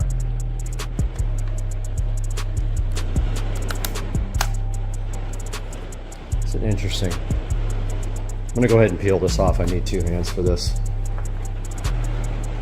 All right, guys, we got our label made for the subwoofer jack with my label maker, and that is looking good. And we're just literally waiting for speaker wire to come in the mail, and then we can start wiring up these speakers where I can get in the attic tomorrow and pull the wiring. Well, they drained my pool to do some more acid washing on the finish because they weren't satisfied with the way it came out, so pool is refilling again. So I'm gonna go grab the other hose so we have 2 hoses going. All right, guys, making delicious keto burgerage. Oh, those are gonna be good. Guess what happened though? The mailman just came and he brought this, what I've been waiting for, package. Boom. There is our speaker wire. There's what, 200 feet of something, I guess, 100 feet, I don't know, 200 feet, I think, of 14 gauge speaker wire we've been waiting for. I have all of the lengths ready. So right after dinner, we are gonna pull out these lengths, cut them off, mark the wire so that we know where they go. And then we are going to, tomorrow morning, first thing before even daylight, get up in the garage when it's nice and cool and get up in the attic and run these speaker wires. All right, guys, so we got the speaker wire in. We have it measured out and marked. We have a code on each wire so that we know when we pull it into the attic which one is which. When we pull it down through the cap into the speaker wall plate, we'll know which one to connect to which wire. We have front, center, front, both rears. So what we're gonna do now is take these speakers in, hook them up, and then we are going to attempt to throw the wire as close as we can to where we got to put it down the cap so I don't have to drag it through the insulation tomorrow morning. Well, let's get started with this. I have a plan. We have our wire already ready to go, stripped back with my auto strippers here. So what we're going to do now is take this into the attic. We're going to lay this somewhere on the bed, unbundle this wire, and literally throw it towards where it's going to go, and then hopefully get the insulation that is kind of out of reach. I'm gonna try to get it, it's just a tiny bit out of reach. Also, that's what this is for. This tool is for getting out the grill. You stick it in there and you just pull straight up like that and the grill comes right off. Dude, where is the insulation?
huge update, guys.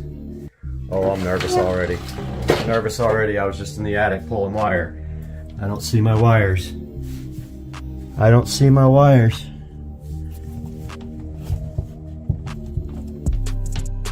Okay, I see some wires. I gotta pull them through. Okay, as any smart man would, I ran a lot of extra wire and I just wrapped it all up with electrical tape and stuffed it down in here. I'm gonna get this all unwrapped now. This is how I got it down through the wall, and we'll be back.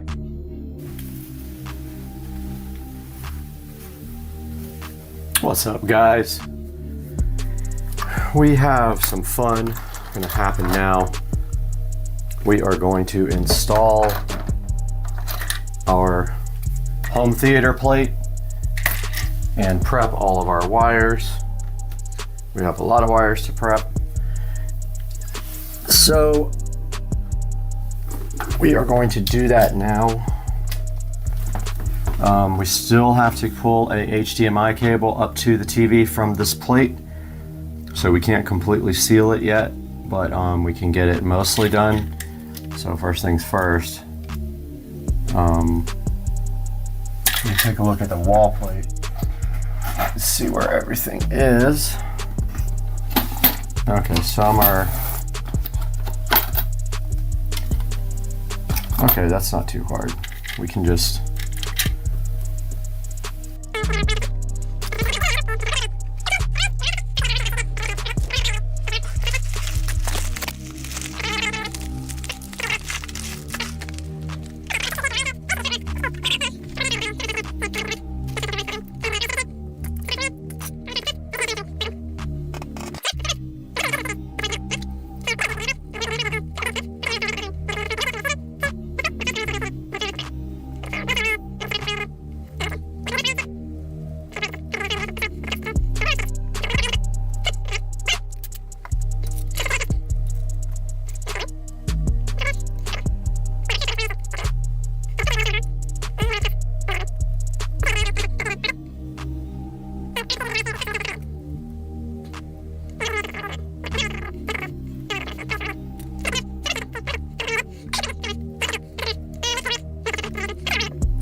Okay, so what we're doing now is the dresser up here. The dresser up here is where the receiver, which is right here, is going to go. It's literally going to go from right up here to right down there. So it's probably, it's 2 feet to the wall plate. The wall plate's not centered though. So that would be, I think if we do 5 foot or 4, let's see, 5 feet would give us, would that give us enough to get over to that side? 5 feet would get us to that side as well, with some room to spare. Let's do 5 feet chunks of wire.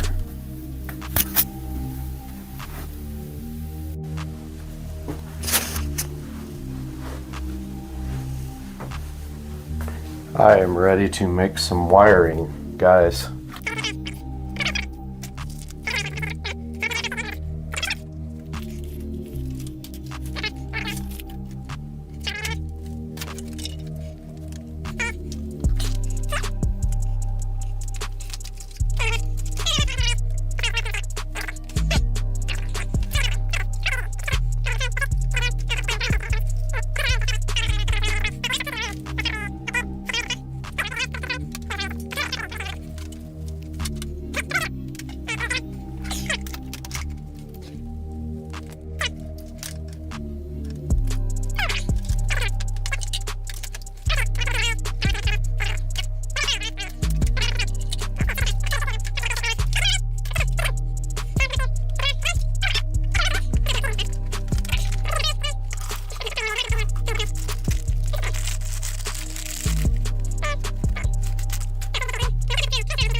All right, now I can see, guys.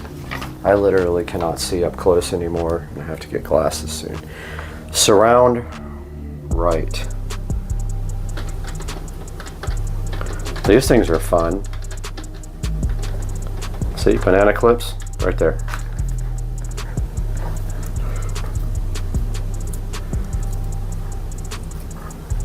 Makes it much easier, guys. I'm just saying. I don't know if I should come in from the bottom. What do you guys do when you hook these up? Do you come from the bottom with one set? Like this? I mean, you can't see the bottom. How do you?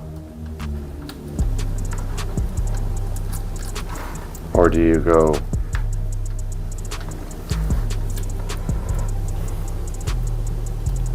How the heck are you supposed to do the bottom when you can't see it?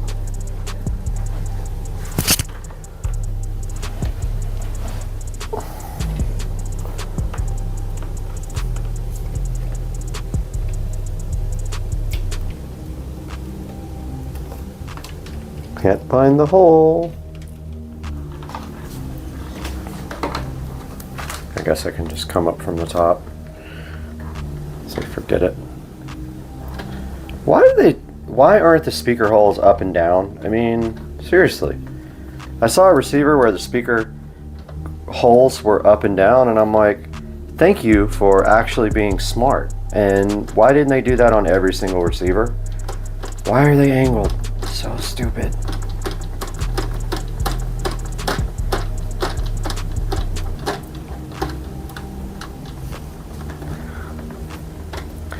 Okay, the first one's in.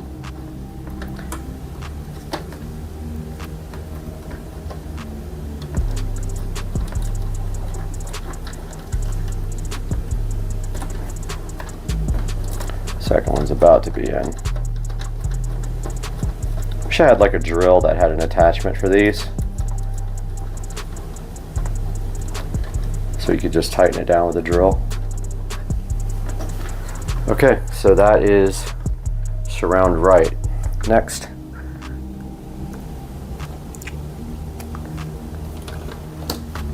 Let's see what this is.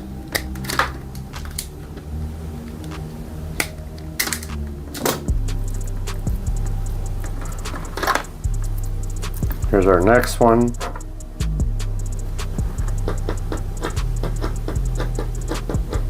That's surround left. By chance.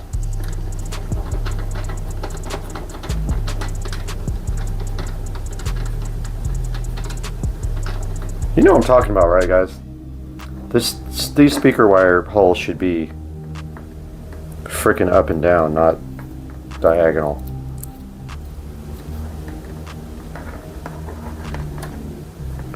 Surround left.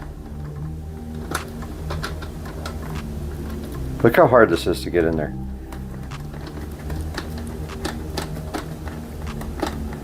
Man, this thing's borderline old, I think, because it still has component video and composite video.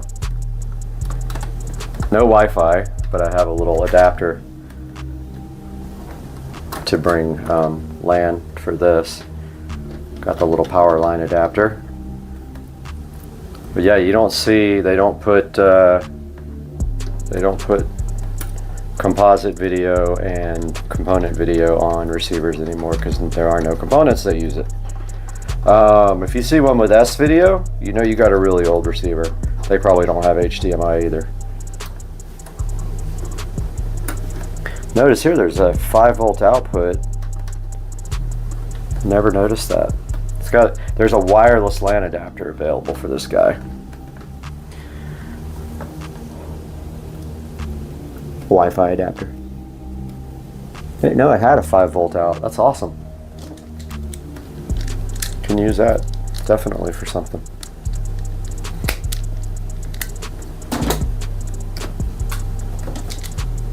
Next.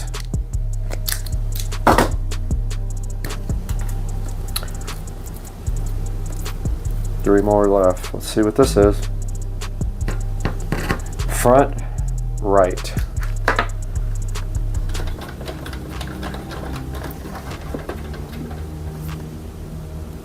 this guy, maybe I can get this one under, since I can actually get to it. Yeah, this one I think I can come from underneath and save and make some more room for other things. Well, I thought I could. Stripped off way too much wire on this one. Yeah, this one's going under, fine.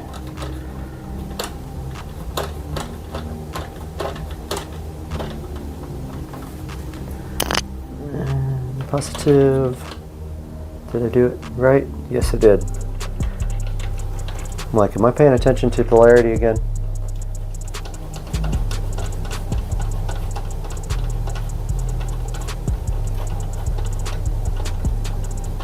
Got a lot of freaking analog audio too here.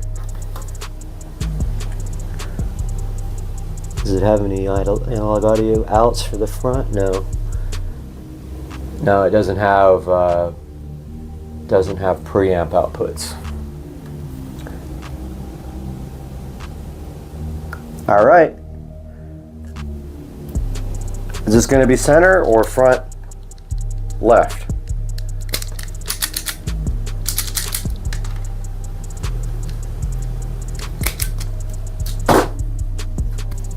Let's see.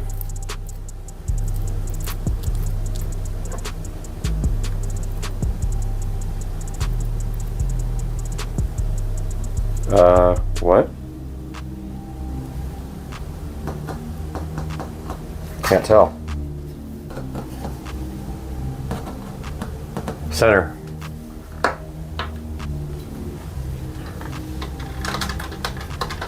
This one's going to be fun to get in there.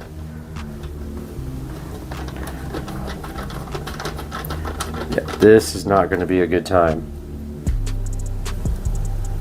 I'm going to see if I can come in from the bottom, because this guy is hard to get to from the top. Let's see if I can feel the...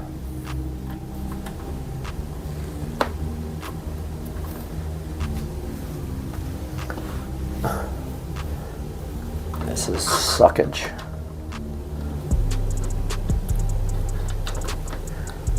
Of course, every time you touch it, you have to bind your wire. It's right there, dude.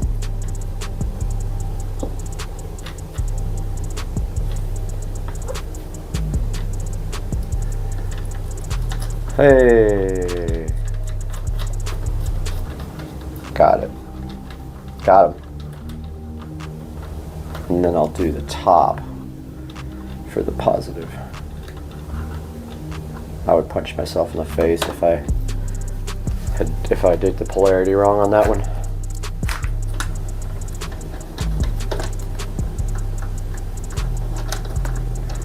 So for testing purposes, we will be using this receiver for video.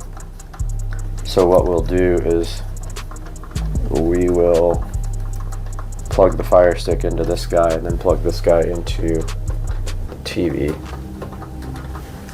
Last one is front left.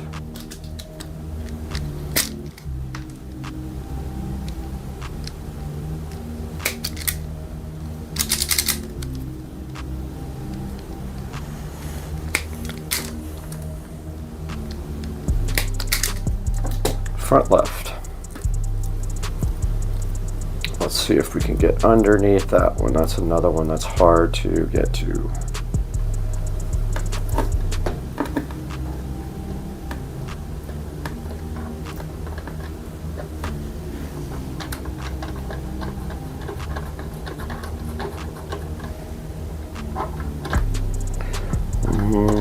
Yeah, this one's going to be fun, fun, fun.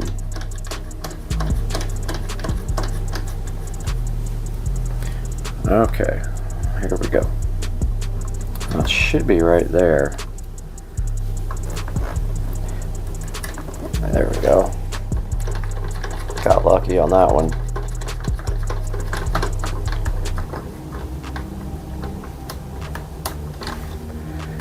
And we'll do the top on this guy. See why banana plugs are so freaking awesome? What would it take? 15 minutes? 10 minutes to wire this thing? Banana plug, 10 seconds.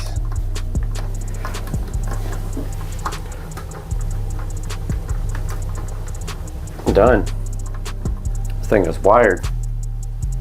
HDMI. First we need our Fire Stick. Fire Sticks are picky about power, so you may not be able to power it with that. It's 0.6 amps. I don't know if that's enough to power the Fire Stick, so I'm going to put this Fire Stick on its power brick, but number one is do video one in, I guess. Wow, okay, there, that's in there. So we got our Fire Stick there. We'll come out of this guy to the television, and we will go to HDMI. We'll go to input 8 on the TV.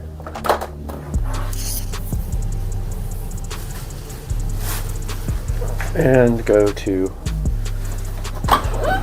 out here.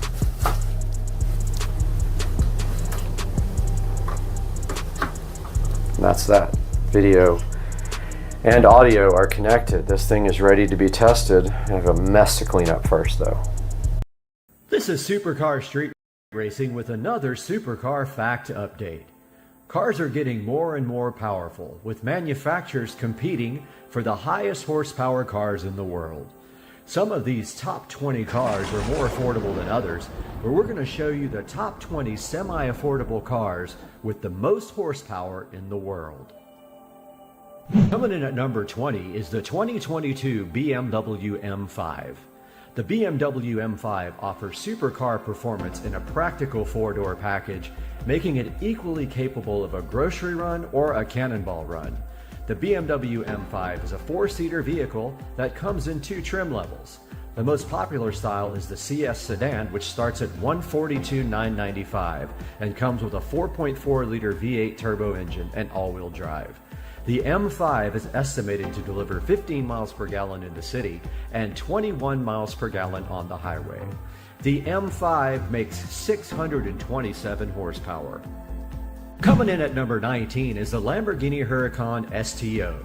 The Lamborghini Huracan STO is a two-seater vehicle with one trim level. The most popular style is the coupe rear-wheel drive, which starts at $331,533 and comes with a 5.2-liter V10 engine and rear-wheel drive.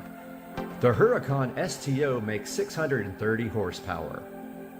Coming in at number 18 is the 2022 Aston Martin DB11. A graceful grand tourer, the Aston Martin DB11 delivers high-end luxury, thrilling performance, and James Bond vibes. The Aston Martin DB11 is a four-seater vehicle. It comes in three trim levels. The most popular style is the AMR Coupe, which starts at $248,725 and comes with a 5.2-liter V12 turbo engine and rear-wheel drive. The DB11 is estimated to deliver 14 miles per gallon in the city and 22 miles per gallon on the highway. It has a massive 630 horsepower. Coming in at number 17 is the Porsche 911 Turbo S Coupe all-wheel drive. With its celebrated heritage, iconic design, and unmatched driving experience, the Porsche 911 is a sports car that can be enjoyed every day. Plus, it's still a bargain relative to other high-performance luxury cars. The Porsche 911 is a four-seater vehicle that comes in 12 trim levels. The most popular style is the Carrera S Coupe rear-wheel drive, which starts at $118,450 and comes with a 3-liter H6 twin-turbo engine and rear-wheel drive. This 911 is estimated to deliver 18 miles per gallon in the city and 23 miles per gallon on the highway. Number 16 is the 2021 Lamborghini Huracan Evo. Lamborghini specializes in high style and speed, and supercars that are as exciting to look at as they are behind the wheel. The Huracan Evo is one of the Italian exotic brand's most audacious designs yet. A V10 powered coupe or convertible dripping with passion and charisma. Its incredible speed is bolstered by race-inspired technology and tenacious grip. The bold styling continues inside the snug cabin, but pack light, storage space is minimal. The Lamborghini Huracan Evo is a two-seater vehicle that comes in one trim level. The most popular style is the coupe all-wheel drive, which starts at $264,969 and comes with a 5.2 V10 engine and all-wheel drive. The Huracan Evo is estimated to deliver 13 miles per gallon in the city and 18 miles per gallon on the highway. At number 15, we have the 2022 Chevrolet Camaro. The Chevrolet Camaro is a legendary muscle car that survives as Chevrolet turns its emphasis to trucks and SUVs. Exhilarating performance, striking styling, and modern technology make the big coupe fun to drive. But it is less enjoyable for daily errands thanks to its small cabin and tiny trunk. The Chevrolet Camaro is a four-seater vehicle that comes in 8 trim levels, the most popular being the Coupe LT1, which starts at $35,195 and comes with a 6.2-liter V8 engine and rear-wheel drive. This Camaro is estimated to deliver 16 miles per gallon in the city and 24 miles per gallon on the highway, and it has 650 horsepower. Up next at number 14 is the 2022 Bentley Continental. The Bentley Continental is a four-seater vehicle that comes in one trim level. The most popular style is the GT V8 convertible, which starts at a whopping $242,325 and comes with a 4-liter V8 turbo engine and all-wheel drive. This Continental is estimated to deliver 16 miles per gallon in the city and 26 miles per gallon on the highway, and it has 650 horsepower. Coming in at number 13 is the 2022 Cadillac CT5V. Whether you choose the standard Cadillac CT5V or the insanely powerful CT5V Blackwing model, both deliver impressive handling and serious straight-line speed. Their cabins don't quite deliver the level of refinement you'll find in some European competitors, but when it comes to performance, the CT5V is a sports sedan with few peers. The Cadillac CT5V is a 5-seater vehicle that comes in 2 trim levels. The most popular style is the V-Series Blackwing Manual, which starts at $84,990 and comes with a 6.2-liter V8 supercharged engine and rear-wheel drive. This CT5V is estimated to deliver 13 miles per gallon in the city and 21 on the highway and make 668 horsepower. Number 12 is the 2022 Tesla Model S. The Tesla Model S continues its reign as a top luxury EV sedan by offering segment-leading range, performance, and tech, but it falls short of its rivals in interior comfort and exterior styling. The Tesla Model S is a 5-seater vehicle that comes in 2 trim levels. The most popular style is the Plaid, which starts at $137,190 and comes with an electric engine and all-wheel drive. The Model S is estimated to deliver 119 miles per gallon in the city and 112 miles per gallon on the highway. The Model S in its base trim is 670 horsepower. Number 11 is the 2022 Porsche Panamera. It's large, carries a lot of weight, and is confident with its movement, but it's also surprisingly quick and nimble for its size. The Porsche Panamera is a 4-seater vehicle that comes in 11 trim levels. The most popular is the 4S Executive all-wheel drive, which starts at $119,050 and comes with a 2.9-liter V6 turbo engine and all-wheel drive. This Panamera is estimated to deliver 17 miles per gallon in the city and 23 miles per gallon on the highway. It has 690 horsepower. Number 10 is the 2021 McLaren 720S. The McLaren 720S is a 2-seater vehicle that comes in 3 trim levels. The most popular is the Performance Coupe, which starts at $313,630 and comes with a 4-liter V8 turbo engine and rear-wheel drive. The 720S is estimated to deliver 15 miles per gallon and 22 miles per gallon on the highway. The 720S has 710 horsepower. At number 9 is the 2021 Ferrari F8. One of the fastest and most exotic cars on the road, the Ferrari F8 is an exclusive sports car with incredible performance virtues.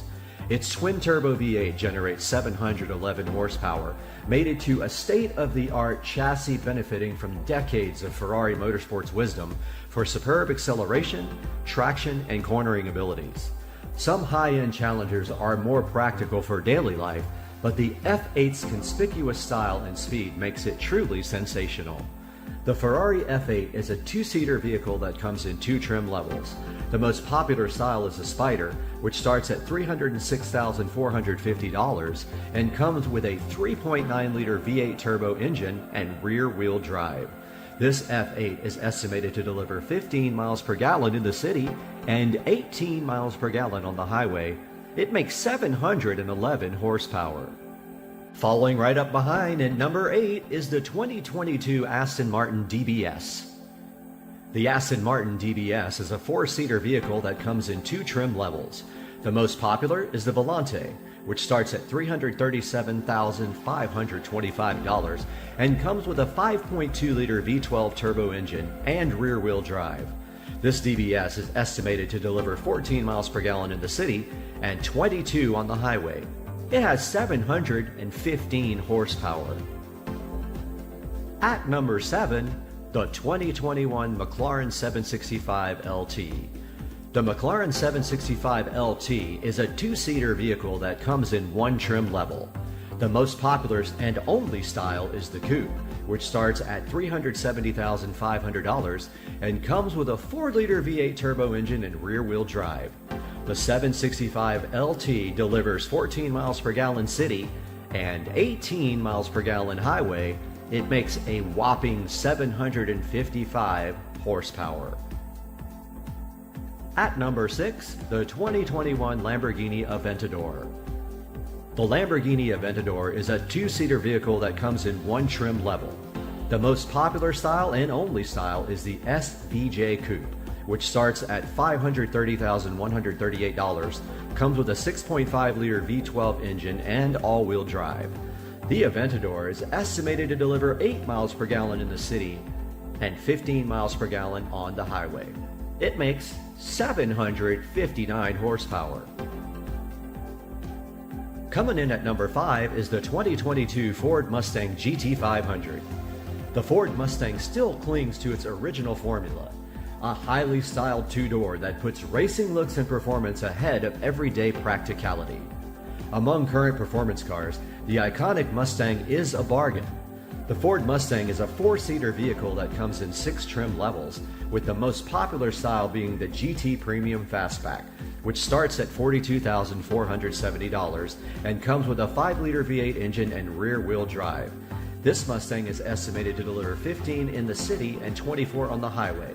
The highest model, the GT500, makes 760 horsepower. The 2021 Ferrari 812 is coming in at number 4. The Ferrari 812 is a two-seater vehicle.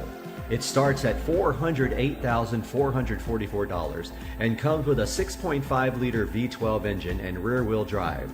This car makes an amazing 788 horsepower, and it's normally aspirated. This makes it the highest normally aspirated engine on the list with the most horsepower.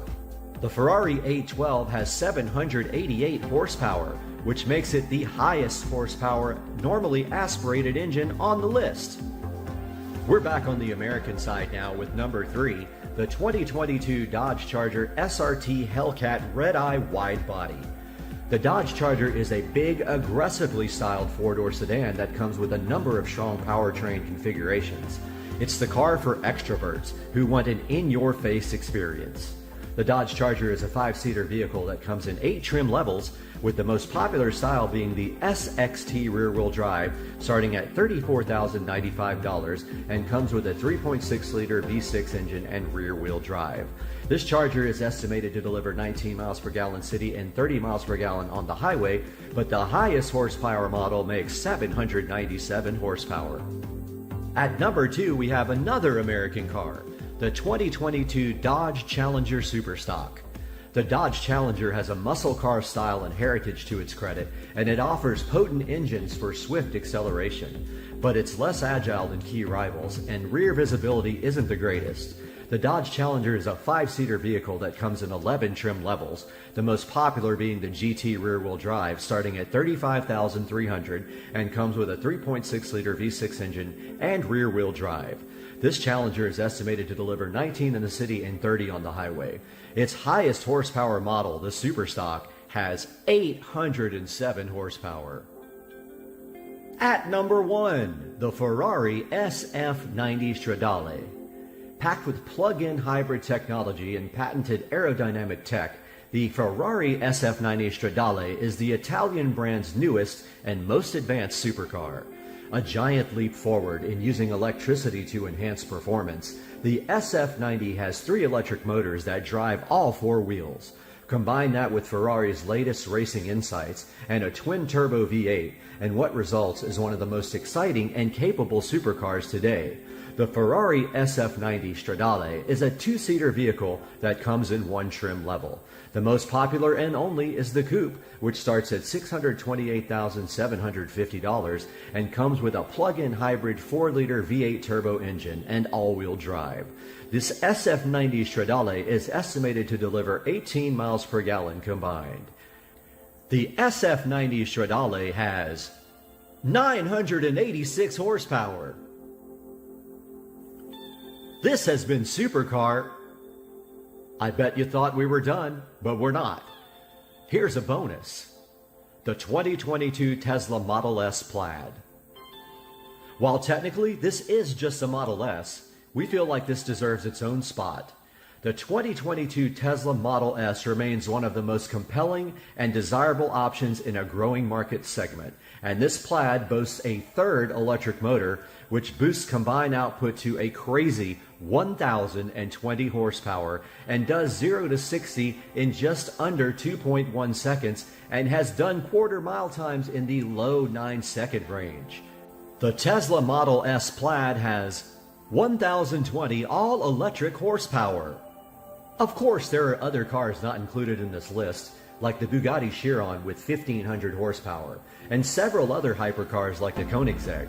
But this list is a more affordable, down-to-earth list. Maybe one day you'll have one of these cars, or maybe you already do. Let me know in the comments section. This has been Supercar Street Racing with another Supercar Fact Update. I'm going to count down from 5. All right, ready? 5, 4, 3.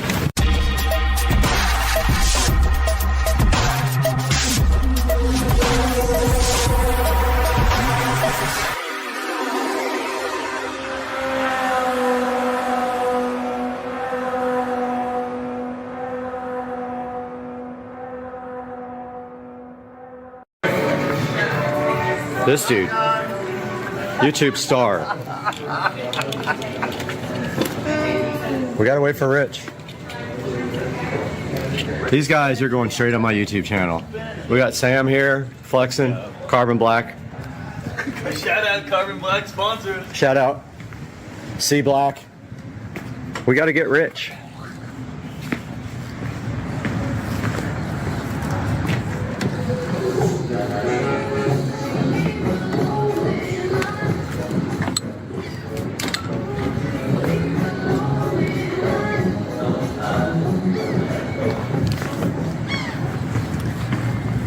All right, while we wait for Rich. Rich has already been in the car. Huh? Rich has already been in the car. Well, he's got a video while you guys ride. It won't do it till I walk up. I've got it trained not to let you guys in.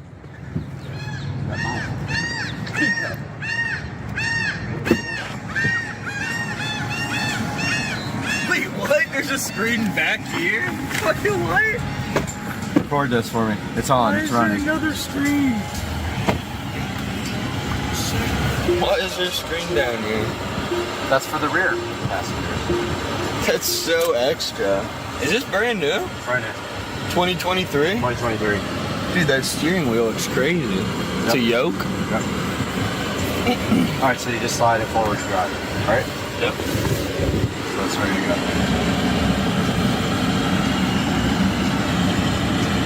I like the steering wheel. That would be. Dude, that's crazy looking. Like what? Yep. Yup. Like what? So the regen's insane on this thing. I never have to use the brakes because the regen's so strong. So you just let off the gas and it slows down by itself as it's generating power. What are we looking at? Is it the back of the car? That's the back camera? Front, yeah. All right, so I'm gonna get on it. I'm gonna count to 5 and then I'm gonna hit it, okay? Jen's gone. No, forget it.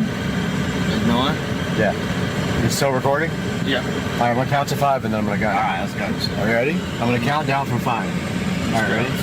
5, 4, 3. Is it counting at the top? Now it is. I tried to record on my phone, but I was thrown back. Holy! What do you think about that, Sam? Dude, that's a nice. Was that you or is that the car? What? Like, was that a preset? You click a button, or was that your foot? That wasn't down? even launch mode. That was just normal from a. Because I think launch mode's not that serious. No, launch mode is faster than that. What? Yeah. It's drag strip mode is the ultimate, but it takes a while to get it prepped. What? Launch. Are you rolling? Are you rolling? I'm grabbing my glasses. Hold on. Are you rolling? Yeah, I'm rolling. All right, ready? I'm ready. I'm ready. Are you sure? We're ready. All right, here we go. Oh shit! Jesus! Oh my god! Holy shit! There's 100. 120. What? We just did 120? So this car will reach. So it does a quarter mile in 9.5 at 157. It'll reach its top speed in about 11 seconds. Jesus. On 175, Dude, and that's that where it thing's went. wild. I have never been launched. I mean, You'll never feel that again. I have never. That's not even drag strip mode. Drag strip mode is absolutely ridiculous, and it's faster than that. I would get so many fucking tickets for this car. Yeah, me too. I could not even count how I would. That's regen. I'm not touching the brakes. It's like all the regen. Dude, I'd be locked. Sam, this is a go-kart, literally. I know, dude. I want to drive it. This is what $100,000 gets you. Should have gotten a Lambo. That's about 250. Yeah, I looked at it. And it's slower than this by far. Way slower. This car will smoke literally every Lamborghini, every Bugatti, every car name, every bike. That's crazy. Most this motorcycles electric did that. I'm just like, I'm still appalled at my whiplash from the first one. I know, because I was sitting like here. I was sitting up here. You saw that I hit it before I got to 1, right? I wanted to surprise you guys. I'm like, oh, holy fuck. Let me get a shot of you with both hands on the wheel. All right. All right, man. All right, let me stop this.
Kitty, it's Halloween. This is your favorite time of year. You can walk in front of a bunch of, I don't even know what I'm talking about. Walk in front of a bunch of people. Hi, Kitty. This is your night to shop. Welcome back, guys. Some time has passed since I just recorded, and now it's time to mount the solenoid. And so we can see here that we have the solenoid ready. However, one of the holes doesn't line up and it does not come with a mounting adapter, so we have to fix that.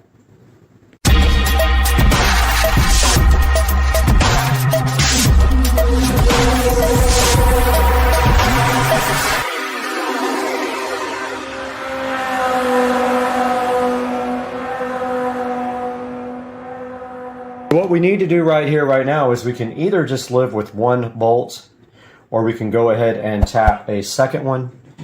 And I think we will tap a second one. So I'm kind of lining it up as best I can here to be straight. And it does kind of hang off a little bit that way, but that is fine. So all we need to do right here and right now is get a drill bit that's big enough to go through that hole. And that will work right there. Go ahead and make a mark.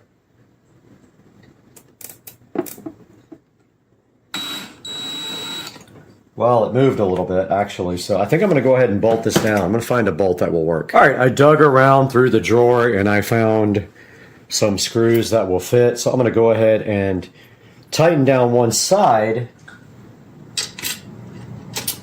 Oh, that one does not fit. It is just too big.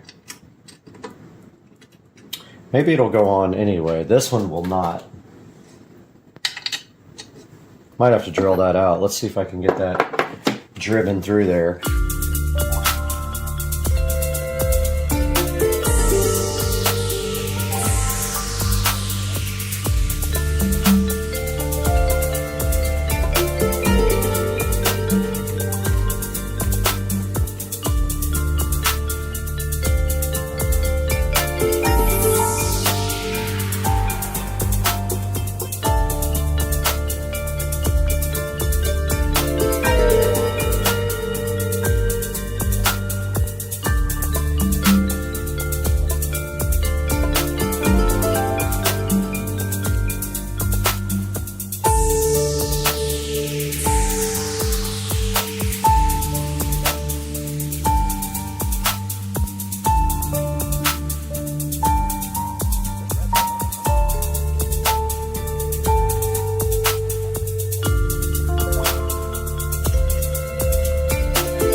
All right, just to recap, the solenoid holes don't match the actual cart. So we had to drill out this side to fit a bolt that I had, and then this other side, the holes don't line up at all, so that's where we are now. The solenoid is done and looking toasty. So let's move on to the next step.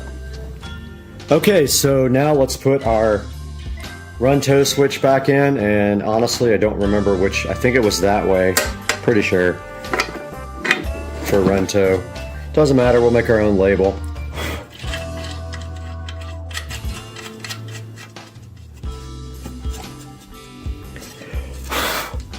And I took off the rubber coating from it. And so there is our run tow switch reinstalled.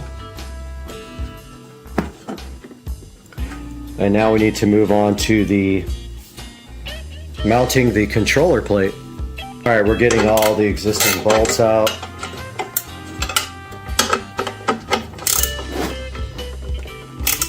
None of these are used anymore.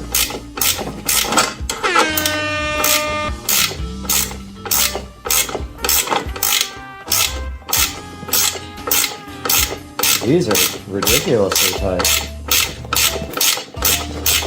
Should have got the drill out for these guys.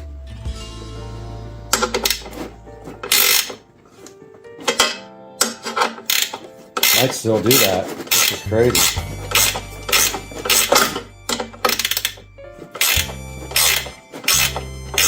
These guys are like in there.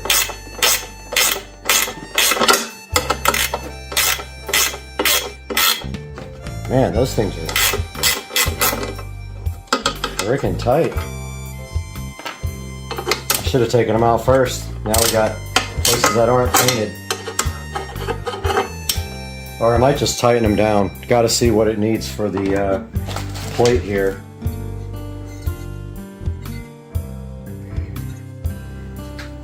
Alright, we'll be right back. I'm going to figure this out. Alright, we're going to go ahead and put the controller plate on, and it's basically just these tapered screws.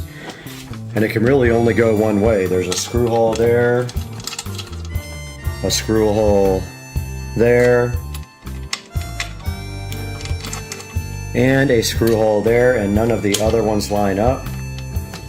Has to be them. Let's go ahead and tighten those down.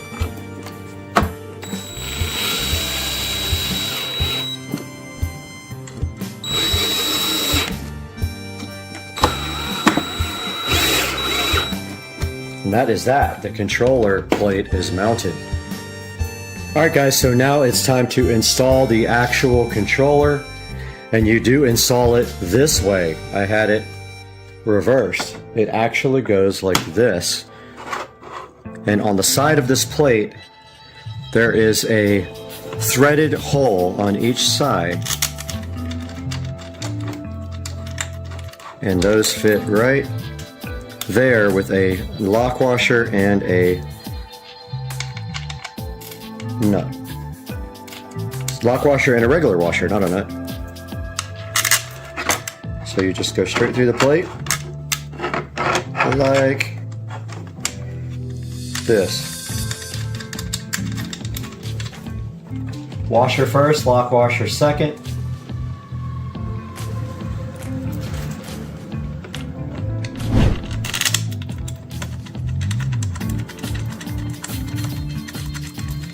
And there are 4 of them. Washer first, onto the bolt, lock washer second. So lock washer will be the bottom thing that goes on.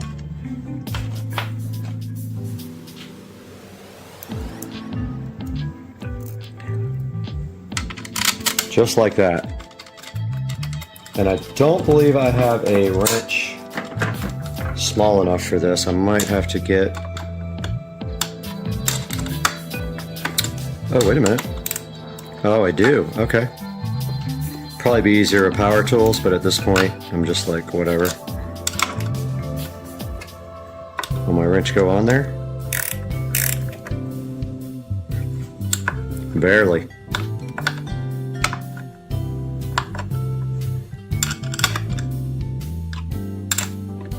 snug that up nice and tight. It's aluminum, don't strip it. Once it's tight, give it a quarter turn. Remember, there's a lot of vibrating going on. That's tight. This one has plenty of room for a wrench.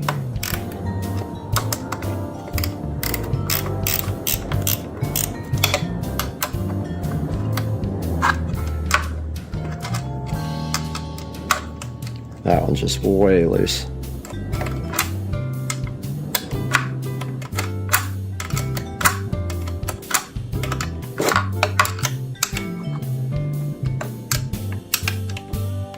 Don't strip it out, guys. You might have a wasted aluminum plate if you do. 1/4 turn after it's tight.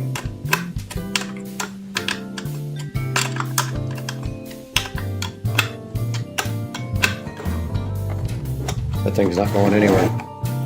Controller's done. Alright, the next thing we need to do now is connect the battery plus to the solenoid. And if you notice, from Golf Carts Modified, they did pre-drill this wire for us so we know which way it goes. So that's what we're going to do next. Alright, we're ready to attach our battery plus. Now this is a 5/16 here. So I got my 5/16 ratchet wrench. I went ahead and undid it. Just remember, there's more things that got to go here. So, you know, you can just put this. This is just a mock-up for now. So if you put it on there, don't tighten it up all the way. Just run it down like that. And then here you have your other side, which is a 10mm, which I've already loosened with this 10mm ratchet wrench. This side can be tightened down.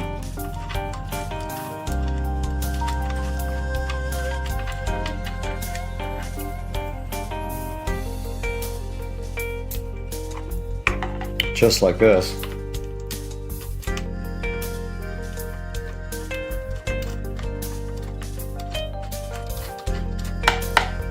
Don't over tighten it.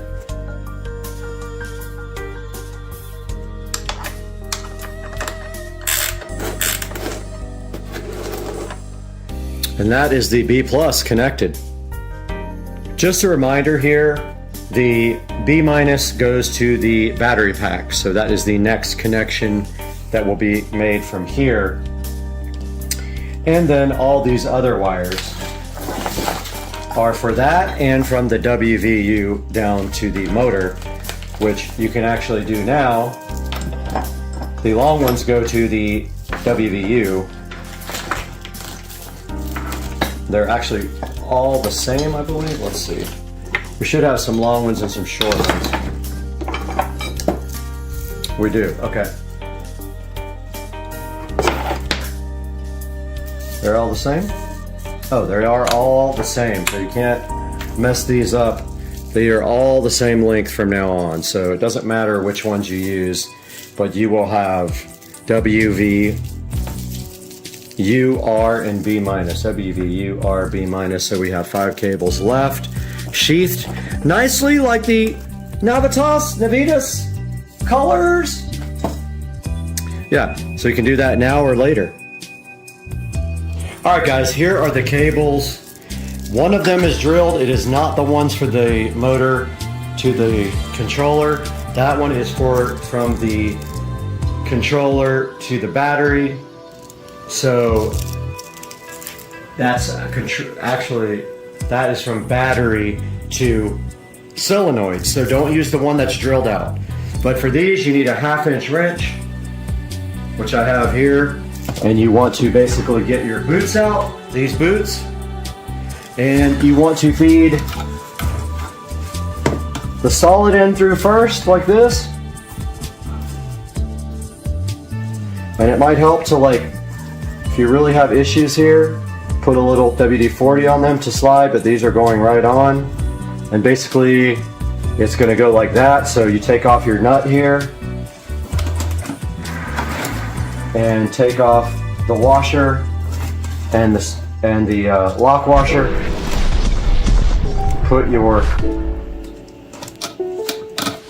eyelet over, put everything back on, and the torque specs is 7.5 foot-pounds, which I am not going to do. I will figure it out. Do have a torque wrench.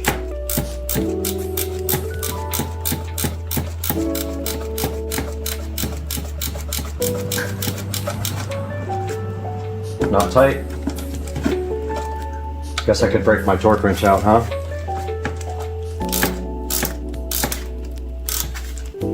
Make sure they're straight before you put your 7.5 on it.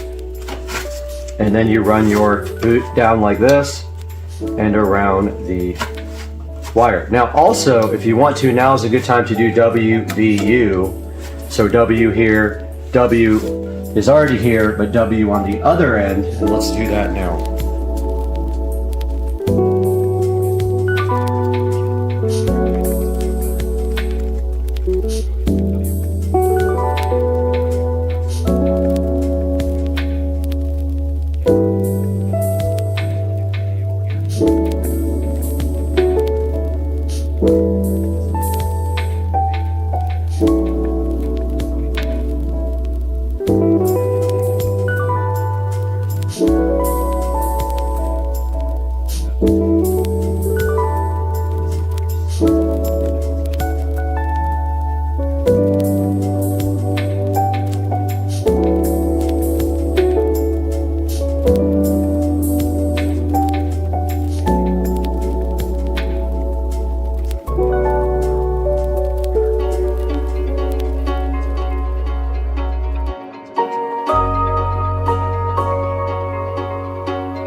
Despite my label maker being a piece of crap, I have labeled all the wires and installed all of the cables, and the foot-pound rating is 7.5 foot-pounds, which I will do in a few minutes with my socket and my torque wrench.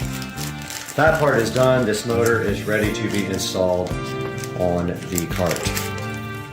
All right, I got my zip ties here. We've got some nice green zip ties to match. So I'm gonna go ahead and dress up these cables with the few green zip ties that I have.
Guys, welcome back, and you are here once again in the SCSR beautiful bathroom that was remodeled not too long ago. And right in front of us here today, we are taking another look, yet another look at some different types of on shoes. And today we have the Cloud Go Wide in size 9 male on Supercar Street Racing.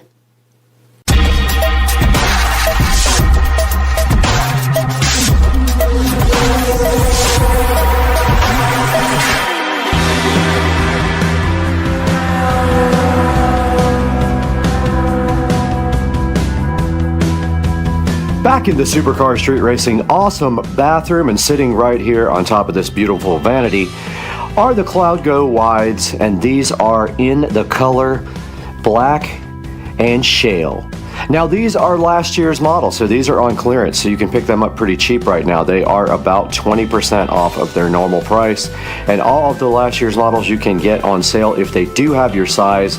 One of the problems is though that usually my size is not available, so I have been buying these up as I can. But as of right now, these are the Cloud Go Wides for me, and I have not opened them yet, but we're going to do that next, so let's go. Right on top of here is the On logo, which I call the chicken, because to me it looks like a chicken with a beak up in the air. But it is an On, not a chicken, and inside of this box there better not be any chickens, because today we are going to be unboxing the On Cloud Go Wide in size 9 male. And I do need wide shoes. I haven't had issues with any On shoes yet not being wide enough. These are going to be extra wide, which is what I usually buy in my ASICs for doing actual exercise. My On shoes are not for exercise. These are only for fashion. And let's turn this box around and see what the box looks like on the other side. And there we have the chicken logo again. And a reminder, these boxes are all environmental friendly. They are all made of recycle.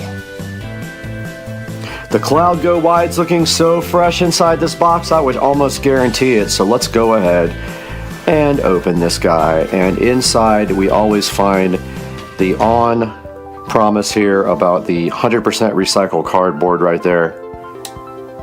And only water-based inks, no oil-based inks as well, which is better for the environment. And then we have some recycled paper right here with the On chicken logo all around it. And then we just go and open it just like this. And there is the On, looking so fresh. The Cloud Go Wides, and that is in color black and shale. There weren't many left, and I thought this might be cool, so I went ahead and ordered black and shale Cloud Go Wides. The Cloud Go Wides looking so good in front of you guys today, and that's a little bit what they look like. Now let's get them out of the box here, and then inside of them they do come with a protective shoe condom that keeps them from losing their shape in the box, keeps them fresh in shipping. We'll go ahead and pull that out of the left shoe and go ahead and unbox the right shoe for you and pull off the protective shoe interior shoe condom for you guys, which it is very stuck. Very stuck. All right, yeah, got it. Now we see a good look at the Cloud Go Wides. And you can see on the side right here the Cloud Tech logo. And that is the first look at these, and next we take an in-depth look all the way around the Cloud Go. Starting at the front of the Cloud Go, we can see the On logo in a silverish white, right on top of the black, and this is kind of a rubberish black right here. And then on the front they have the On logo again right there in black, which connects to the bottom of the rubber on the soles. And then right here they've got the Cloud Go logo on the top that runs right underneath the laces. And this is kind of cool. It has another lace up front here So the front lace is way further up than these laces. And then here's the black breathable material on the sides. Good look at the side. You do see these holes in the bottom of the sole and the ON logo again in like a silverish. It might even match the color. It's a little bit more white than the actual shale color. And then moving towards the back, we've got these fashionable stripes that run both right here and right here. And then they go all the way and continue around the back here and repeat the same pattern on the other side. And on the back there is just a slice up the middle right there from the bottom of the sole that heads up to the top of the shoe, and a good look right there at the top. Checking out the sole, the bottom of the Cloud Go wide shoes. You can see they're wide right here is why they call them wide. They're sized wide. But on the bottom they've got a pretty fashionable mix of the black rubber and the actual shale colored rubber there that continues all the way from one side to the other. And then they have the ON logo right in the center in the channel that runs all the way from the front all the way to the back. Not sure what the purpose of that channel actually is, but we'll take a look at that online and see if they do mention what that is about. Right down below me in size 9 are the Cloud Go wides, and you can see I am wearing my ASICs. These are my everyday exercise shoes, so I had them on from my treadmill session this morning out there in the Supercar Street Racing sunroom. And now we are going to take off these ASICs and give these Cloud Go's a fitment try. Now I do have pretty bad feet. I have pretty bad bunions and I have flat feet. So I'd rather not show my feet, but I will do it for this. And this is the whole point of having a wide shoe. And you can see those go on nicely, and they are extremely comfortable shoes already. I have some Pumas that I put on and they almost kill me, and I had to manually stretch them. But you can see right here with the low cut ankle white socks on, they look absolutely cool. The Cloud Go. They feel awesome, and next we'll take them for a little spin and see how they feel in action. All right, we got the Cloud Go's on, and immediately I noticed towards the back of the shoe there is a dip down because that's the way the shoes are designed. They roll towards the back. As far as comfort goes, especially on the issues I have with my bunions on the side, no problems at all with that.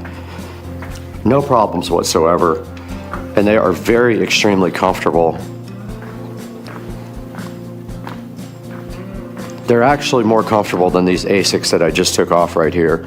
Those ASICs are about $45 shoes. These are $150 shoes if you pay full price for them. Very much different price point there. And these are extremely comfortable, and that's the treadmill I usually get on in the morning. But I do wear my ASICs on the treadmill. I will not be wearing the ONs. I guess I could try them, but I am pretty comfortable on the treadmill with my ASICs.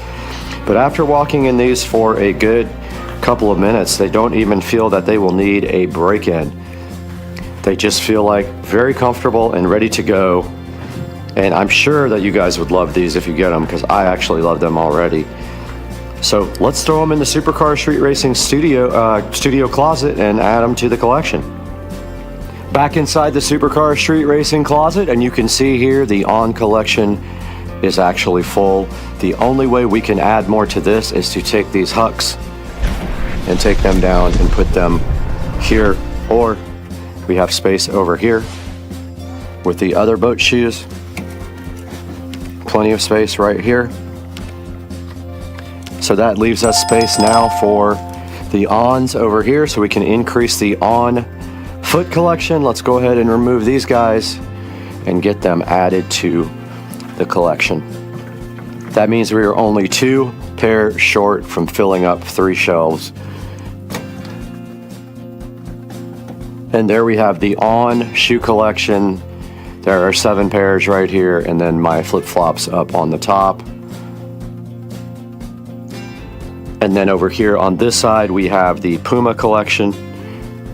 All Puma shoes, except for these are Guess. But all the rest are Pumas there. And now let's take it back to the 4K production studio and see what Brad has going on in there with these On Cloud Go shoes.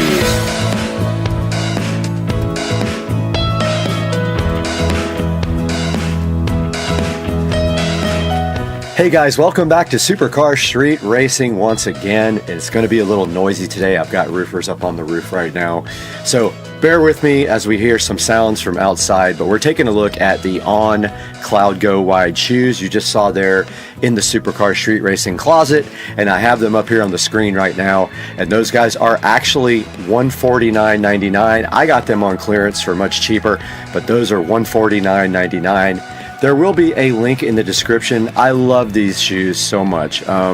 Just On shoes in general, I like a lot. So these are pretty cool looking, and I did get to walk around in them for quite a long time, and they are super comfortable. Now, when you go onto the On website, I'm gonna show you guys how to do this, and there will be a link in the description, of course, to buy these. But when you go onto men's here, and you go on last season, we can just click on shoes. And I could not find them on the clearance section anymore, but I will try one more time here, because that's where I did buy them. Here are all the ones that are on sale right now, and when you go into these, make sure that you check if they have your size. If they don't, it won't allow you to even check the actual shoe. Like for instance, this Cloud 5 Ready, if I go in here, these are reduced by 20%, but if I hit my size, they do have my size in that. So that's what you have to make sure of when you buy their last season shoes, that your size is available. And taking a look on Amazon,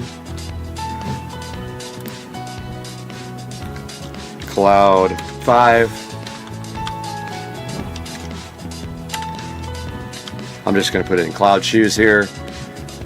And there are all of the On Cloud shoes right there on Amazon, and I will put a link in the description for these guys. And please buy through our affiliate links and like and subscribe to the channel. It helps us out greatly when you do that, and you don't even have to buy what is in the description. You can buy anything you want if you click on that link, and it gives us just a little bit of money.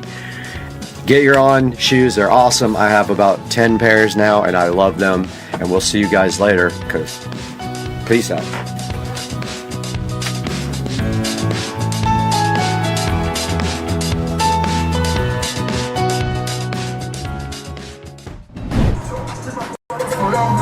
I finished the USB power inside the dash. Joe is currently extending the ignition system. One of the wires was too short, so he's got that. I mean, that would work if it was just cutting off. What color are the wires? An explosion. Just like that. If you put that in the video. Let's go it in.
All right, a little update, guys. I finished the USB power inside the dash right there, the two 12-volt to USB adapters. Tested, they both work. We also tested this new USB charger. It is reading 12.3 volts, so that is perfect, and that worked. Also hooked the tablet up temporarily to the amplifier and the rear speakers work fine. The gain was literally turned all the way down low and they were super loud. This is plenty of power for these 4 speakers. So all we have to do right here and right now is button up everything and get the dash put on, and we're gonna do that next, so hang out.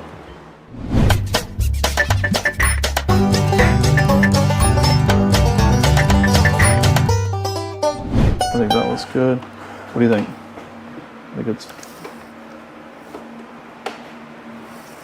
Yep. All right, start with this one.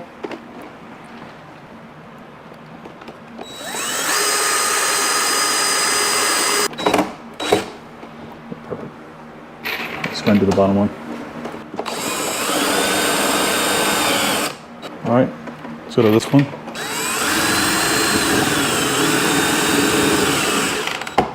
Things look good. Except for that Amazon logo showing.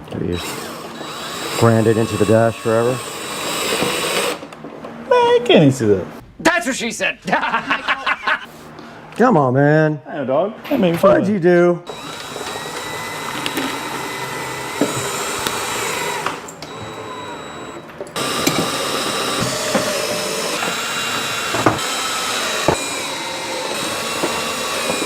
Boom.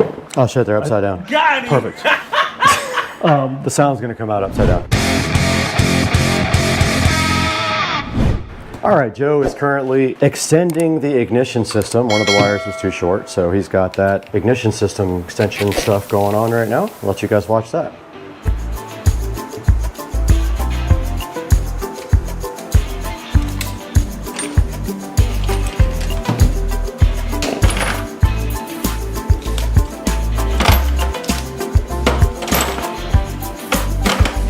All right.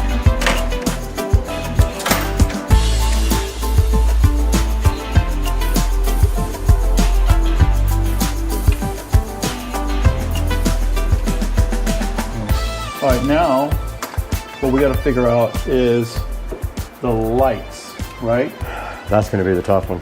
So I think that this black and red right here are the lights. Either that or we're gonna have an explosion, explosion, explosion. Oh! Just like that. What do you think it is? I don't know, but who knows what fuse you just blew. Well, I don't think it did because I heard the ignition kick on. So this is 12 volts. That's fine. Oh, you put that in the video. Let's go in. Got him. I told you it was gonna explode. Well, what, you said it right when I did it. Got him. Okay, so we're gonna leave that one alone. Yeah, dog, it's right here on the back of this, dude.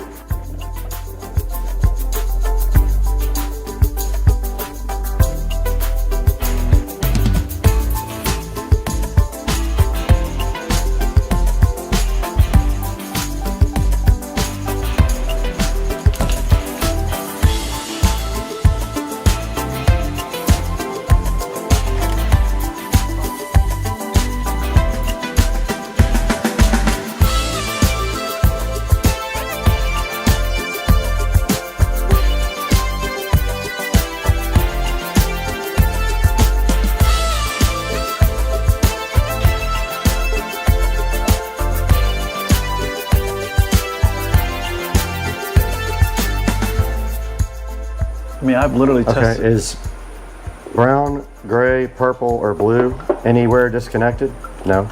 No. What about gray? Gray's disconnected somewhere? Gray looks like it's part of your headlights. I've already tested to see whether or not we Those lose. two together don't turn their headlights on. They don't. Even when this is on. Correct.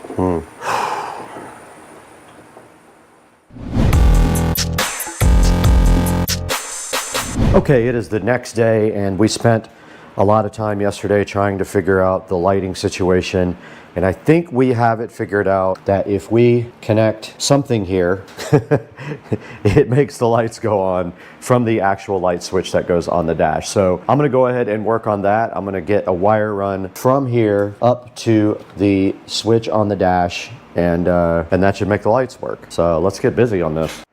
Okay, I think we said if we touch this guy to this blue, the lights come on. They do. All right, so I'm gonna go ahead and cut this spade connector off here. I'm gonna barrel onto that, and then I'm gonna run a wire all the way up this harness. And I have blue wire, so. Okay. I'm cutting this guy.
All right, just a little update here. I finished the lighting wiring. I went ahead and ran a jumper up to where we figured out we had to connect the lights, and I used the solder connectors on it. Came out really good, really solid connection right there. Now I'm going to just cover up the extra wire we have right there with a wiring nut.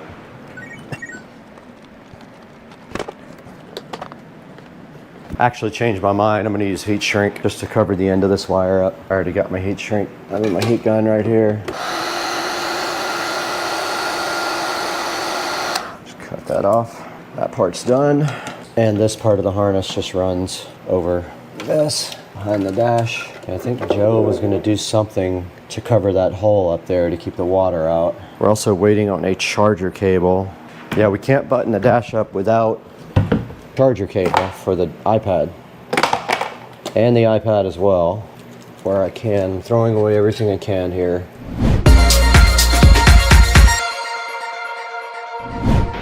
Okay, so I've got the dash here in front of me, and as you guys can see, this little pocket kind of twists and goes in there, and my plan is to mount this guy right there with double-sided tape.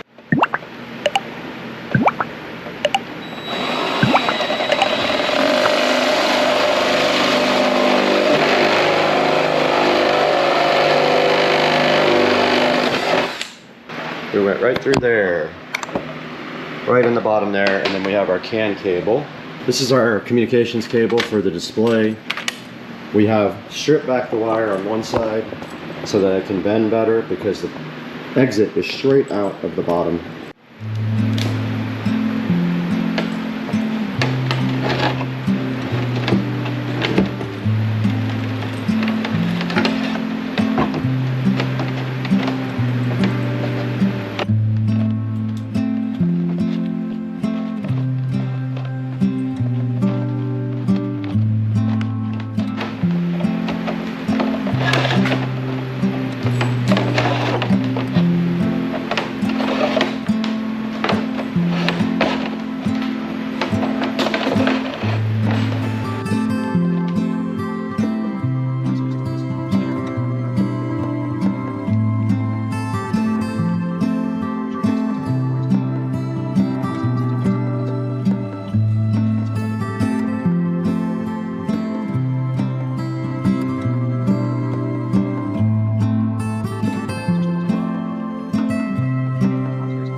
That's what I did, but I feel like some glue there and some glue there will help it.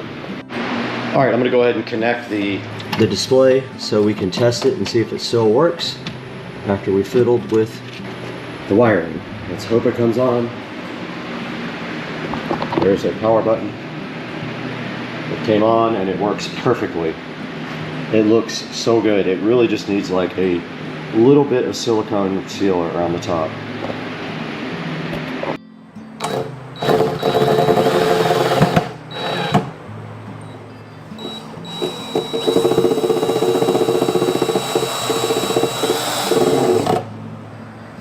I got no silicone sealer, dude. Okay, I just went ahead and fixed the port that was literally falling out of the box. I just put a couple screws in it, and then we'll just come around here with some silicone sealer. And then Joe is going to rewrap the box with carpet. The box is literally falling apart right now, so it's getting stuff everywhere. But yeah, so that part is done.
All right, I'm gonna work on cleaning up the wiring under the dash.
All right, it is a new day and I am out here in the garage and the lights are off because it gets really hot in here. Wanted to show you guys something real quick.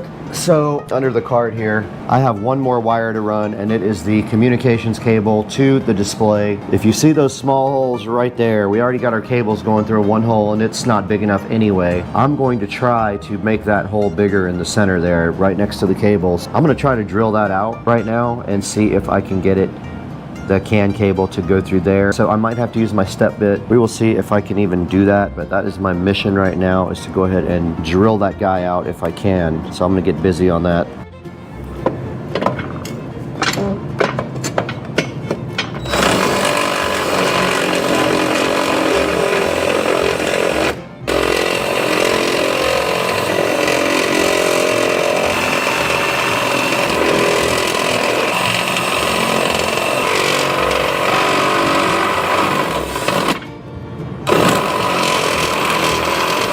Gotta do it from that side. There ain't no way I'm gonna get it from this side.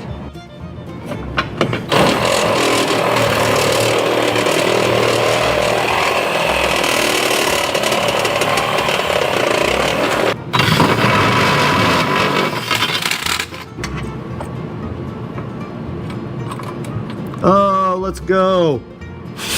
Let's go. I got it, dude. Got it. All right, now that I have a place for the display cable to go that connects to the battery, I am gonna go ahead and try to put the ignition key on the new dash. Now the key is laying inside there. I don't know if it will reach. So the first thing I wanna do is get it off of this cart and mount it onto the new dash. So let's get this dash back onto the table right here. This is the old dash. We don't need that anymore where we're going. So all we have to do right here, right now, is push this into the new dash. We want the key right there, so that means we have to tighten the nut. Okay, I got the key facing straight up now, and it turns to the right to turn it on. That's where I want it. So now we have to figure out a way to tighten up the nut on the front of the dash. So I think that I can use some wire snips for that. All right, it is really tight now. I never got mine tight. And then this is the bezel. I don't know if it will work with this system. It did not work on mine. That's as good as it's getting. It's not bad. Actually came out good. I got to see if the ignition will actually reach. I don't have the charging cable. I can't do that part. He didn't bring any of the parts over. Kind of hosed. Can't run the charging cable. All I can do is get the dash mocked up in here now. Missing the charging cable and I'm missing the base knob. I can't really finish the dash completely. If you're facing the front, this is left. So I've got the right speaker wire for the right job. Now we have to run this somewhere.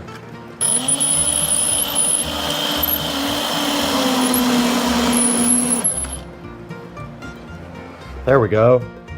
Got the wires nice and tied up back there so they can't just flop around. We have all this other stuff to deal with now. That's all for Bluetooth. I don't think this cap is going to go on.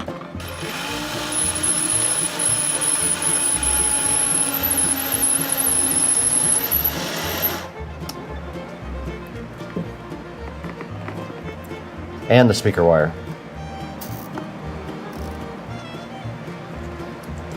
Now here's the other speaker wire. This goes up to the steering wheel, this goes behind the dash, and this goes to the ignition right there. That's gonna suck. I love wire management. This is my happy place.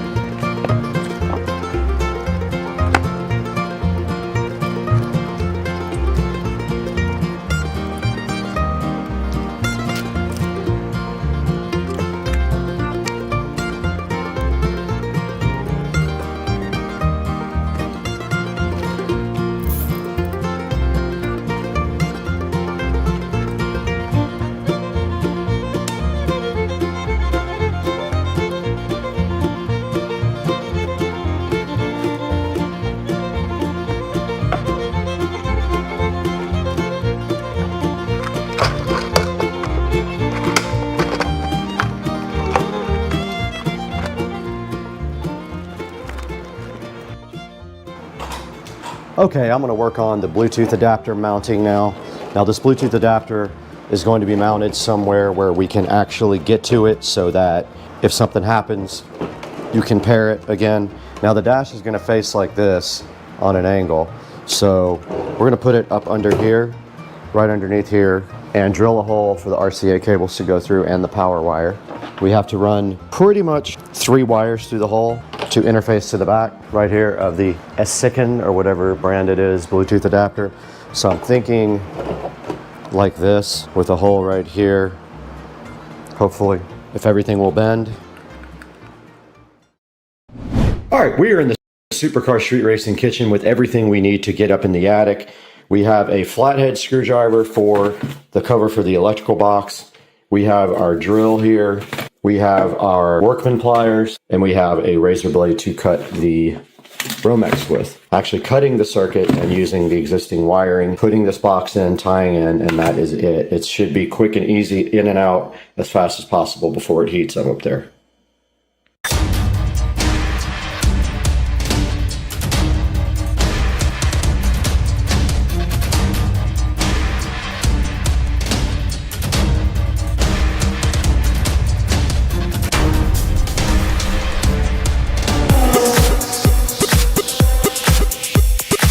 Outside from Supercar Street Racing abode, we can see here that we have actually pre-wired for the LED sconce lights that are coming in the next few hours. All right, so the next step of the process is to get this light out. It will no longer be, and we need to take that out right now, so let's get that done. That is a wasp inside of the light. There is a wasp nest in the light that I have to now get rid of. Okay.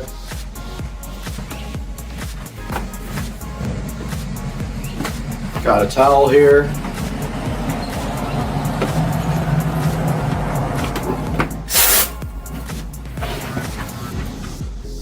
Yeah, it looks like they were building a nest inside there.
All right, I did get the light removed and the cover plate put on. It's not perfect because I couldn't get the other screw in, but that's fine too. Clearly see that we need to clean this ceiling and this area up here. So I'm gonna go grab the broom real quick.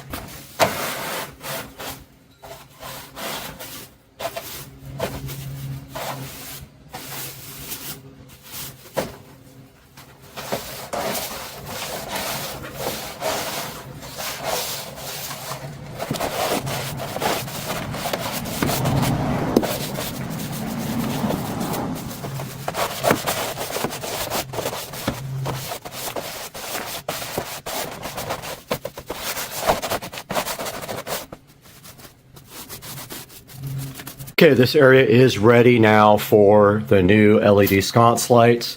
They will go here and here. They will mount directly to this board here. And then we just have to cut these wires and tap right into the existing electrical on the sconce lights. And those guys are expected to be here within the next 2 or 3 hours.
Just looked outside and I noticed the box here, and that is most likely my lights.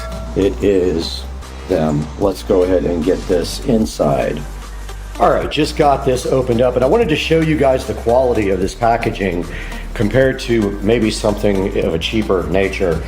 They have all this nice padding inside. It's very well taped up. It did come from China. I will go ahead and say that right now, but look at all the nice padding inside. And it's not cheap padding either, it's the good stuff. And then the two lights are sitting right inside there. Let's get them out now and take a look at what we have. Here is a good look at the LED wall sconce. It is very heavy. It is glass, you can tell. It's not plastic. And if we flip the back over, so what you do is you unscrew the mount from the actual sconce, you mount that on the wall, slide the sconce over it, and then you power it up like that. So you take these screws out of the side here. They're already pretty loose. They're not all the way in. So inside of here, you have the remote. You have some screws. So let's get this mount off and see what we're looking at here. That one was drove in sideways.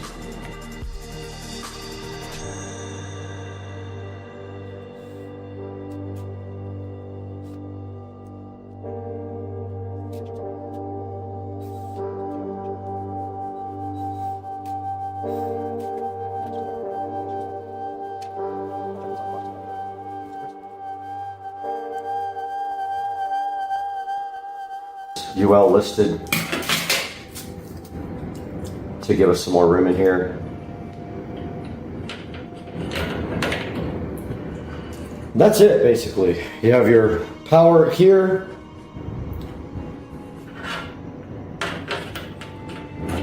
Which can go like that. You have your bracket here, which your power wire can run right next to. Put your Romex right next to it, anywhere in there. So what I'll do is I will hook it up outside of, I'll trim the wire up enough, and you have room to stuff some wire in here if you have to. Then you put the wire through here, wire it up, which is going to be kind of difficult. I don't know how they expect you to do that. So I just popped it off the pins. There's no way you can do this without doing that. Wire is not that flexible. And to be honest with you, this is not going to get wet, but it might get hosed off at some point. So you want to get this as waterproof as you can. Our goal is to mount this dead center at 47 and run the wire along the side. Okay, we're outside now and we have wired these two wires here to the switch that controls the patio light here. So there is no more patio light, it is disconnected, and now we have this left. This wire here and these brackets are how you mount this system. Now, you can see here that we're mounting this dead center. It doesn't matter where the wire goes through because there's plenty of room inside of the bracket for the wire to be moved and stored. So what we're going to do here, dead center this on both sides, and I already measured where that is, and so we're just going to go right below the hole like that, as far up as we can where the wire can still get through that hole. So we'll do the same thing on this side. That should put it dead center. So the light is 47 inches total, so let's measure. Perfect, that's absolutely perfect. So this is where our bracket is going to go, and it needs to be perfectly level up and down, but that's easy because all we have to do is measure the distance from the wall, and it has to be even. And we'll also take our level on it like this. Got a small drill bit here. I'm going to do a pilot hole here, just so I'm not like bearing down on it and trying to get it to go in. This is plastic, by the way. No more termite damage. They don't eat it.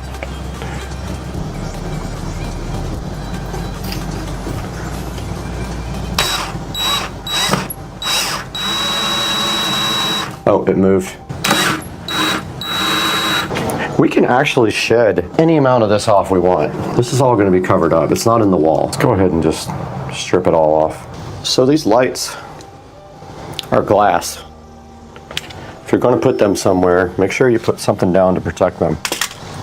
And you have this big long extension here. Doesn't need much stripped off, so I'm just going to strip off a tiny bit. And then take my small flathead screwdriver and you just basically loosen these up. They're pretty loose already. They're not tightened down. And this is not huge wiring. And then you feed your wires through the grommet here. Yeah, you're gonna have to do all three at once. Make sure you don't use big gauge wire. You'll never get it through. Even that is tough. Push on it so it's snug and then tighten it real hard so it can't physically come out. Then you should be able to pull the slack back through. So this is the cover that's supplied with it and the 4 screws.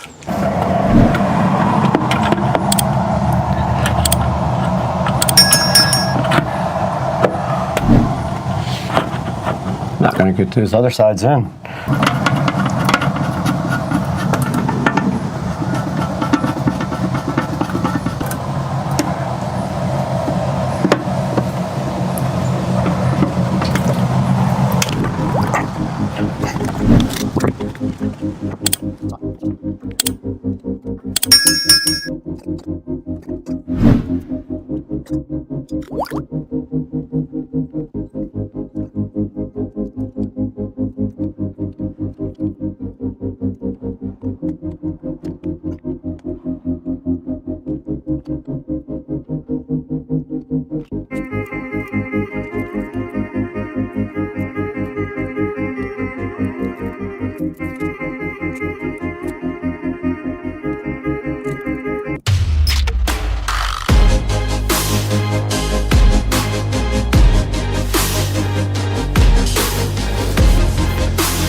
All right, I remounted everything, but they don't work. So I don't know why. I'm thinking my switch died, but I'm not 100% sure. One of them worked once and never again. That doesn't work. That doesn't work, and the breaker's on. There's power to the switch, 100%, but it does not work. That's gotta be my switch. I guess test my switch, because I don't think it works. I think my switch is bad now. It has to be.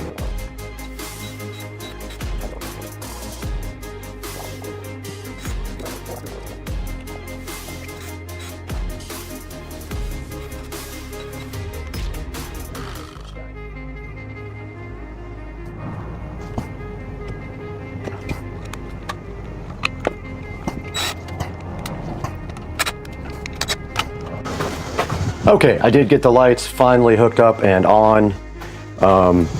They look level to me and pretty good. But I'll get a shot for you guys when night comes around. Till then, I'm gonna go ahead and clean up. All right, guys, we are outside of the house now at night. Sun has mostly set. You can see there's some daylight, but I wanted to show you guys the sconces here. And you can see right there as we walk up, they are set on warm white along with all the other lights. And I have the garage, kitchen, and foyer on purple. And so as we walk up to the front here, you can see the sconces came out so cool. I think they add such a nice touch to the porch, and we have no more hanging porch light looking like it's from the 50s. And the house just looks so amazing at night, and people always stop by and give compliments on the lighting. And I'm gonna walk you guys back out one more time to check out the entire house. And that is the house. And then I'm gonna get some good pictures. Now, Base Boy left, and you can see right here, the sconces lit up so fire on the front door. So that's what it looks like at night. And you can dim them and change the color. All right, I feel like we'll never actually use this, but you can pair the remotes to control more than one device at once. I have both remotes here. But as you can see here, we can go center button here. The remotes can go timer and color. Color temp is right there, right? So we can go cool white, and then on this guy we can go cool white, and then we could set the soffits to cool white, and so they did equalize to cool white. All right, so this is cool white on the soffits. Of course, I can't change the sconce lights are both set on cool. I will step back and give you a view of that now. I decreased the exposure on the camera so you can kind of get a better idea of how that looks, but that is kind of cool. I kind of dig like the bottom half being warm and the top half being cool. So yeah, exposure is turned way down. They are bright, dude. Look kind of fire, dog. Hope you guys like this video. I'm gonna grab a couple of pictures and we'll see you on the next one. Thank you for liking and subscribing. Please buy these products through my links.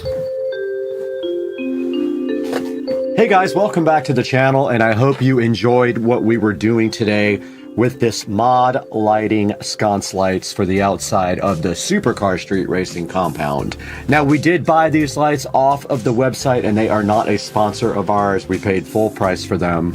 And if we take a look right here on the website, mod-lighting.com, you will see the wall lights here, and they have the sconces right here, and they do offer RGB as well. I just didn't think it would look that good on my house. We already have RGB up around the top, so I just went ahead and got the ones that have the remote control. They are dimmable, and they can do a timer, and you can pair more than one light to one remote control. But as you saw in the video, we went ahead and got a Amazon Smart Switch ordered to put on the lights as well. So scrolling down the page here, they actually have some pretty cool products. Look at this moon. They have some cool looking art looking lights. They have round lights. You have to check this site out. They're very cool. They have stuff that nobody else has, and it would look great on your house. So go to mod-lighting.com, and please tell them Supercar Street Racing sent you if you do order from them. Leave them a note so that they help me out in the future. Now, right after this, you're going to see me installing the Amazon Smart Switch on the Mod Lighting LED wall sconces. So let's throw it back inside to Brad one more time and check out the Amazon Smart Switch. There'll be a link in the description to that as well. And we appreciate you guys buying through our affiliate links, liking, subscribing, and we'll see you next time. But back into the house with Brad. Okay, we got everything set up and the Smart Switch is on. I did find all the screws for these. And so basically this just goes on now like this. Except Got it doesn't fall off. Got him! Oh! And this is Whoa! Whoa!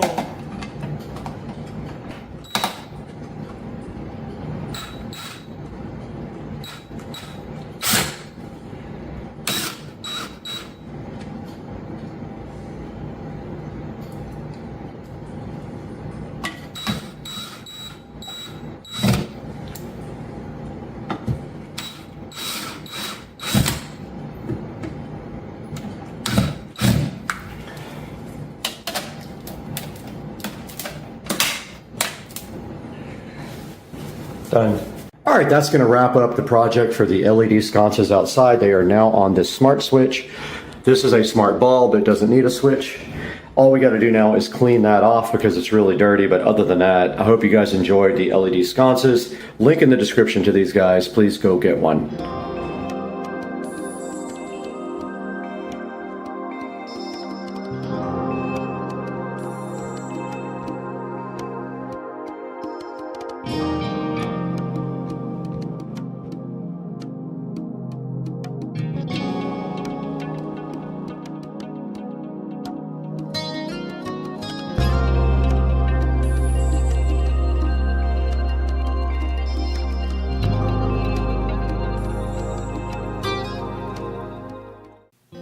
Hey guys, welcome back to Supercar Street Racing, and today we have the Marantz Cinema 70S, and we're going to be replacing this old, tired Pioneer VSX 1021. So hang out with us while we take a look at this flagship Marantz receiver.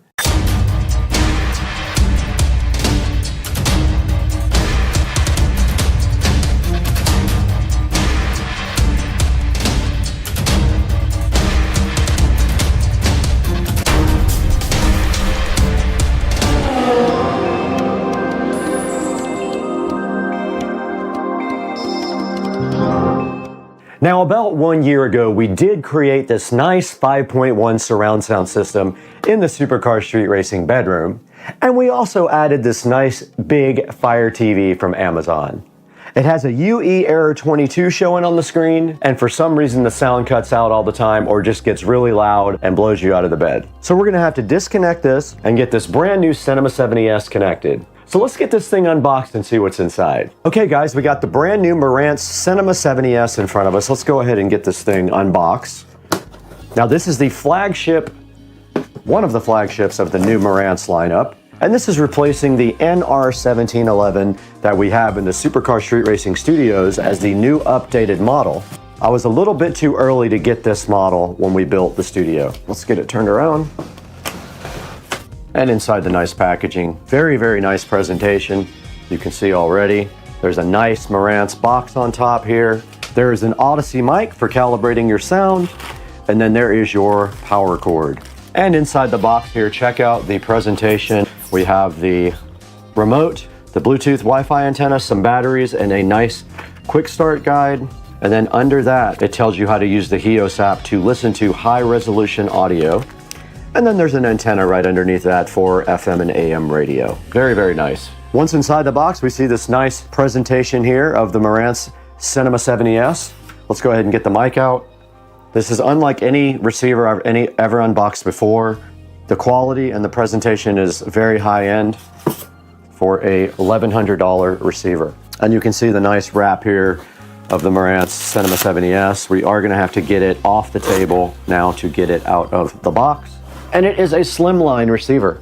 Okay, that is all that's inside the box of the Marantz Cinema 70S. Now here's the Marantz Cinema 70S compared to the VSX 1021 from Pioneer. This Pioneer receiver did come from a thrift store a while back, and it is giving me quite a few problems. But notice how well built this Marantz looks compared to the Pioneer and how much more high-end this looks. All right, now that we have the Cinema 70S up against the Pioneer VSX 1021 here, let's go ahead and get this VSX 1021 disconnected and get this Pioneer out of here.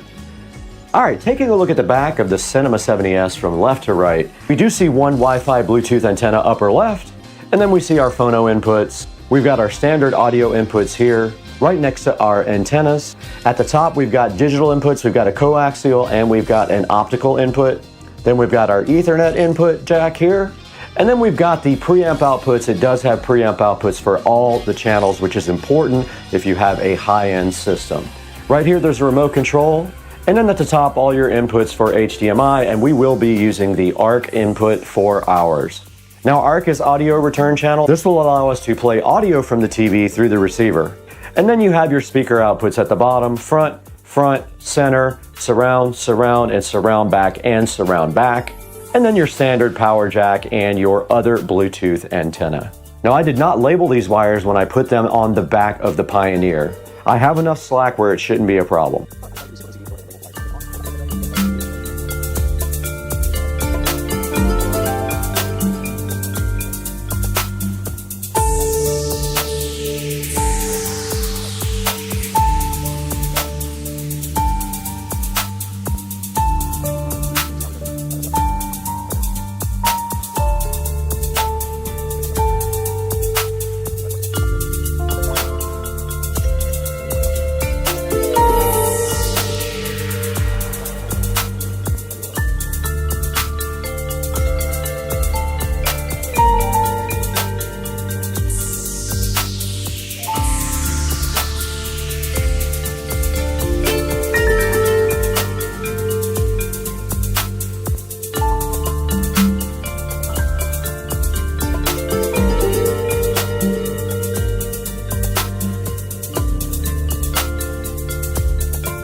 All right, we got the Marantz out, we got it plugged in. We have the audio return HDMI going to the television. And so this is what it looks like here in front of me. Looks so good, so much better than the old one. And I have the remote control right here as well. And I decided to go ahead and just use Wi-Fi because I was using a power line adapter before, and it is very slow. To do anything fast, we're gonna need better network. I would like to run Ethernet to this room eventually. And here is the remote control for the Cinema 70S. All right, so we have the receiver plugged in. We have power to the remote control. Let's go ahead and power it on. It did come on, and on the front, it does say Marantz here. Really cool looking display.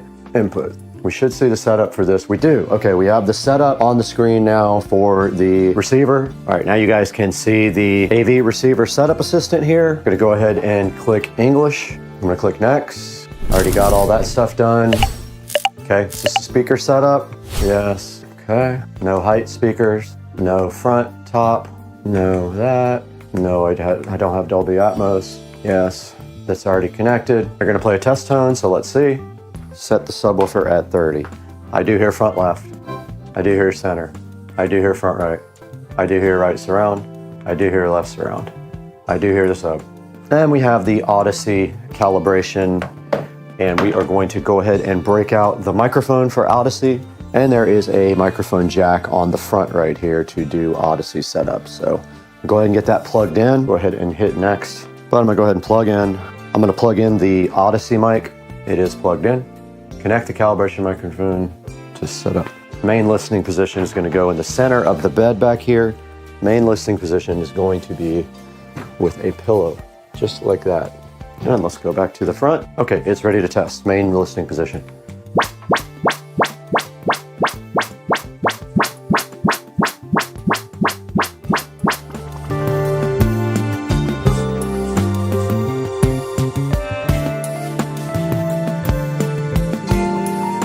Okay, I'm moving the mic.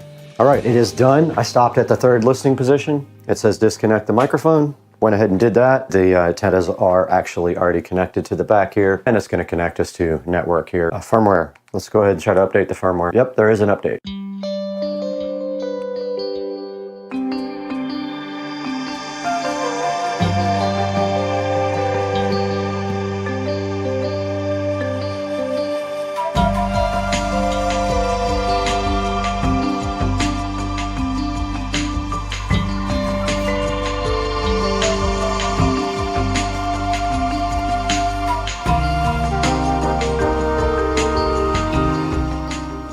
Okay, it does say 1 minute left on the update here. And you can see the TV went into screensaver because the receiver has switched off the HDMI signal.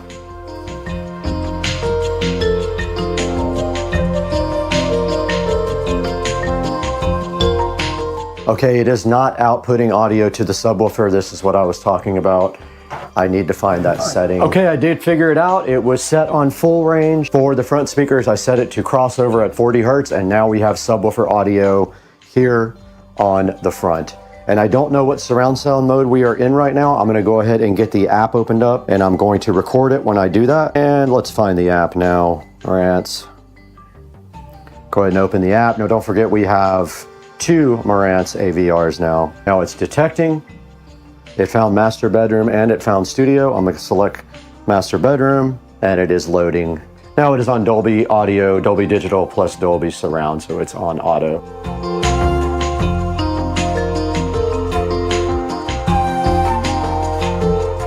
Welcome back to Supercar Street Racing. I'm Brad. You're in the 4K production studio, and we are taking a look today at the Marantz Cinema 70S, as you can see right here on your screen. And this 70S Marantz is one of the flagship Marantz models, and it is a slimline model as well. Now, this receiver has 50 watts on all 7 channels. It does 4K 120 and also 8K. Now, right here in the Supercar Street Racing studio, we have the old NR1711 from Marantz, which is also their slimline model. And unfortunately, I got it right before the 70S came out, so I wasn't able to pick up the new 70S. I did pick up the 70S for my bedroom, and you guys remember we did a 5.1 audio project in the bedroom about 1.5 years ago. And I did use a thrift store receiver at that time. It was a Pioneer, and I was trying to save money, so I just picked that up, and it got by for a little while.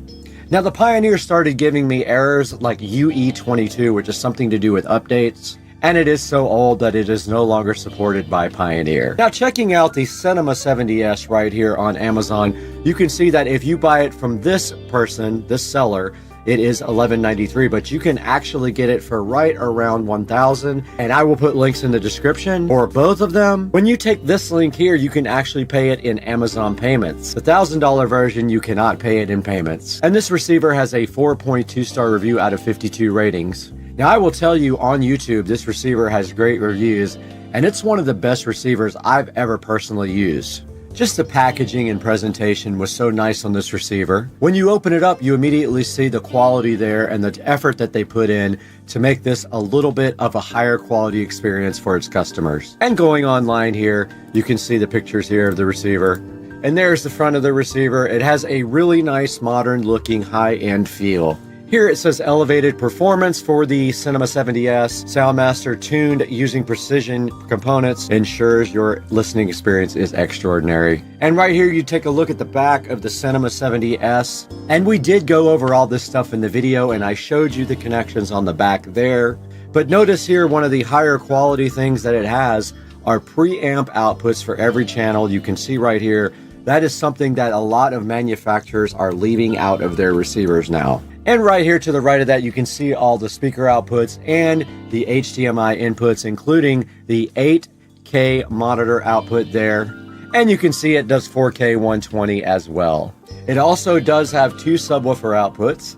And they're just letting you know right here that it has an included microphone, so you can use their Odyssey setup to perfectly tune any room. And right here, it's showing you the style, which I think is pretty cool, honestly. And it's telling you here in this slide that it has the most modern technologies available right now. Now, this also supports HEOS, Wi-Fi, and Bluetooth, and multi-room, so it has multi-zone support. And taking a look at the reviews here, I don't necessarily agree with some of these bad reviews. There are only 52 reviews total on this ad. This one says buggy firmware. I have not had that experience. Now, I did update the firmware immediately when I got the receiver, and so maybe I had a different experience. This one says it doesn't have Odyssey multi-EQ. It does not. It has regular Odyssey. But checking out the 5-star reviews here, you can see that it says pretty happy. Best audio gear I have ever owned. Fantastic sound. Hard to beat the price. I also agree. It is pretty hard to beat the $1,000 price point on this receiver. Incredible sound reproduction. I kind of agree. It sounds amazing. I've listened to music and movies on it, and it does sound really good. Perfect addition to my home theater system. I think the plan is for me to also, in the future, get a second one to upgrade my home theater room because my Yamaha is getting old at this point. So far, everything excellent. I agree with that review. For me, everything is great so far. And this last review says it was just fantastic. So the Marantz Cinema 70S has worked out great for the Supercar Street Racing 5.1 surround sound in the bedroom. And like I said a few minutes ago, I do plan on buying another one for my home theater room to replace the aging Yamaha. Guys, I want to thank you for supporting Supercar Street Racing in every way possible. Please buy all your products through our Amazon links that'll be in the description, including this Marantz Cinema 70S. And you can buy anything through any of our links. It doesn't have to be the product that you're currently looking at. And we have to get out of here right now. We have to go upgrade every receiver in Jacksonville. You got to see your bike, man. So here's your bike.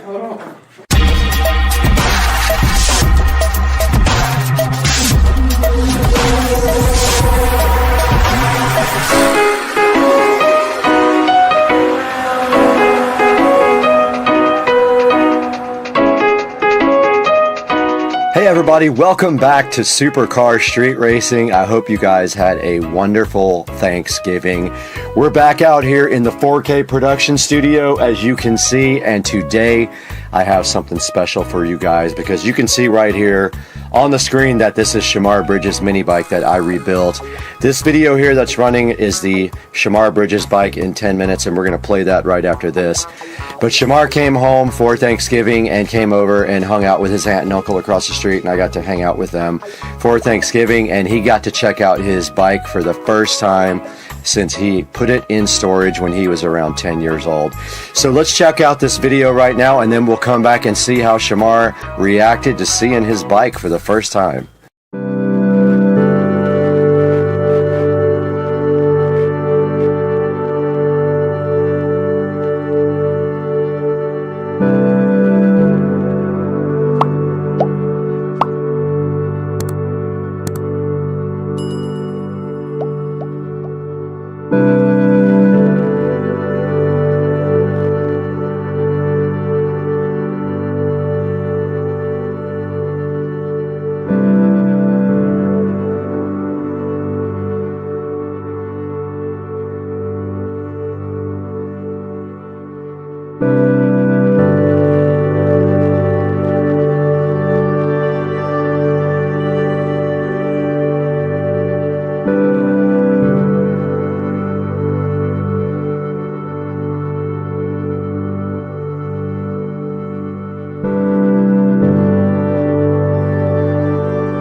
All right.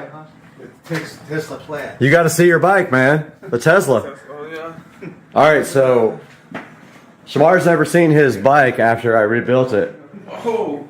So this is, you drove this when you were 10 years old, man. Yeah. All right, so This your Christmas tree? this is my Christmas tree. All right, so here's your bike. Oh no. That's crazy. Dang. Like, rebuilt. Yeah. Kind of. Did you do like a little like overpaint?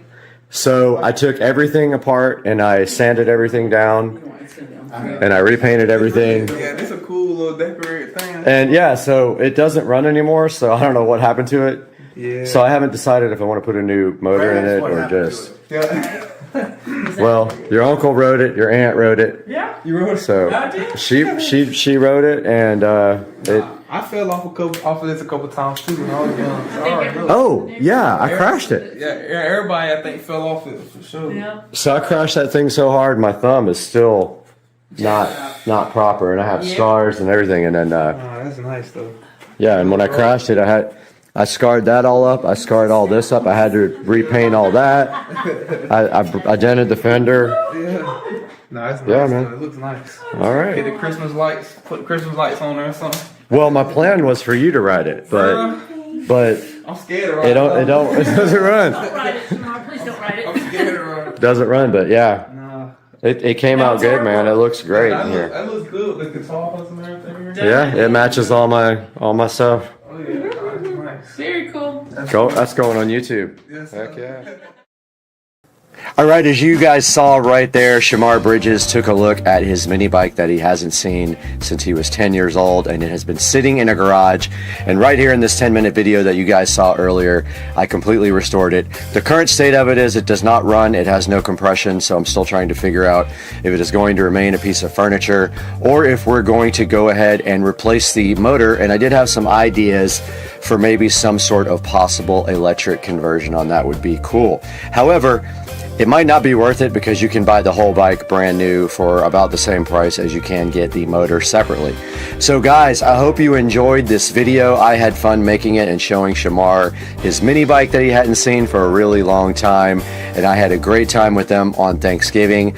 I want to encourage you to like and subscribe to our videos and go ahead and buy products through our product links because that helps us out greatly and keeps the channel going. But right now, I've got to actually edit this video, so I got to get out of here. And I got to work out.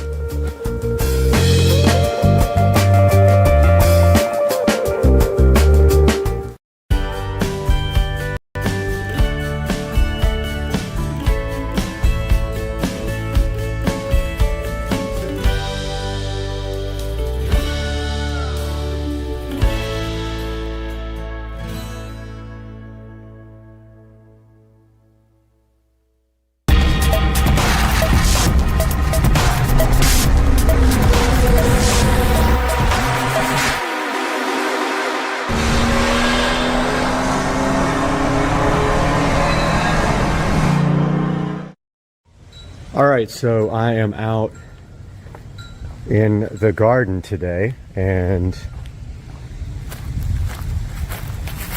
there is a spy camera in my garden aimed at my neighbor's house here. Text my neighbor, he has no idea what it is. So, it's about to get confiscated. But not until I cover the lens first. So I don't know if it does audio, but it probably just heard me. So I'm going to get it right now and cover it. Okay, so I am going to grab a black plastic bag, get the spy camera, but I'm going to be quiet when I do it.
Okay.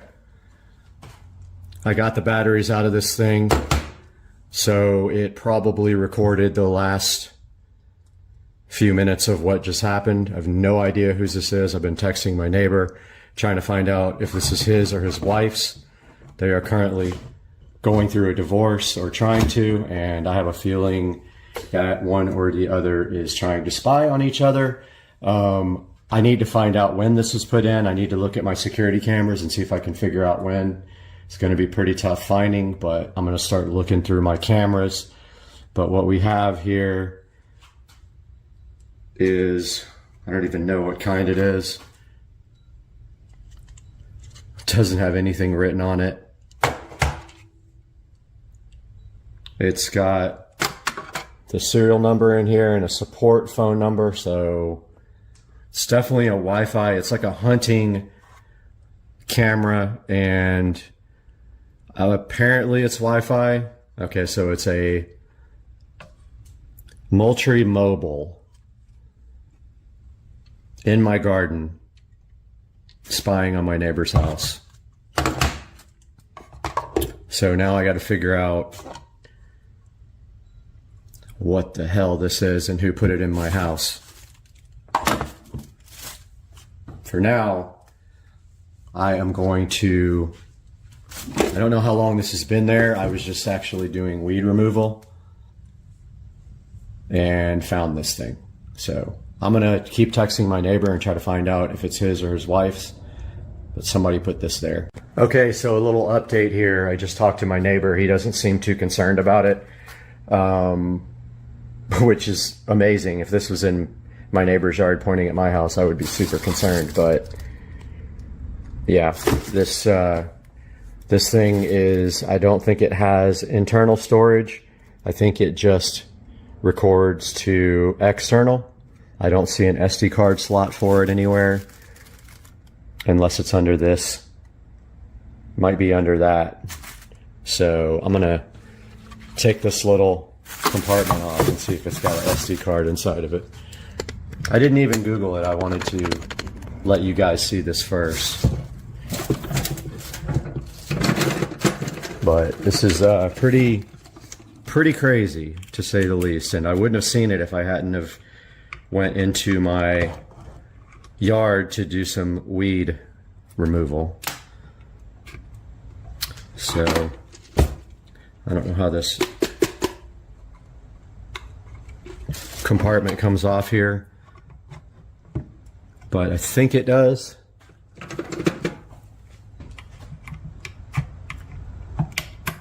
Probably an SD card inside here.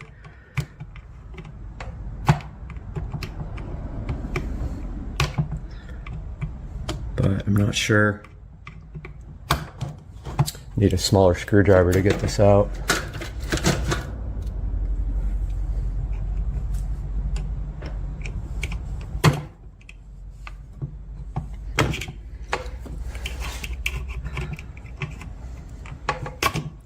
I don't know how this compartment comes out, but I would bet there's an SD card inside here.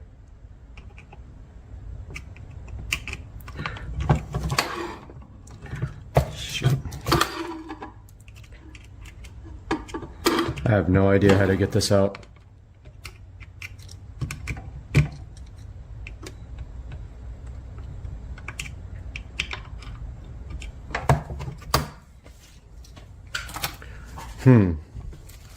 Got a small screwdriver here.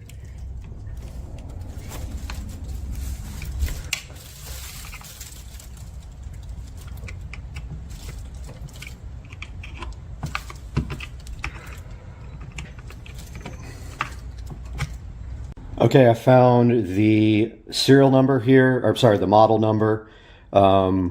I am going to look it up on Amazon and put a screenshot of what this is up now, and then see if I can figure out what this little compartment is on the side. But my neighbor is saying he knows nothing about it. But yeah, this is where I've gotten so far. All right, I did some more research on this thing. It is actually cellular based. So this is a subscription based device, and whoever put it in my yard was trespassing.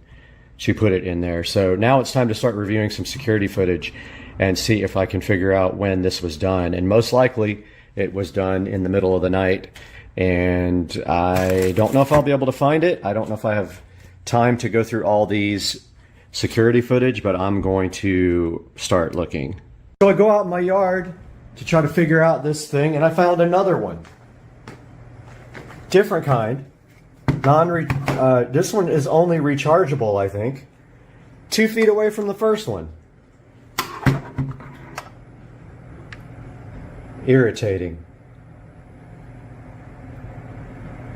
14, I can't even read what model number it is. Turn the lights up in here.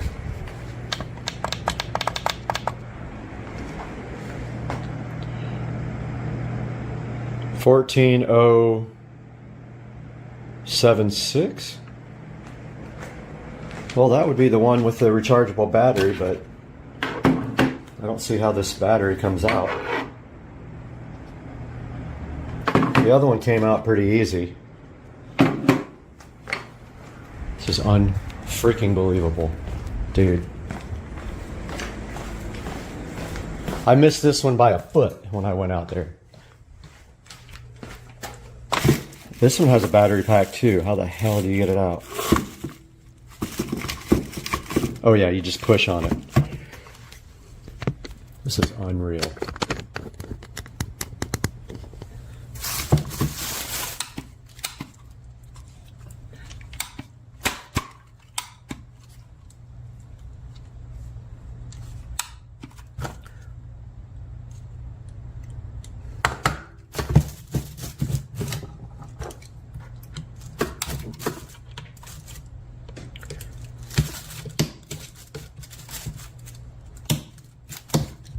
Yeah, I don't know how you get this thing out of here. First one came out pretty easy, but I guess it doesn't matter. Can't figure out how to get the battery pack out of this one. I thought you just pushed it in, but yeah. Security camera number 2 in my garden. Tried to call the company, nobody ever answered. I'm gonna try again. Okay, so I just got off the phone with Moultrie Mobile. They will not give me the information of who owns these cameras. Unfortunately, I probably should have left them there and put another camera on it to see who comes to get them, but I was kind of didn't want to be involved in this due to a bunch of different reasons. It's unethical, it's illegal, and there's so many different bad things about this. So I have to go work with the sheriff's office, JSO in Jacksonville, to file a police report, and they will have to get a search warrant to get the information of who owns the account for this camera and this camera here. So guys, I am going to do a perimeter search on my house to make sure there's no other devices anywhere. It's someone purposefully evaded me. Again, these guys were, I'll show you exactly where they were. So they were actually in this garden here and placed where the camera up there, my security camera right there, could not see them. There were 2. There was one right here that I didn't see the first time, and then there was one in plain sight right here, literally in plain sight.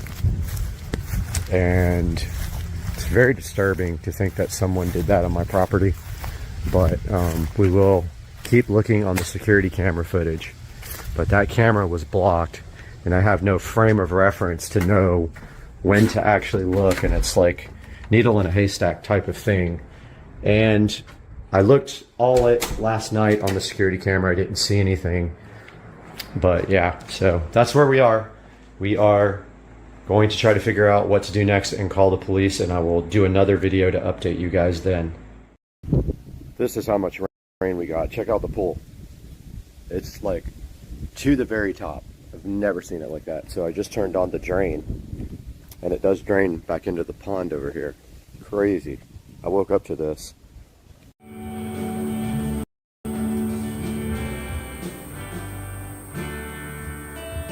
Taking a look at automation here. I'm gonna build a V12 twin turbo. Try to make some horsepower. Hopefully my mic is working. It was really distorted last night. Let's go over to Card Designer.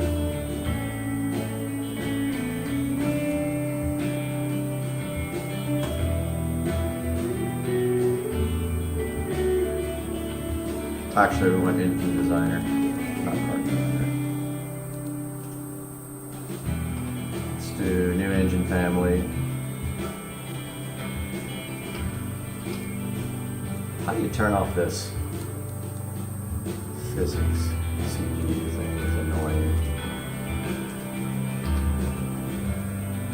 I think it's in my NVIDIA.